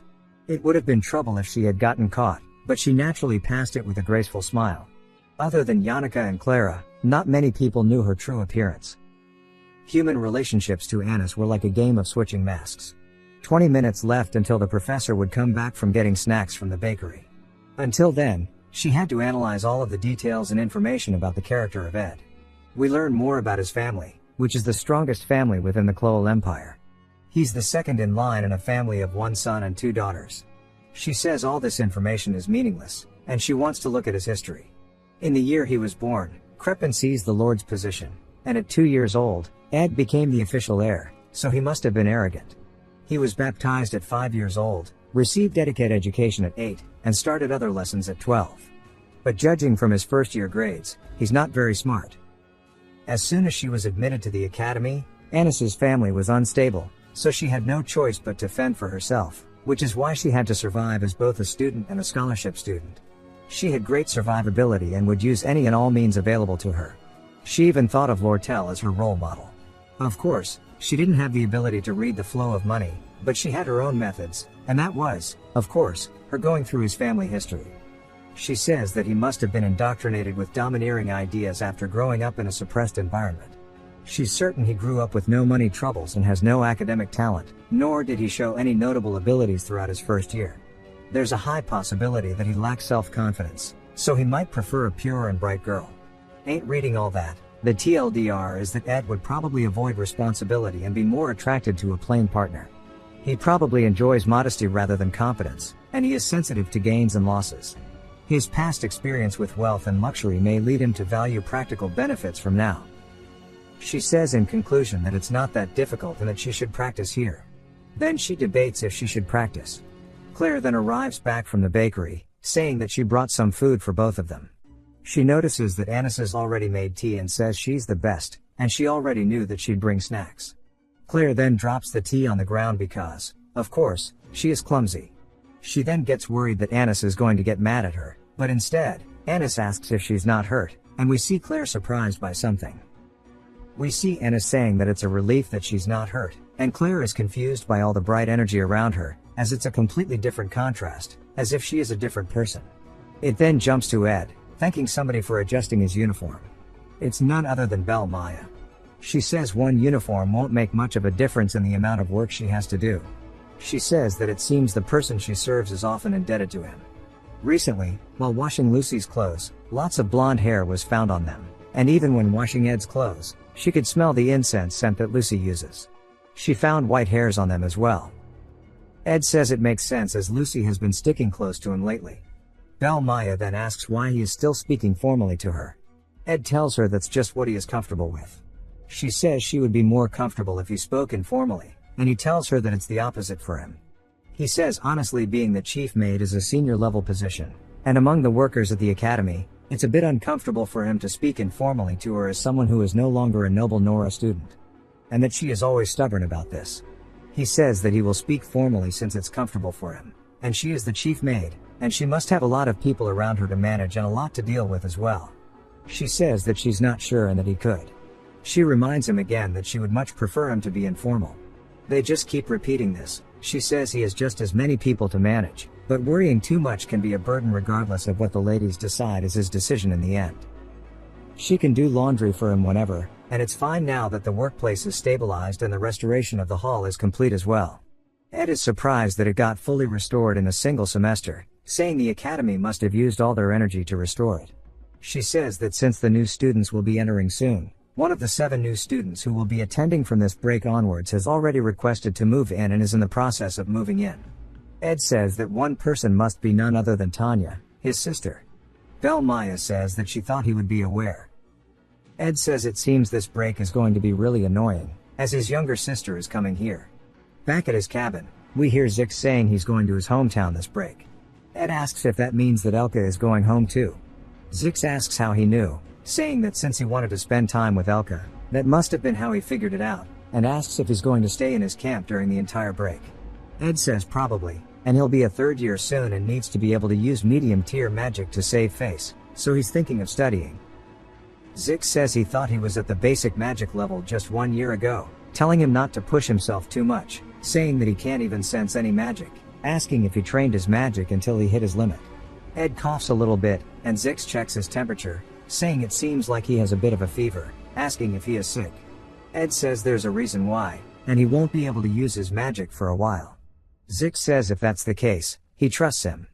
Zix's greatest strength is his indifference. If he says there's a reason, he always just agrees with him, which is comfortable. Zix says that Alia was talking about him, and it seems there were some misunderstandings. She said she would drag Taylor here to apologize properly. She asked where his cabin was, but he did not tell her since it's personal information. Ed says to just tell her that he doesn't care for an apology. He's not upset, he just literally doesn't want it. He has no negative emotion towards her. Zix says it seems more like indifference rather than just being tolerant. Ed quickly changes the conversation, saying that since Zix is so good at keeping secrets, he must help him before he goes home and throws him a bag of money. He tells him that he's using Professor Glass's basement laboratory, but it's such a mess that he needs the manpower to organize it. Ed says he doesn't need the money, as he can just treat it like training, but wonders what use the library will serve. Ed says he's going to use it as a workshop. Zix says on top of all the other things, like the camp and archery, Bro is pretty much a fantasy version of Johnny Sins at this point.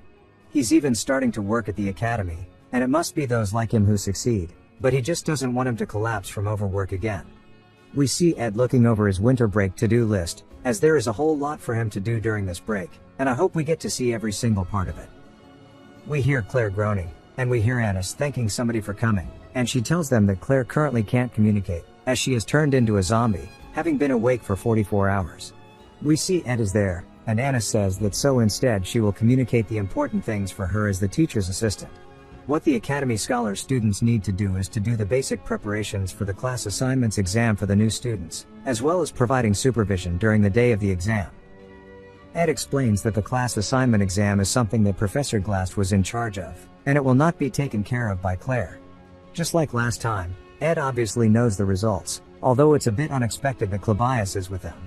We see Anna's handing a paper, telling him that he's to get the equipment that she has requested on this, and there's another man that we introduced to named Onyx, and she tells him to assist Claire. And she turns around and grabs something else. Annis explains that there's something that Clara and Yannicka are overlooking. There are too many girls near Ed, and his face looks just like a player's. Since she's working with him as a scholarship student, it's a good opportunity to test him. After looking at the research, she perfectly created the type that he might like. If he can't resist her seduction and is a pathetic man who will fall for her, she'll take responsibility and rip him away from Yannicka. I think she'll fall for him. It jumps to the northwest in the Orne Mountains. Anna says that it's not very big, but a mountain is still a mountain. There are some dangerous parts, and because of the time of year, some students might get pretty hurt by slipping on the snow. Then she says that she's actually really tired, and she's surprised that Ed isn't. Ed says it is about time that they take it easy and rest, and they should take a break. She puts her hair behind her ear and laughs, thanking him, saying his stamina is good and he's considerate, and she's had a lot of misconceptions about him. He asks what she means, and she says that he must know, to an extent, that she's close with Yannicka. So she was worried that Yannicka might be spending time with a bad person. That's why she acted so cold to him. Ed brushes it off, saying it's fine, he doesn't really care about any of that stuff. Then he moves on to the next thing he needs to check. He says that she must have been tired from having to be a student TA by herself, and she's worked hard. She says that's true, but it's okay now since he is here, and she grabs onto his arm. She says, of course, the other two people are helpful as well, but she feels very supported now that he specifically is here. She's sorry if this might hurt him, but she asks about him being excommunicated from his family, saying that she was actually the same. Her family became unstable as soon as she entered school, but she still wanted to keep it together, so she endured it on her own. It felt like she was alone for a miserably long winter. Ed says that he definitely gets the impression that she has a strong ability to survive. Whether they were financial matters or otherwise, she solved them all on her own. He tells her not to be too distressed about it, and she's been enduring it well. She laughs and lets go of his arm, walking in front of him, saying that they share a lot of similarities while blushing. He says rather than being this emotional, he remembers her as being more cool-headed and realistic. She then starts to trip, and he quickly catches her, telling her to be careful. She blushes for real this time, saying she's sorry and that she tripped on a stone. He looks around, asking where the hell it is since he can't see it. She starts trying to fan herself with her hand, wondering why she's so warm and that she should calm down. If he just waits, she'll be right back. Bro is confused. She says that he's really reliable and trustworthy from the outside, wondering if it's an act. This is all ambiguous. A comrade who endured a difficult academy life is how she explained herself to him. She has the impression that she appears confident, but on the inside, she's really weak, which makes him want to protect her. She doesn't know if he likes the mature or the cute and naive, so she tried doing a mix of both. She tried creating some points of contact a few times, and one more in the end on the facade of an accident, and it's almost all according to plan. Then she wonders if maybe she got too immersed and she starts to blush again, saying she wasn't expecting it to be this way, but he is actually in really good shape, and he acts like a nerd, but he's really muscular. She thought he'd be a noble family young master who grew up knowing nothing, but he's better at work than she expected as well. If you pair that on top of his appearance, it's no wonder Yannicka fell for him. She starts to see him in a whole different perspective than we do. Her heart starts to beat really fast, and then she immediately says that she understands it now, and this is how he makes women fall for him. She calms herself, saying it won't be the case for her since she is built different. Then we see Ed sighing, saying that it's actually a beautiful view. As he's looking over the mountain, he says that it makes him forget all of his worries, but there are some things that he can't think of any solutions for. For example, the issue regarding his sister Tanya, the villainous young lady. These are the words that best describe her. As expected of a young lady who grew up in a duchy, Tanya is a genius when it comes to politics. She instinctively developed her ability for politics and trickery. With that as her basis, She tries to become the first student council president in Sylvania history. Soon, she will start gathering characters with influence in the academy. Belle said that Tanya was entering the dorms earlier than the others, and the reason for that is so she can cement her position as much as possible before the semester starts. Tanya isn't an extra, but a villainous character, so there are a few things he remembers, and because of that, he thought he'd prepare for her at least. But there is a problem: he has no idea how she's going to treat him, since he doesn't know anything about her, nor does he know anything about himself before they enter the academy. Since Ed is a villain who only appeared briefly in the beginning, the setting never mentioned it properly, and there was nothing said in the epilogue either. He really was just an extra character, so he has no clues at all to work with. That's why he has no idea how to handle this problem or any idea how Tanya thinks about Ed. Then it jumps to her saying garbage as we see her finally arriving at the academy. She says Sylvania is full of insects compared to the others who are attending. The Cloel Empire's princess, the L Trading Company's executive, a spirit sorcerer who can wield high-level spirits at a young age, a great alchemist who made the elixir of engraving as a student, and a beast who commanded the northern vegetation region, Nortondale's sword demon, and even a warrior who can wield the swordsman form. However, the coolest one of all is the rare genius mage who may have received the star's blessing from the archmage, Glocked. This is a gathering of abilities that makes her heart pound just imagining it, and she can't help but long for it. She will make sure to lead a faithful academic life within their gaps. Belle then greets her, saying the maids have already organized her luggage and sent it ahead of time, and her room is on the second floor. Tanya just hops out, saying that hopefully, she can complete the entrance procedures through the attendants, as she has somewhere to stop by before then. Belle says okay. The first thing she would do at Sylvania is search out Ed, the one who disgraced the family name, as she plans to get rid of the trash, and we are formally introduced to the villainous young lady, Tanya. We see her holding onto a note written by Crepin that says he feels happy to hear from her. He truly wants to encourage her ambition, and she should show her face around as a proxy for him and strengthen the position. She proudly says that she will satisfy her father's expectations, and before leaving for the land of learning, Sylvania, she told her father two of her resolutions. Her father says that while Sylvania may treat her differently depending on her identity, at its basis it is a land of learning. Even the princess, when it comes to learning, was to treat professors with respect as masters. So she shouldn't rely on her nobility and commit discourtesies, and everyone a grade higher than her as her senior. As we see her having tea with somebody, thanking them, she says that she heard they knew about that man. She says that she doesn't want to explain it for too long, but he is a human who is none other than a blemish in her family, and she's grown up with him since she was young, so she knows. We hear that Lortel is actually the other person, and she says it must have been hard. Tanya says there's no way her childhood can't compare to hers. She does not find it difficult to lead a conversation at all. She takes a sip of the tea, saying that Ed is full of bluffs and is a crude person who doesn't know elegance, and to think that a human like that sat in the position of heir to the family just because he was older. He has no perseverance, so he only barely started before giving up, but his pride is so high that he'll never acknowledge his incompetence. Just because he had the slightest bit of mono-resonance, he acted all high and mighty as if he'd become an archmage. When he barely entered the academy, she was at a loss for words. But only a few years passed for him to cause an incident and get himself into this situation, so she feels better now. Lortel asks if that's really the case. Tanya says that she's sure someone like her would have noticed it in a moment. Then she starts to sweat nervously, asking about an opportunity, but then wonders why this is not even a conversation, but only her talking. Crepin's letter starts to resonate with her, and he warned her to be careful when meeting people he introduces her to. She must respect the other person, especially when it comes to negotiations and deals. This is a person she cannot take lightly, as she and he have met from the Sage's Shield Grimoire business, and it'll be a great experience.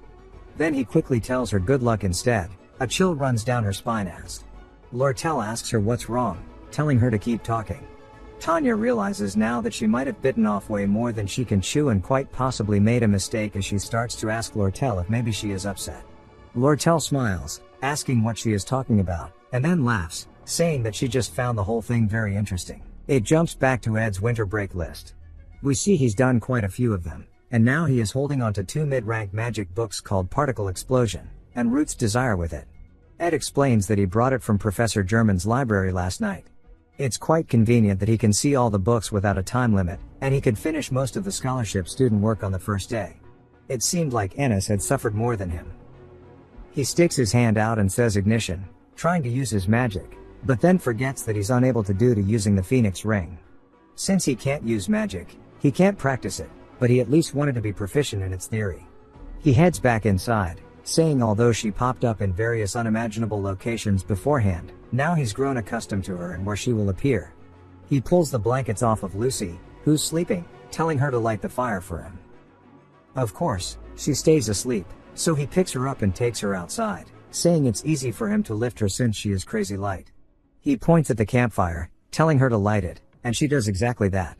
He goes to take her back in, but she says that she'll stay outside with him, and he tells her okay, and she falls back asleep.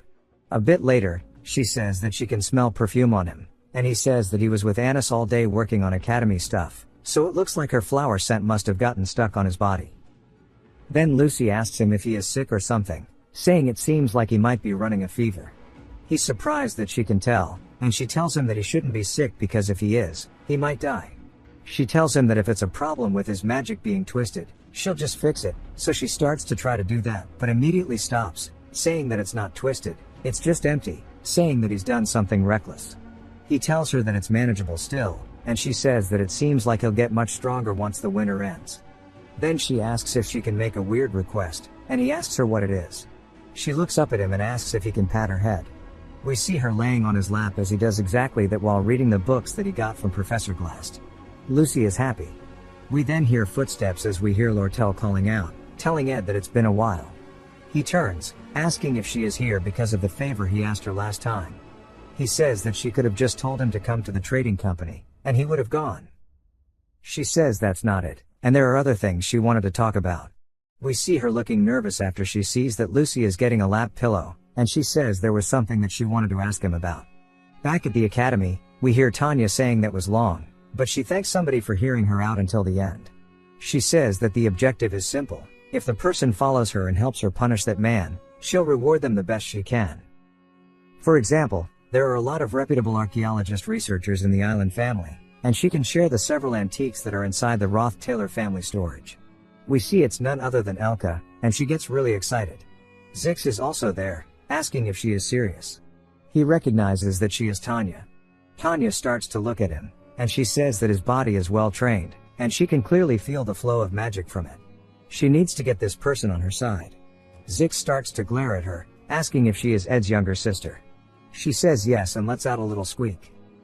He tells her he sees, and she starts to get anxious, but then he immediately smiles and laughs, asking Elka if she heard that, saying that this is Ed's little sister.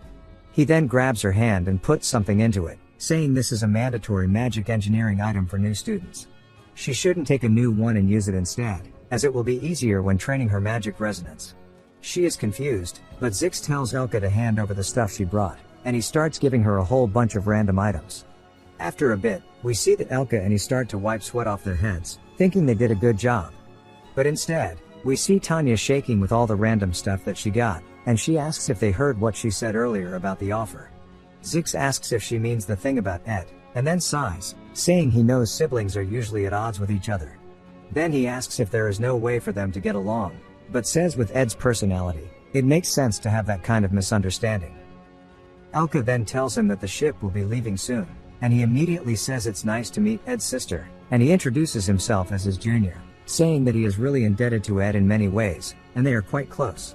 He says she looks tough, just like Ed, and he can tell she will do great. He puts his hand on her shoulder, saying it must be a blessing to be born from a great household with a great family. Then he and Elka head off, and he gives a little countdown before he and Elka both say good luck. In unison. Tanya falls over on the floor and is completely lost for words. Then it jumps to Claire's office. We hear Anna saying good work. Claire looks like she is about to die, and Anna says as long as the new student's classic sign may go well, they will be able to take it easy for the rest of the break. Claire is just surprised that Annis is okay, asking if this is because she is young, saying it's been 2 days and her stamina sure is made of steel. Anna says, as she thought, she can't trust in the labor force of the external scholarship students, whether it's the third-year Onyx or the first-year Clabias. They aren't efficient with their work, so she has to redo everything. But for some reason, Ed was different. There were no flaws in his document processing, and he was able to resolve practical issues that are hard to find among high-ranking nobles. It would be a lie to say she wasn't surprised and that he wasn't living revered for nothing. Claire starts drinking some coffee and asks her if she also thought she was very similar to Ed and that she should keep this a secret from him. But when she was investigating the Awfulest Hall incident, she had to tail him for a bit, and she found out that he'd made quite the decent camp bigger than this lab. The tools he uses, his work table, campfire, pretty much everything there was handmade by him, and she was able to truly feel how persistently he lived. And she knew even his grades would improve so much, it was to the point that even Professor Glass acknowledged him, and he even contracted with a spirit. So it must have been hard to do it alone, though she has no idea how he did it. But it shows that he is no stranger to working hard. Ennis then realizes something and starts to sweat nervously, and she says that it's very different from the life of a noble who grew up within a greenhouse as a flower, as his skills and practical abilities are strangely developed. Claire then says that she understands now how many more similarities they have, and Ennis can tell what she's insinuating. Ennis tells her she's glad she's saying all this, and she doesn't think he's a bad man, but she couldn't just listen to others' opinions and tell Yannicka to have a beautiful love. But after meeting him herself, there were no flaws, and she could see that he's just a decent, honest, and hardworking man. Then she says that maybe decent is still an understatement. His appearance is outstanding, and he doesn't have an arrogant attitude. He's also got a gentle side, and while she found out unexpectedly, he has a great body. And he smells good, and she just continues complimenting him over and over. Claire asks her if she's spacing out, and Ennis realizes what's going on. She immediately puts her hands on the table and stands up, opening the window, saying it's a bit warm in here and they should get some fresh air, sending Claire's papers flying everywhere. Claire asks her if she's okay, saying maybe she overexerted herself.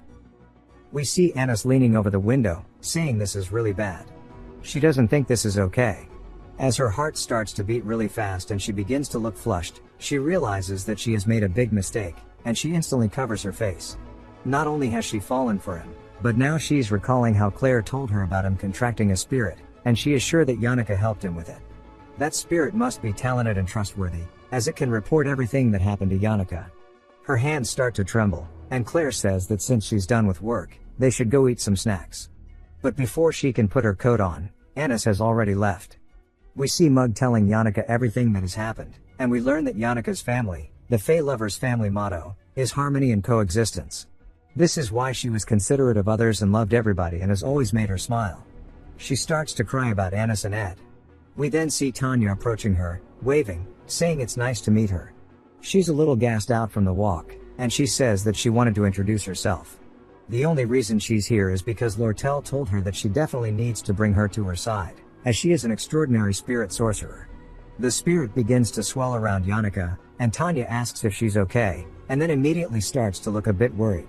Even though she's hearing Lortel's words about telling her not to worry, saying that Yannicka is kind by nature and considerate, she sees the exact opposite of that, as Yannicka is overcome with negative emotions. Lortel says they've finished arranging most of the production materials he asked for, but the legendary materials are still taking a little bit, as they're hard to find during the winter.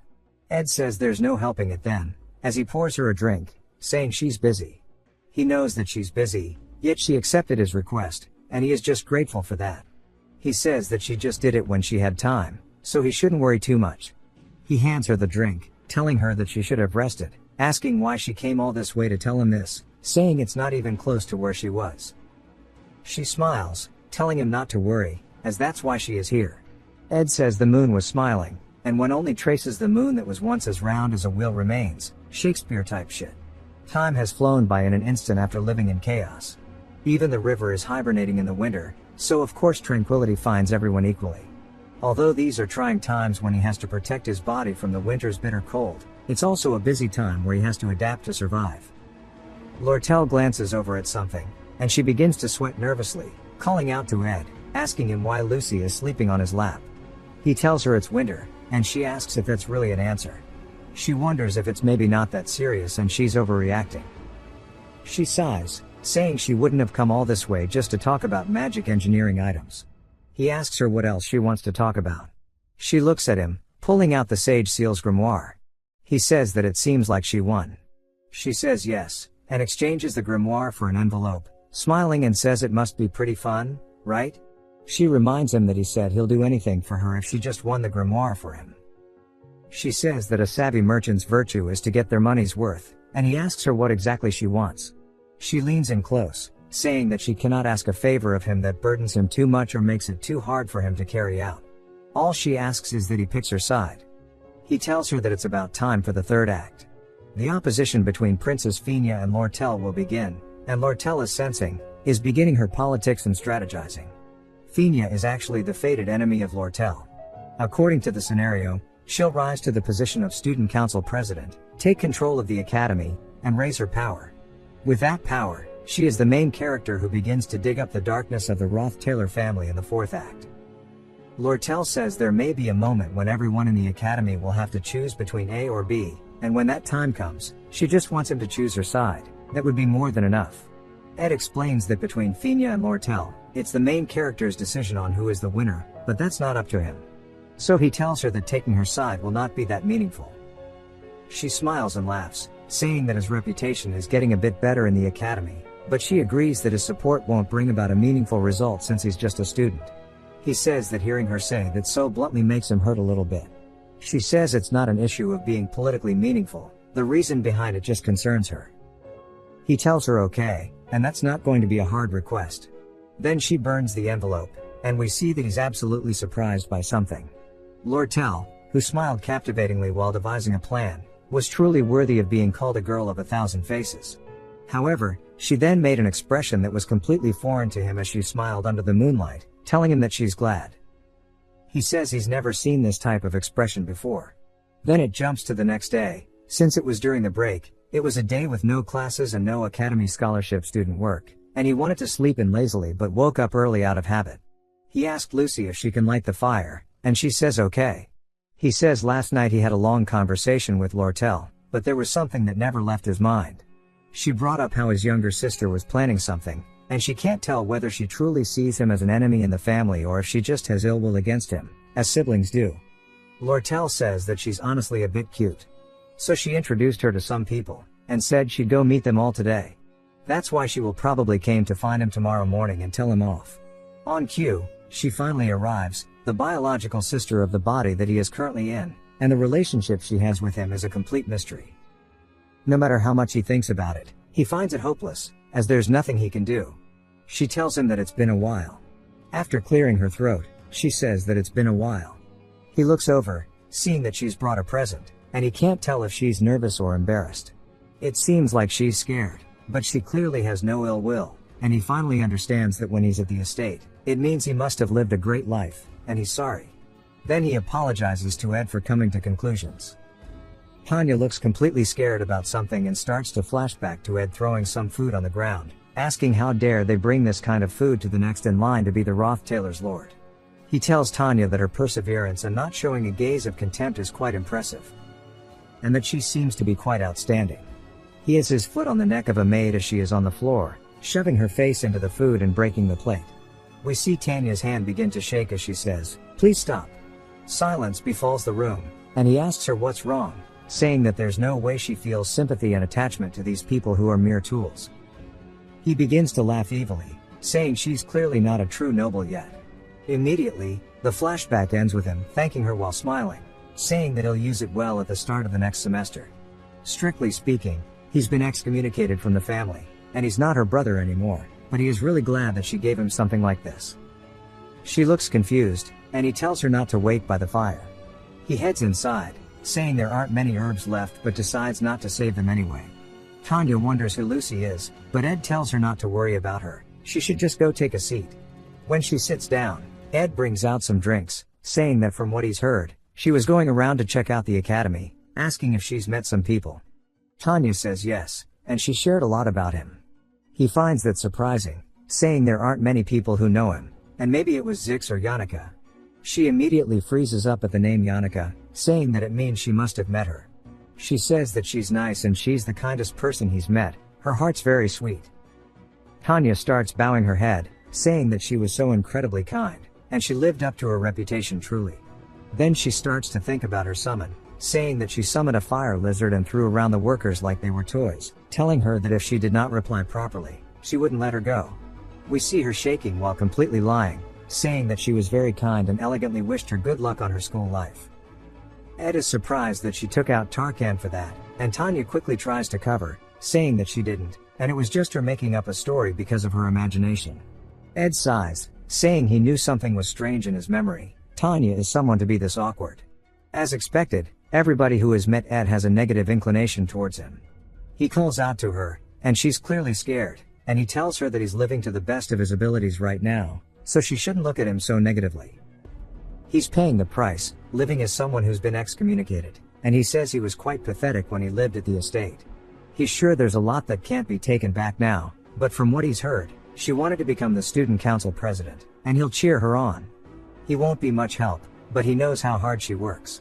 He tells her good luck and says that he's saying all of this, but Tanya will not become the president, since Tanya is a villain who is there to help Fina.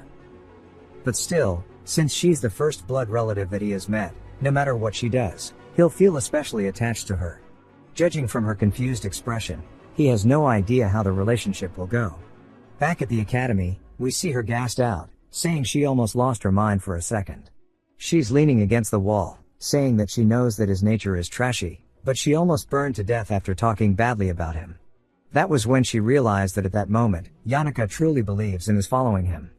But she finds it strange, since the academy is full of elites, and the top student is the legendary genius mage, Lucy. This place is full of those types of people. No matter how good Ed is at acting, his true nature will quickly be revealed. When she closes the door, she sees Lucy and recognizes her from Ed's camp, surprised that she's next door. She says even Awfulest Hall, which is the best dorm, has somebody so unsophisticated and elegant. So, of course, it seems like there are some imperfections in the academy. Tanya sighs, and Lucy asks if she is his younger sister. She then stands on her tippy toes and pats his shoulder, saying that she should let her know if she's struggling with anything. Tanya watches her leave, then her eyes open wide full of surprise as she now sees the golden nameplate above Lucy's door, which means that only the top students have it. She reads the name, completely surprised that that was the legendary genius mage, saying that none of this makes sense. It seems like it's going to take some time for her to adjust, and it wasn't particularly her fault. It jumps to the rose gardens as we hear Ennis telling somebody to introduce her to a boy. She says it's best if it's someone who's handsome, tall, and distinguished. Since the person has worked at the Awfulest Hall has been there for a long time, she must know many students, and it's none other than Belle. Belle says that she didn't think Ennis was the type of girl to meet with boys that casually. Then she asks if she even has any dating experience. Ennis immediately lowers her head, defeated, and Belle says she apologizes, explaining that she didn't mean it in a bad way. She's always busy and doing her best to take care of herself, so she didn't think that she'd be interested in dating. Now that she thinks about it, she and Ed are very similar. Then Belle realizes what's going on, and Ennis says that she can't fool her eyes as exactly as she thinks. She met him to be sure, since he has negative rumors surrounding him, but they had more similarities than she thought, and the conversations flowed well. He's a thoughtful and considerate person. Belle asks if that means she's into Ed. She says yes, she is attracted to him, and if anything, this is good news.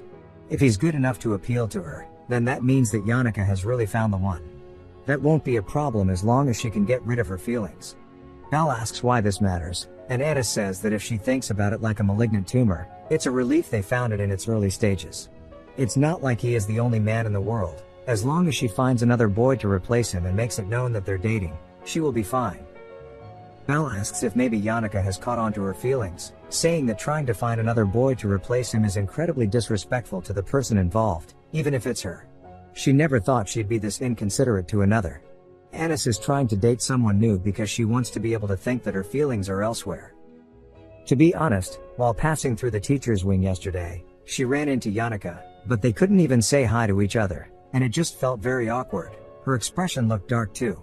She says that next year during the class assignment exam, she has to supervise the exam with Ed, and she feels so sorry towards Yannicka that she doesn't know what she'll do.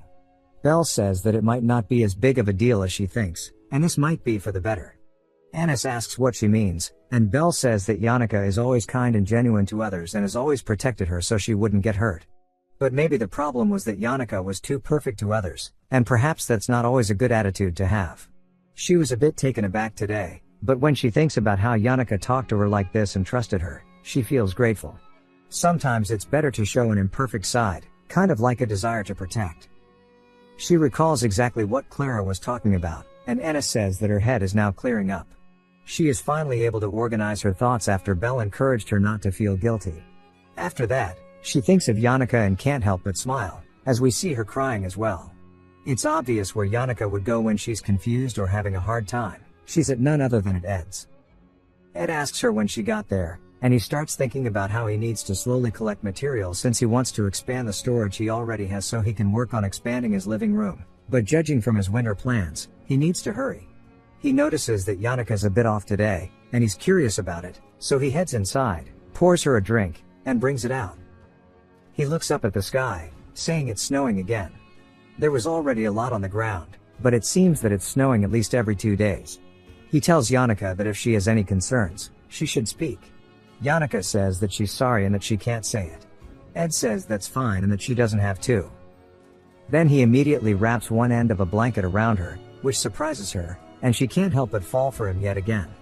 Ed says that sometimes he forgets that Yannicka's academy life must also be really difficult. She kind of seems like a small animal backed into a corner, so as hard as it is to brush her off, she starts to cozy up on his shoulder. Ed says that it's cold, but winter will continue, and even though it's so cold that it's hard to endure, spring is a lot closer than they thought, as we see that he's actually sharing the blanket with her now as they sit by the fire. It jumps to Tanya's thoughts as she says there were a lot of times when her father left because of business in the palace, but the Roth Taylor residence was always peaceful. However, after the heir and oldest daughter, Arwen, died, a new heir dominated, and everything changed. She says if you're curious about what kind of person Ed is, there's a saying that if you want to see who someone truly is, you have to give them power, and that pathetic piece of shit acted as if the whole world belonged to him just because he had a bit of power. We see him flip the table at dinner, asking her what she can do. He asks why she's glaring at him so hard, asking if she even has the courage to kill him. He then reaches down, grabbing the knife, saying that since Arwen has left the world, this is good. He puts the knife in Tanya's hands and yells at her, saying if he dies now, she'll become the heir and take his spot.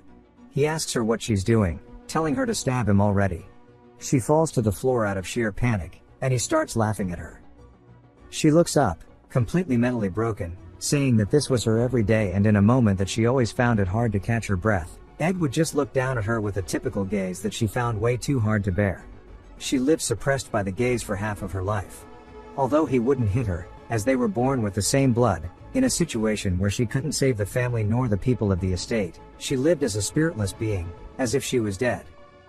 Finally, an opportunity arose after he was excommunicated, so all that was left for her was to prove herself. The upcoming student council president elections are her one and only chance. Her first plan was the class assignment exam.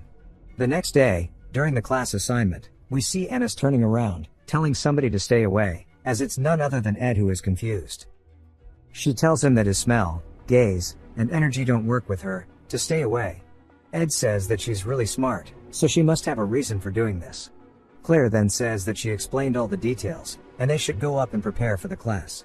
Unlike the exam in the Northern Forest before, the class assignment exam only takes place on Orn Mountain. In Professor Glass' absence, Claire is in charge of the exam, so there are quite a few differences. The first example is of a class assignment exam. The second example is that instead of difficult to find magic marbles, there are easy to find magic stones. Not only are they not particularly hidden, but there aren't as many differences in points based on them. This is an exam where anyone can go for the A class. As long as they find one and put it on the altar of substitution. It sounds easy when put this way, but she is still the disciple of none other than Glast. She has a little bit of a psycho side to her. Ed explains that you must fight and defeat countless monsters and wild animals. Only the students who survive can become A-class. It's an absurd difficulty level. It's also called the Orn Mountain Survival Exam of Hell. In the end, there were no new students who became A-class in the academy that year. Ed sighs, saying of course that's only in the original scenario. And the scenario where no one makes it to A-class is directly related to an important scenario for her later on, which is why it needs to progress this way. That's why he decided not to particularly comment on her difficulty, although he'll write a written apology later on. The reason he feels comfortable is that even though it's a diabolical survival exam, none of the new students become casualties since they'll be fighting imaginary monsters based on the magic engineering item. They'll set up using vision discs, which summon the images of low-level monsters and beasts. Their work ends after setting up those and prepping for safety. But the most important of the vision discs is the purple one. From what he knows, the reason no one makes it to A class is solely because of it, as it summons high-level monsters instead of low-level ones. Although it's commendable that Annis is taking care of them on her own because they are important objects, we clearly see her struggling with carrying them. Ed tells her to give it to him, as she keeps getting left behind. She mistakes him for Onyx, saying that it was too heavy. When he extends his hand out to tell her to give it to him, she immediately sweats nervously and pulls it away. She begins to lose her footing and fall. Ed puts his hand under her waist to support her so she doesn't fall down, but instead, the bag slips out of her hands. Ed realizes this is dangerous as the vision disc immediately starts rolling down the steps, passing right by Onyx. Luckily, someone catches it. It's none other than Clabius, who says they shouldn't be careless, asking what they'll do if it breaks. Ed sighs, seeing as expected of a top student. The scenario almost got screwed up before the semester even began. Annis just stands there, blushing, and Clabius then goes to hand the disc in, but we see it crack and immediately fall into pieces right in front of all of them. They are all just standing there looking at it and then back up at one another, doing a double take. Ed then drops Annis, saying that he knew things were going way too damn smooth. Ed explains why this is important, saying that last year during the joint combat training, the failing student Taylor picked up his sword for the first time. He beat Lucy and received attention. Although the scenario ended up not going as planned and led to Yannika's quick explosion, the joint training this year is important as well. The elite first years, all full of talent, get to request combat training matches against the generations who have already become renowned. Once the matches begin, the first years go on a rampage, making the term training useless as they use any methods or means to win. However, every one of them ends up losing to Taylor as he solos the entire group. Due to how much stronger he's gotten throughout the year, this lets his name be known to everyone. The Saintess Clarice fixes her gaze on Taylor, and the act ends. It's emotional to see Taylor's growth. The fourth generation hero, the Saintess, and Taylor's relationship is also important here. They need her power for the third act, Lucy's showdown, and for what comes after that as well. She's a very important character, so this event has to go according to the scenario. That means that the elite first years have to go crazy as planned, but the biggest cause of their frenzy is because none of them get placed in the new A class during the class placement exam. The reason none of them got there in the first place was all because of Claire, as she chose to use these purple discs. During the exam, we see Onyx sighing, saying this is going to be annoying. Even Claire says that since the circuit itself is broken, they'll need to put this in for repair separately. Clabius is freaking out, Annis sighs, while Ed is deep in thought. Annis says that she should have been more careful. Ed says it's not like apologizing will make this broken item come back. At this rate, there will be too many A-class students, so they need to solve this. He definitely has an idea on how they can do it. He wraps his arm around Clabius, saying he means, of course, he will deal with it. Clabius asks what he means. It jumps back to the assignment location. We start to get a little retrospective, asking what they think they learned after coming to Sylvania. For Tanya, she would reply that it was when she met noble students as her classmates. Because the princess and chancellor were both Sylvania students, they all wore the same clothes and didn't take into account birth or status.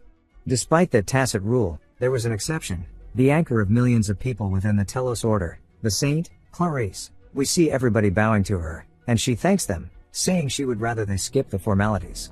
If everyone were to be mindful of etiquette, the whole academy would suffer, so they shouldn't bother with it. Tanya then tells her that it's an honor to meet her and introduces herself as the next head of the Roth-Taylor family. Clarice says that Crepin, the current patriarch, was baptized by her. She was too young back then that she doesn't really remember it. Tanya tells her that it was an honor to her family and says that when she becomes an adult, she too will be baptized. Clarice says that she looks forward to that. Tanya says that now that she's met the Saintess, with everybody watching, this will be helpful for the student council presidency. It's time for today's main event to start. As we see fireworks shoot up into the skies, exploding to alert them that it's time to begin, we learn that everybody has different locations depending on their faculty, but the goal is the same, to get into A class as they all sprint off.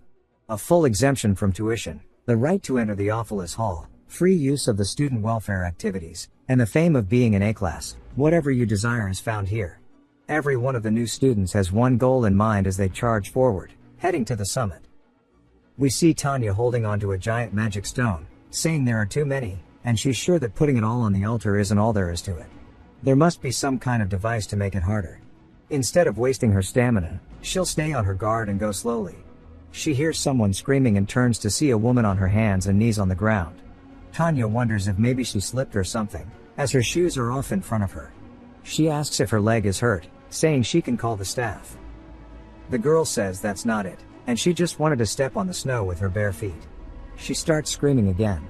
Tanya thinks it's strange that she's doing so suddenly. The girl looks super happy, asking if it's not logical, saying it was on her wish list, and she's only ever imagined it. It's much softer than she expected.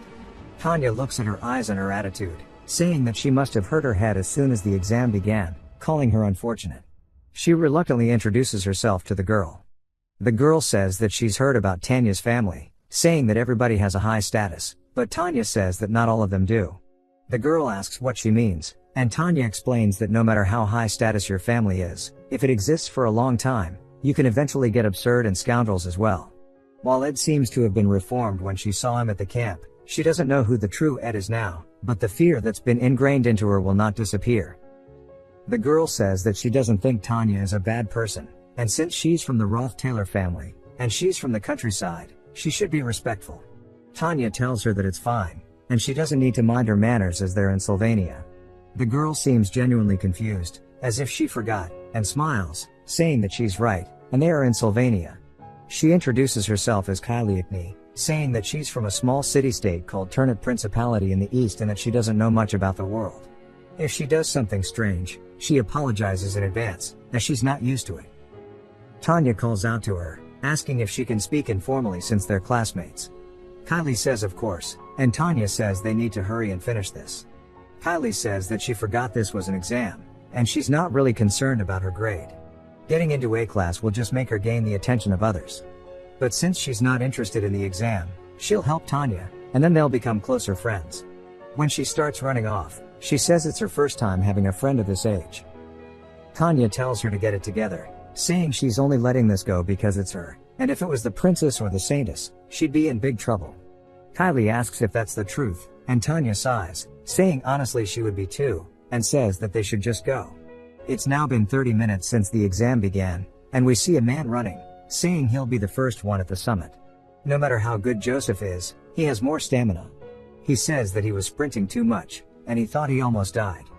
We then see Clabias hiding in a bush, screaming at him, saying he should just die, as he comes out with a surprise punch, killing the guy on the spot. R.I.P. little bro. Clabias asks why he just jumped out of nowhere and scared him, saying that this is very unbefitting of being a senior. But as he said, this is way easier than he ever expected.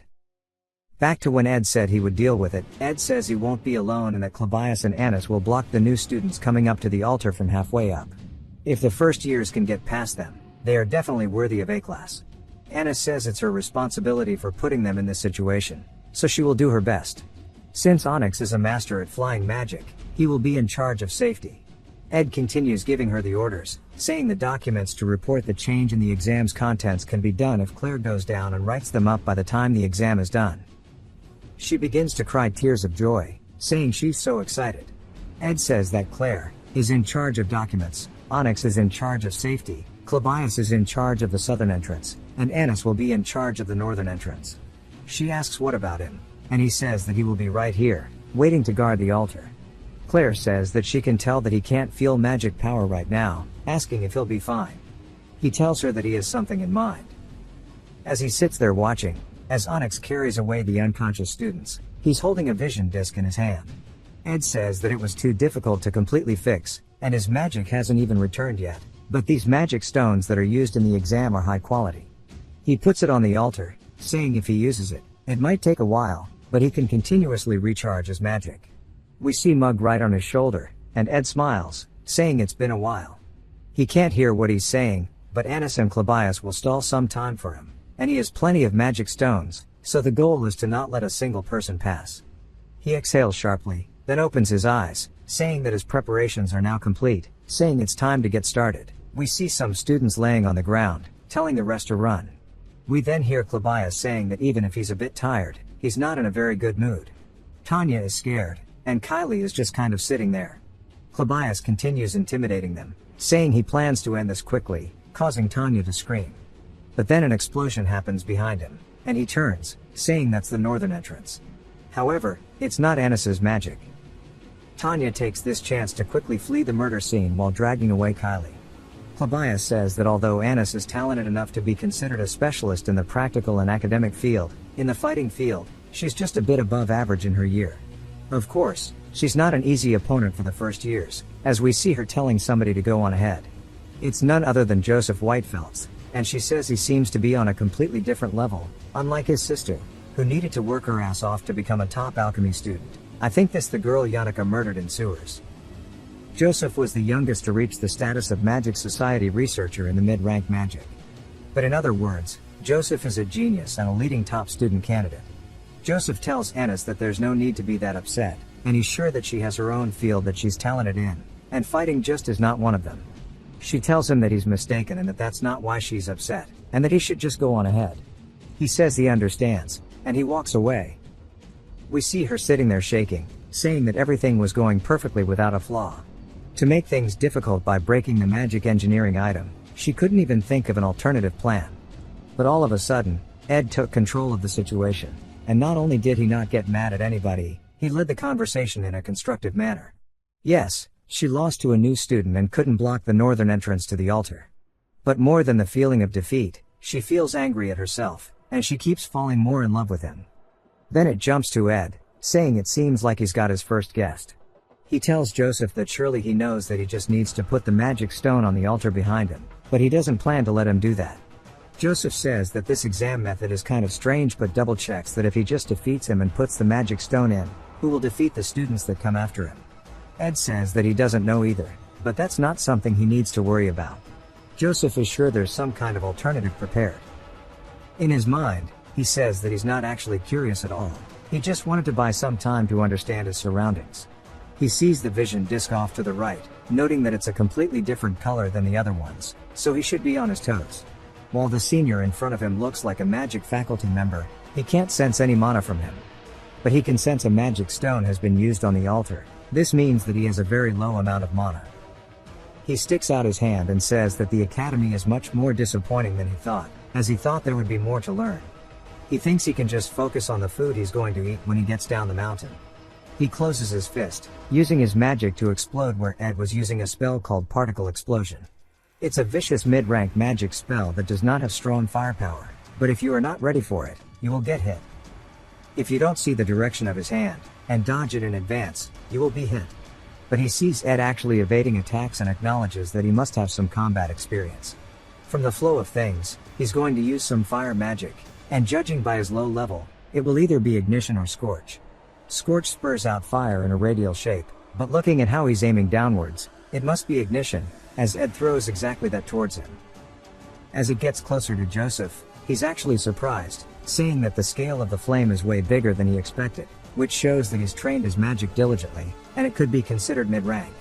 It stops just shy of hitting him as he deploys a barrier and says that it's still a waste. No matter how high the level of Ignition is, it won't be able to get past his defensive magic. Battles between mages are often decided based on the amount of one's mana, so if the two consume a similar amount of mana, whoever has more will win in the end. He guesses that Ed doesn't actually have a lot of experience fighting with magic, so he won't be able to block his offensive magic or maintain his ignition unless he runs out of mana. While he's yapping about battles between mages being very profound, Ed says his name while grabbing onto the back of Joseph's neck. Joseph is caught off guard when Ed says that he can block spells with his magic defense, but not physical force. As he brings his knee up, Joseph looks down at it, only to get caught straight in the chin. Ed asks him if he really thinks that he'll only face mages just because he is a mage, saying that's a naive way of thinking. Joseph backpedals to create some distance and asks how he went through the fire just now. He starts preparing more magic, saying that he won't be careless anymore, as he begins to use mid-rank ice magic. Ed throws out Ignition once more, and Joseph starts to wonder if maybe it's to respond to his ice magic. Maybe he's trying to block his vision with steam, just like last time. But too bad for him, he can use the other elements as he starts to form a fire magic in his hand, shooting out Scorch directly towards Ed's face. We see it completely hit Ed, but his blessing of recovery activates, and he starts running directly through the flames with one purpose in mind. He stabs a dagger forward, but Joseph manages to block it with a physical shield. He wonders where he got the weapon from and starts to think about what to do next, saying that when it comes to casting, he has to be faster. He then is surprised by something as Ed leaves the dagger stabbed into the magic shield and leaps away from it. He tells Mug to activate his magic as we see his spirit formula for explosion on the dagger, causing it to send Joseph flying through the air and all the way back into a tree. Joseph is completely silent, and we see him shaking in pain, as he tells himself to keep it together and think. There's no way his casting of basic magic is faster, and that must be spirit magic. Specifically, it must be his spirit formula. He now understands how Ed went through his scorch with his bare body. It's because he can use the blessing of recovery due to a summon. He starts to look around the area, saying that he used spells, spirit magic, and even magic engineering items he hasn't used yet, leaving him wondering who he is fighting. Joseph tells Ed that he's lost, as he drops the magic crystal, causing it to roll on the ground past Ed's feet. When Ed turns to look at it, Joseph starts channeling magic, saying this is his chance as he uses a mid-rank magic called Ice Spear that launches straight up towards Ed. Ed ducks under it. But that's what Joseph wanted as he starts to come in with a right. We see it come into contact with Ed's face. Ed says there's no way somebody like Joseph, who has only ever researched magic, could have made any kind of impact with his fist. Joseph is completely confused, as he thought he was stronger than he truly was. Then, when magic begins to envelop him, Joseph says there's no way, as we see it come into contact with him. It's a spell called the Protection of the Wind, which causes any attackers to be knocked backwards. Just on cue, he gets absolutely yeeted away from Ed, shattering the terrain and causing him to completely collapse against a broken tree. Joseph shakily raises his hand, slowly starting to come to accept what just happened. He says that it's truly his loss as he falls to the ground, and a magic crystal breaks behind Ed. Ed tells him that it was a good fight, and the ending was amazing. It was a wonderful decision to land a blow like that. Joseph then asks what his name is, and Ed sits back on the altar, waiting a second, and tells him that his name is Ed. He then says his last name as well. He then tells Onyx he'll leave it to him, as Onyx takes Joseph away to get healed. Then it jumps to a carriage, where we hear Elka asking Zix why he decided to join the magic faculty. He asks if she's curious, and she says yes, as he would have been the top student of either faculty and she's uncomfortable as he gave up benefits for her. He smiles, saying he doesn't put much value into being the top student. Maybe he would have been a top student in alchemy, but not the combat one. As the current top student in the combat facility, it is none other than Clabius Nortondale, as we see him getting sent flying backwards into a wall. Clabius wonders what the hell that was. As we see a figure of Kylie asking him if he is okay, she wonders if maybe her holy magic was too strong. Onyx tells them to leave him here so he can take care of him, and they can head up the mountain. He shakes Clabius, asking him if he is okay. Clabius just wonders how he's meant to block something like that. 20 minutes before the end of the exam, as the sun is beginning to set, we see Tanya and Kylie make it up to the mountain.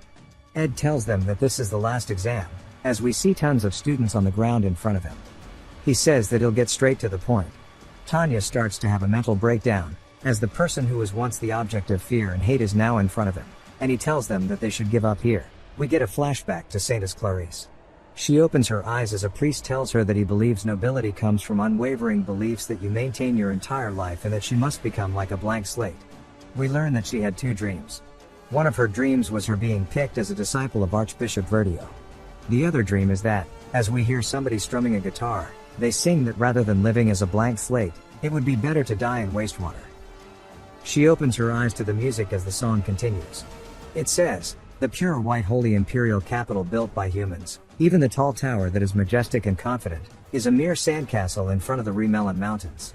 Gray rocks and stones, the green fog of Dinkan wetlands, the golden field of the imperial capital, Kloel, the emerald fields of the land of farming, Poland, the abyss of smoke of the land of alchemy, Crete, the red roofs of Commerce City, Oldik."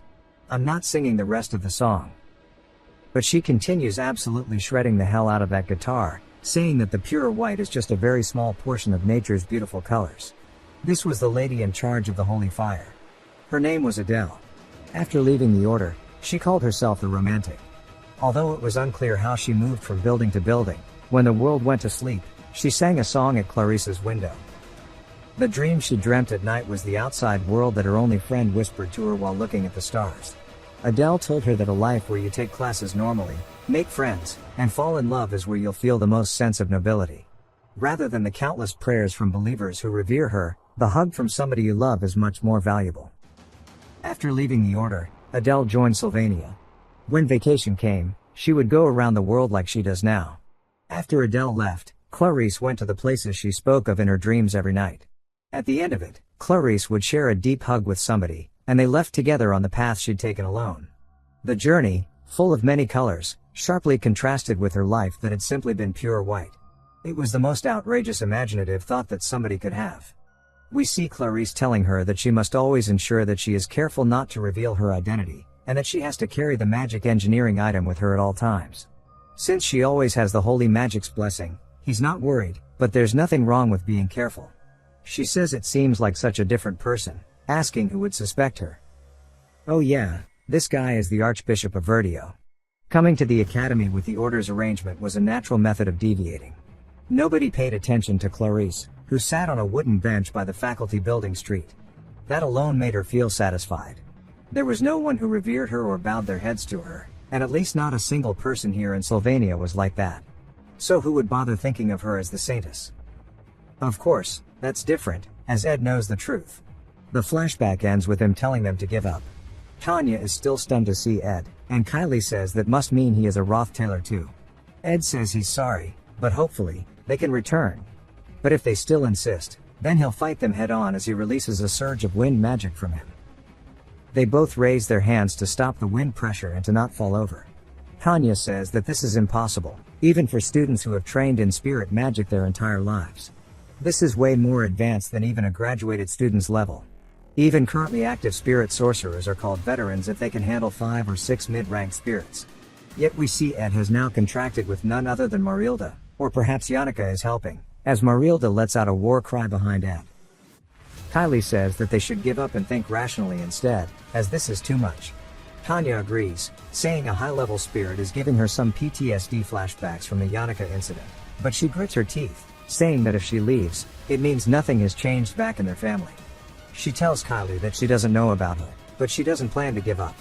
According to high status and rank, there is a burden and responsibility that follows. She remembers exactly how he was 2 years ago, saying there's a level of reality to how much he could have improved. So how can someone who couldn't even use elementary magic suddenly have a high-level spirit? It must definitely be a fake behind him, and she just needs to defeat the main body to demonstrate. Marilda lightly breathes forward, causing both Kylie and Tanya to float up into the air. Tanya starts to understand now that it's not actually fake, and she wonders how the hell he actually contracted with a high-ranking spirit. Tanya manages to catch herself while Kylie eats shit. We learn that she always had a fantasy about noble men, neat appearance, generous smile, and graceful manners. However, she was sure of it when she hears that the person who appears to be the complete opposite of that is the son of a Rothtailor. He lives up to his reputation as a scoundrel as he glares down at her. Even though she doesn't have much experience in the outside world, judging by how Tanya acts and the words she said earlier, she can tell how much hatred Tanya has towards him as a sibling. She stands back up, telling Tanya to go for the main body as she originally planned, and she'll play the role of the bait. Just like she told her earlier, she has a strange constitution, so she definitely won't die outside of special cases. Tanya says even if that's the case, can't she still be heavily injured? She asks Kylie, who isn't interested in the exam, why she is helping her. Kylie says it's because she told her he was a really bad person and that Tanya is the first friend she made at Sylvania.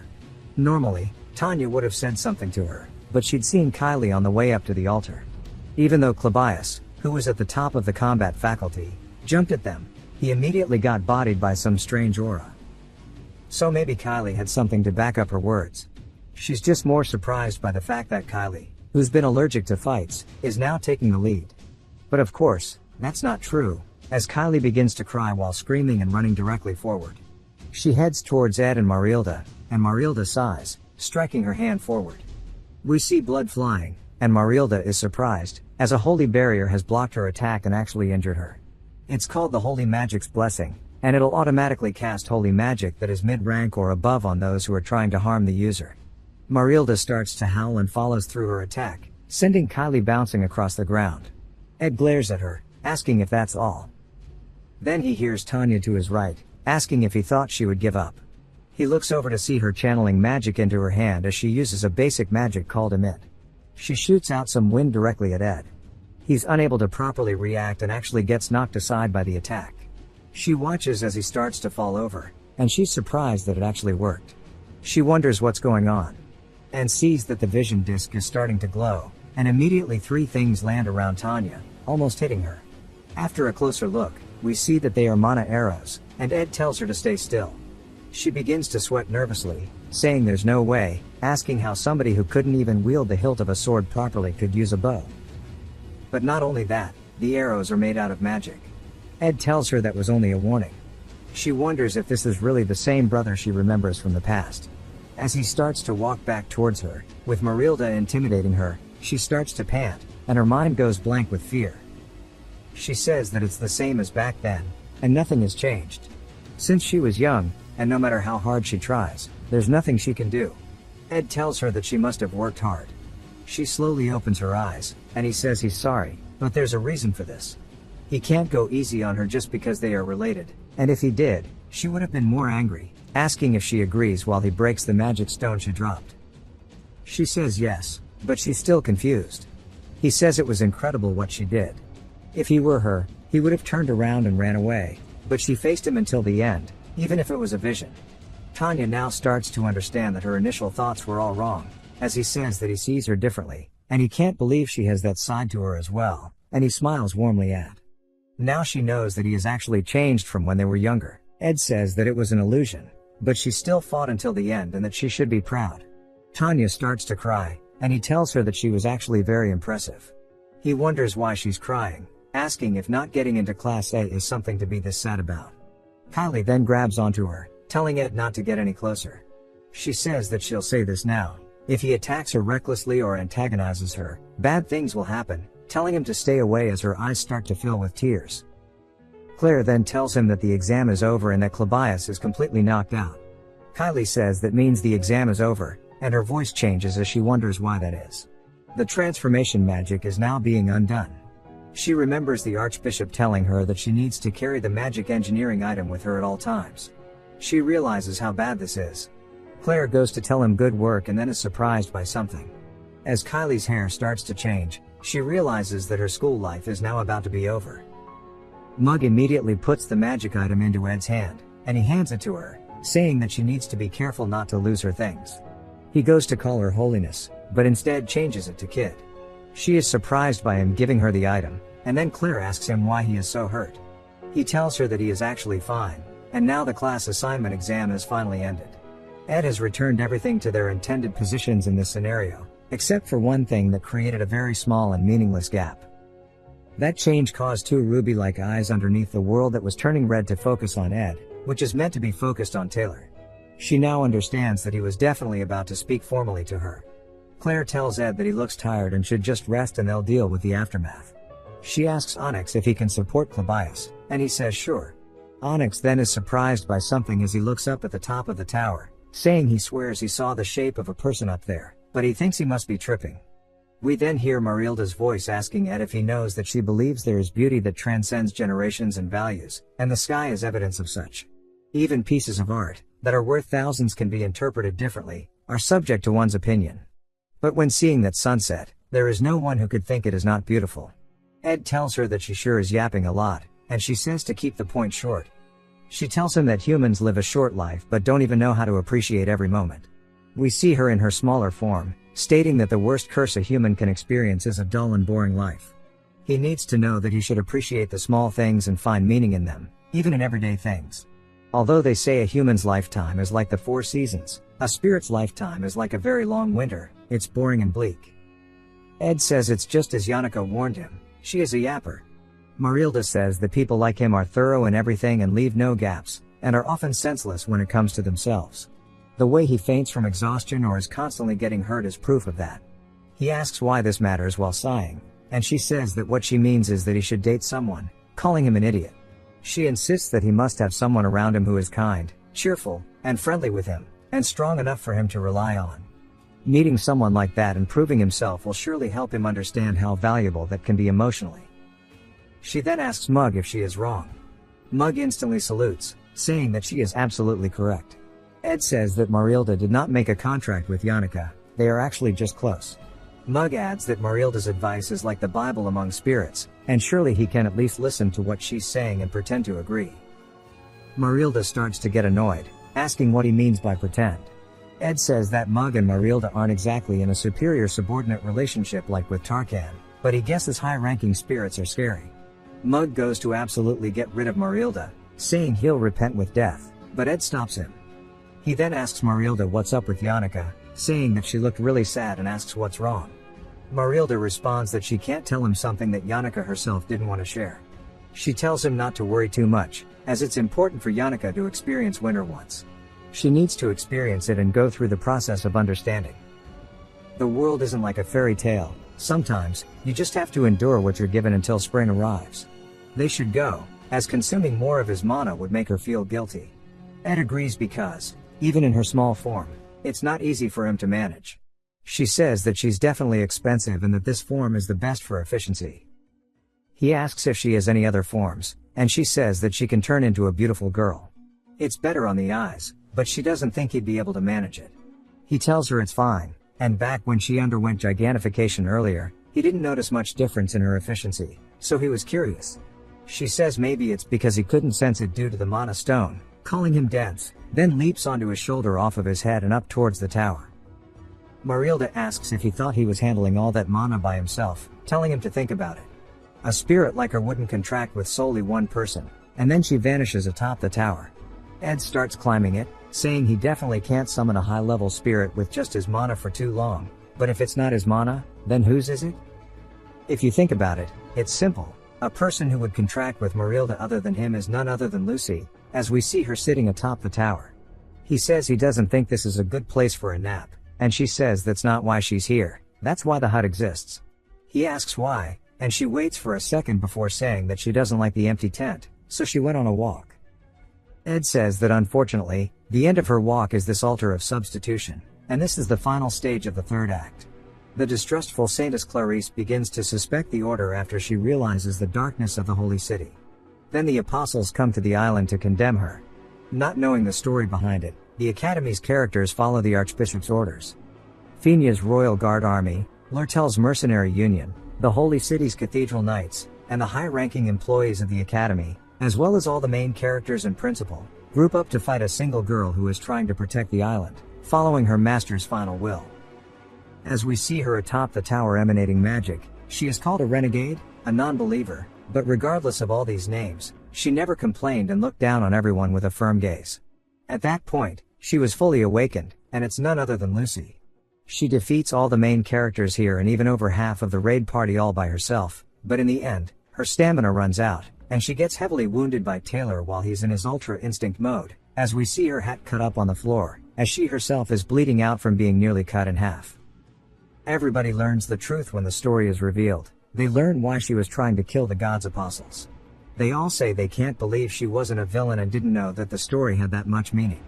The only thing that hurts more than a misunderstanding is one that is late. Perhaps it's her innate nature, or maybe she thought it would be meaningless even if she said something, but she kept it all to herself until the end.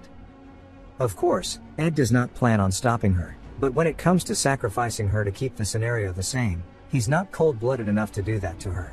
It's simply because he doesn't necessarily think that letting things move this way is a bad ending. Her grandpa's final words told her to lend her power to the Academy, and only Lucy herself knew how much of a burden it would be. Lucy needs to get rid of those muddy emotions, and it'll be a long paddle with many dangerous moments. She scoots closer to Ed, and he says that this is what is needed for the Act 3 scenario, but that doesn't mean he's not going to help.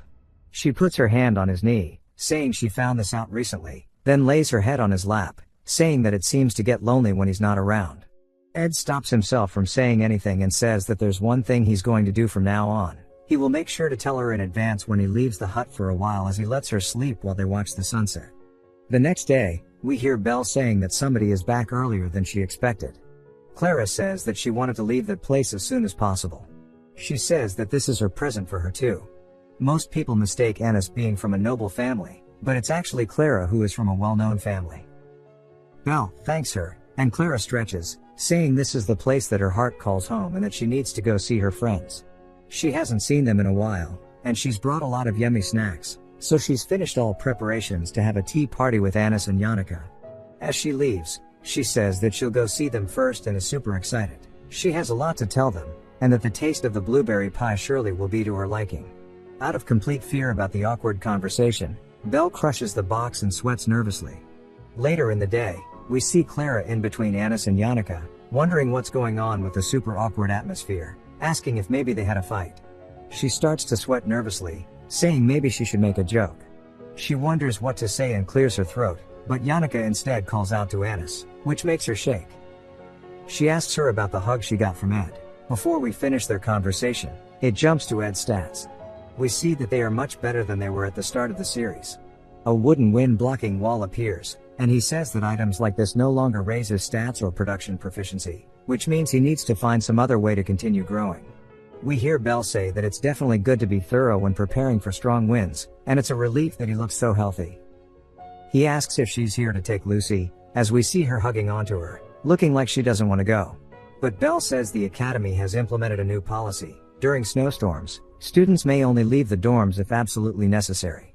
Since she is the highest risk of escape, they need to keep a better eye on her, and they plan to have a rotation lineup of surveillance staff throughout the week. Lucy is being kidnapped. Ed says that he understands, and she then clears her throat to remind him about what they discussed. He says that he will continue using formal speech. She asks him if he will really make it through a week-long snowstorm in this kind of environment. Saying it may be presumptuous of her to ask, she doesn't think this kind of wind blocker will be enough. Ed says that he is setting this up to protect his supplies. He thought there might be an adverse effect on the hut, so he used twine to secure the roof and tied it tightly to the ground. He's already collected his hunting tools and traps and put them all into the hut. During the week of the snowstorm, he's planning on focusing on magic engineering research at Glass Library. He tells her that he has another place he'll be staying at, so she shouldn't worry. She says she'll lessen her worries since he's saying that. Ed mentions that she must be really worried because it is her first time experiencing a snowstorm from an administrative position. She says she actually has another worry but probably shouldn't say it, as it would be overstepping her boundaries. He says that sounds very ominous. She turns her head, wishing him the best of luck as we jump back to the conversation that Yannicka was having. Clara is surprised after hearing about the hug, and Anis looks like she's about to die. Clara says there must be some kind of misunderstanding, and the spirits must have gotten it wrong. Anis admits to flirting with Ed. Clara is completely caught off guard, and Anis apologizes, saying that she didn't find him trustworthy at all. He looked like a playboy, so she was trying to feel him out. Yannicka asks if she's not lying and if she's serious. Anis insists that he's not her type in the first place, so not to worry. He looks like a thug, he's arrogant and always grumbles, and he lives completely selfishly, so why would she like someone like that? Yannicka starts to cry, saying that she's being way too mean and that she doesn't even know Ed that well. Clara looks at Yannicka and then back to Anis as Anis apologizes, saying that she didn't mean to flirt with him without even talking to her. Yannicka continues to cry, asking why Anis is doing things she never asked for, saying that she's been worried so much about nothing. She couldn't even sleep at night, as she felt so betrayed by one of her most precious friends. She wonders if she's even in a position to feel betrayed in the first place, thinking that she was worrying without even knowing her place. Anis puts her hand on Yannicka's shoulder, reassuring her that she's really special to him, and from what she has seen, Yannicka is definitely more than a friend to him. Yannicka asks if she's serious, and her eyes start to sparkle after hearing that she is special to him. She says she didn't think it was a good thing to judge and assess Ed like that, but she did it for her, so she can't be mad at all. She starts hugging Anis, saying that means she doesn't like him, right? She's so glad she told him honestly. Clara sighs in relief, saying she thought she had fallen for Ed, and then she notices something as Anis is blushing while crying, realizing that she actually did. Clara tells Yannicka that it was just a misunderstanding, saying she surely didn't visit the northern forest often because she felt uncomfortable when she was gone. Yannicka realizes that's low-key true and starts running off, saying that she needs to go. Clara then turns, calling out to Anis, but Anis tells her that she has something in mind and that she needs to introduce her to a man. Rather, they should do something more adventurous, and she asks Clara to break the stereotype, saying they should date each other. Clara looks at her with a weird expression, and Anis shakes her, saying not to look at her with those kinds of eyes. She starts to go crazy, apologizing for lying to Yannicka, but when your bodies are apart, your feelings fade too. Once the break ends, the Academy Scholarship student work will end too. But of course that isn't how it turned out, as Claire says that all of these scholarship students are going to continue being student assistants to her, and that both Clabias and Onyx worked hard. She felt it was a waste to send them off to another lab when they were proactive and proficient, especially Ed, since he was really good at working. It'll be better for him to work here than in other labs, and since they work together throughout the break, it'll be more comfortable this way. We now get to see Ed's magic powder details. His spirit slots have Mug and Marilda in them, but there are still 2 empty spirit slots left. Yannicka tells Ed that he needs to make a contract with a mid-level spirit soon. He says it looks like she's back to normal, and that back when she visited the camp, she seemed down. She starts fanning herself off and asks when that was, saying she forgot about it after remembering how close they got. Ed sighs, saying that when he's with Yannicka, he feels like he loosens up a bit. She is a character who never appeared in the scenarios after the first, and she is the only person he could call his friend within his year. She says she knew he had made a contract with Marilda, but no matter how much she thinks about it, it's strange, as it's too early for him to handle a high-level spirit. He reaches into his jacket, saying he used a trick, as he pulls out the Phoenix ring. He tells her all about it, along with his plans for the future as well. She says that since he can't use magic for a while, it's going to be hard for him to make a contract with a mid-level spirit. He says that his magic will return when break ends and the semester begins. She laughs, congratulating him and saying that among spirit sorcerers, they often call the day you make a contract with your first high-level spirit your second birthday. She asks if he's really planning to stay at the spirit library throughout the snowstorm, saying he sure does work hard.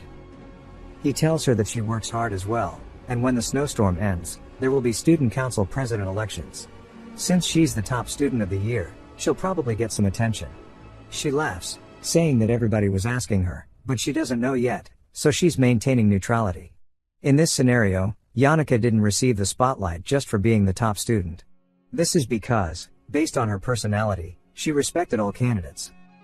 We see her making a shocked expression, saying that she remembers Ed's sister was running in the election. He says yes, and that she's quite ambitious. She then starts to look worried, asking if he is close with his sister, and he says that he guesses she could say that. He can't exactly say that confidently since he's been excommunicated, but they are blood relatives. Whether they like it or not, there's a high chance they'll see each other for the rest of their lives, and he wants to maintain a good relationship with her.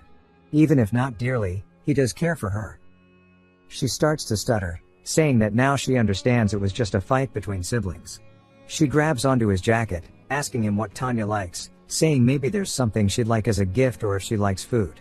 He asks her what she did to Tanya, and she screams nothing. He looks over at her with eyes full of disbelief, as she is really bad at lying. It took about 3 seconds for the guilt to be too much before she confessed to it all. He laughs, saying it wasn't even that serious in the first place. He tells her that it's going to start snowing in the morning, and leaving will not be allowed except for special reasons. So if she has any business outside, she needs to ask to make it. It jumps back to Kylie, saying that sight from a few days ago won't leave her head. The sight of that third year was terrifying, but what she felt more than that was discomfort, as it was so natural that she thought she had seen it wrong.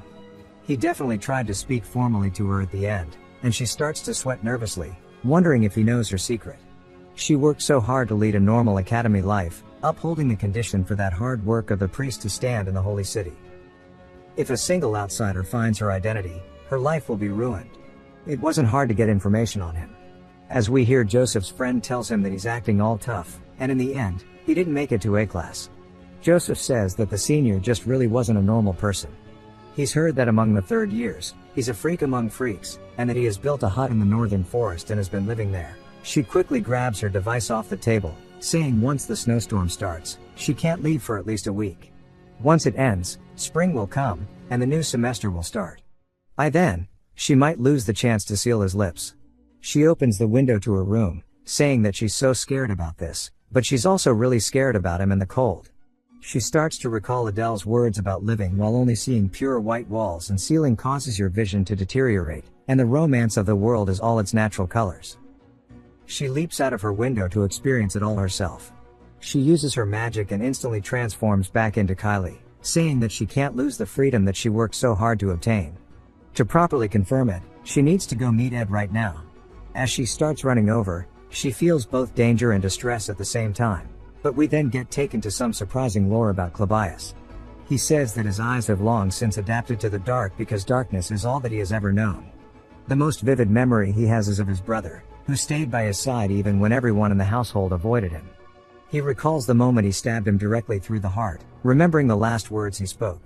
As he mentioned something about a curse, Claire asks if maybe another lab wants him. Klabaya says it's not that, it's about the whole student assistant thing, and he feels like he was just a burden last time. The treatment is really good, and he likes it. Claire asks what the problem is, saying it made it seem like someone else was trying to scout him. She asks if he's saying that he can't do the assistant work. He says that he guesses that's right, and she laughs, telling him that he should just try it out. He bites his lip and reluctantly agrees, saying all right.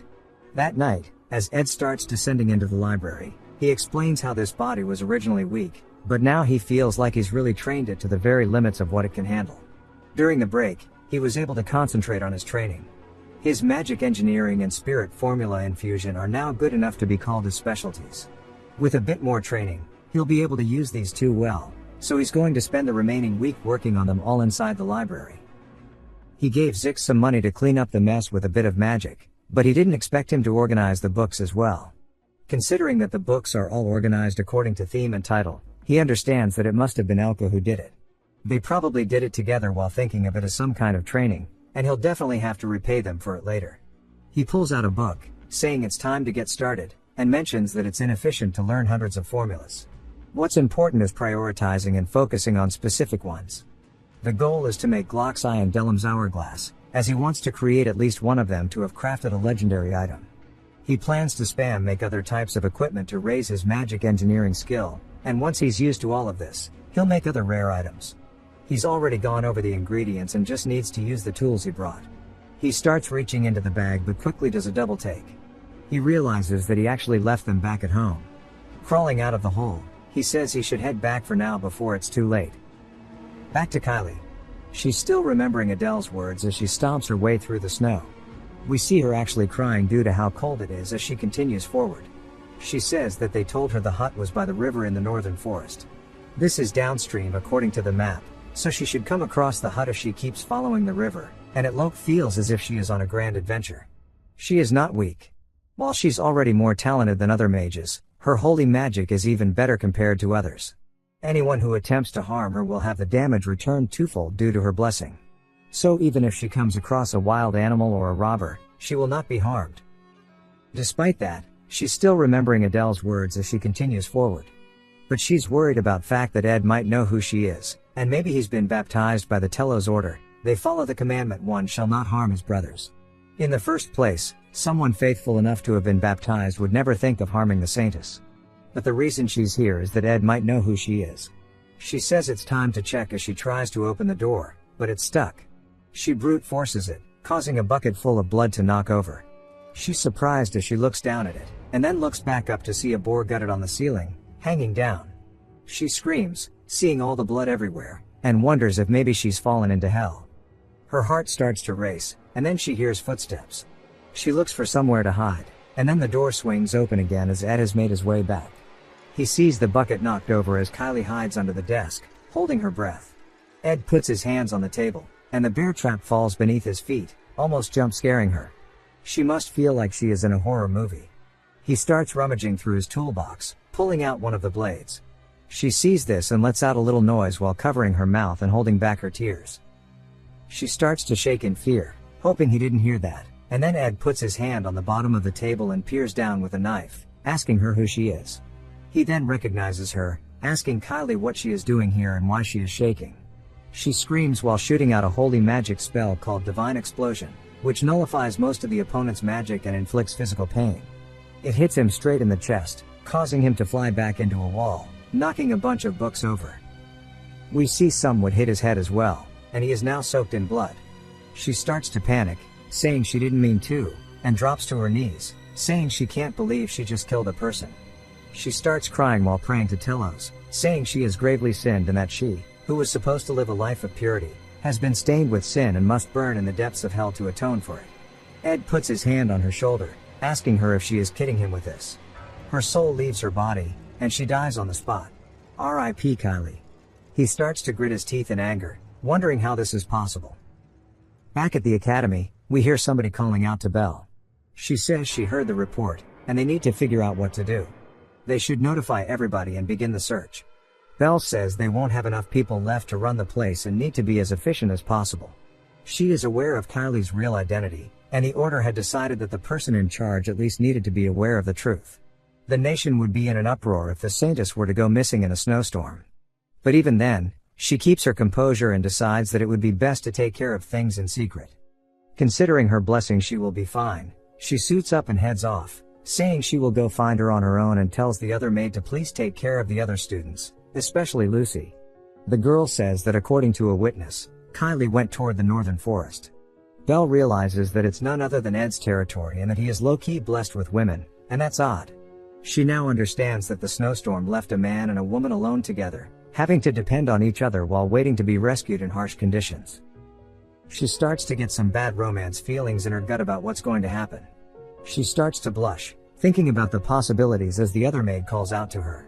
She snaps out of it, saying that she needs to move as quickly as possible, as she thinks the saintess' purity is in danger. If you've watched till the end, comment, egg roll, to let me know. Subscribe for more videos like this, leave a like or a comment to help the channel out. Thanks for watching.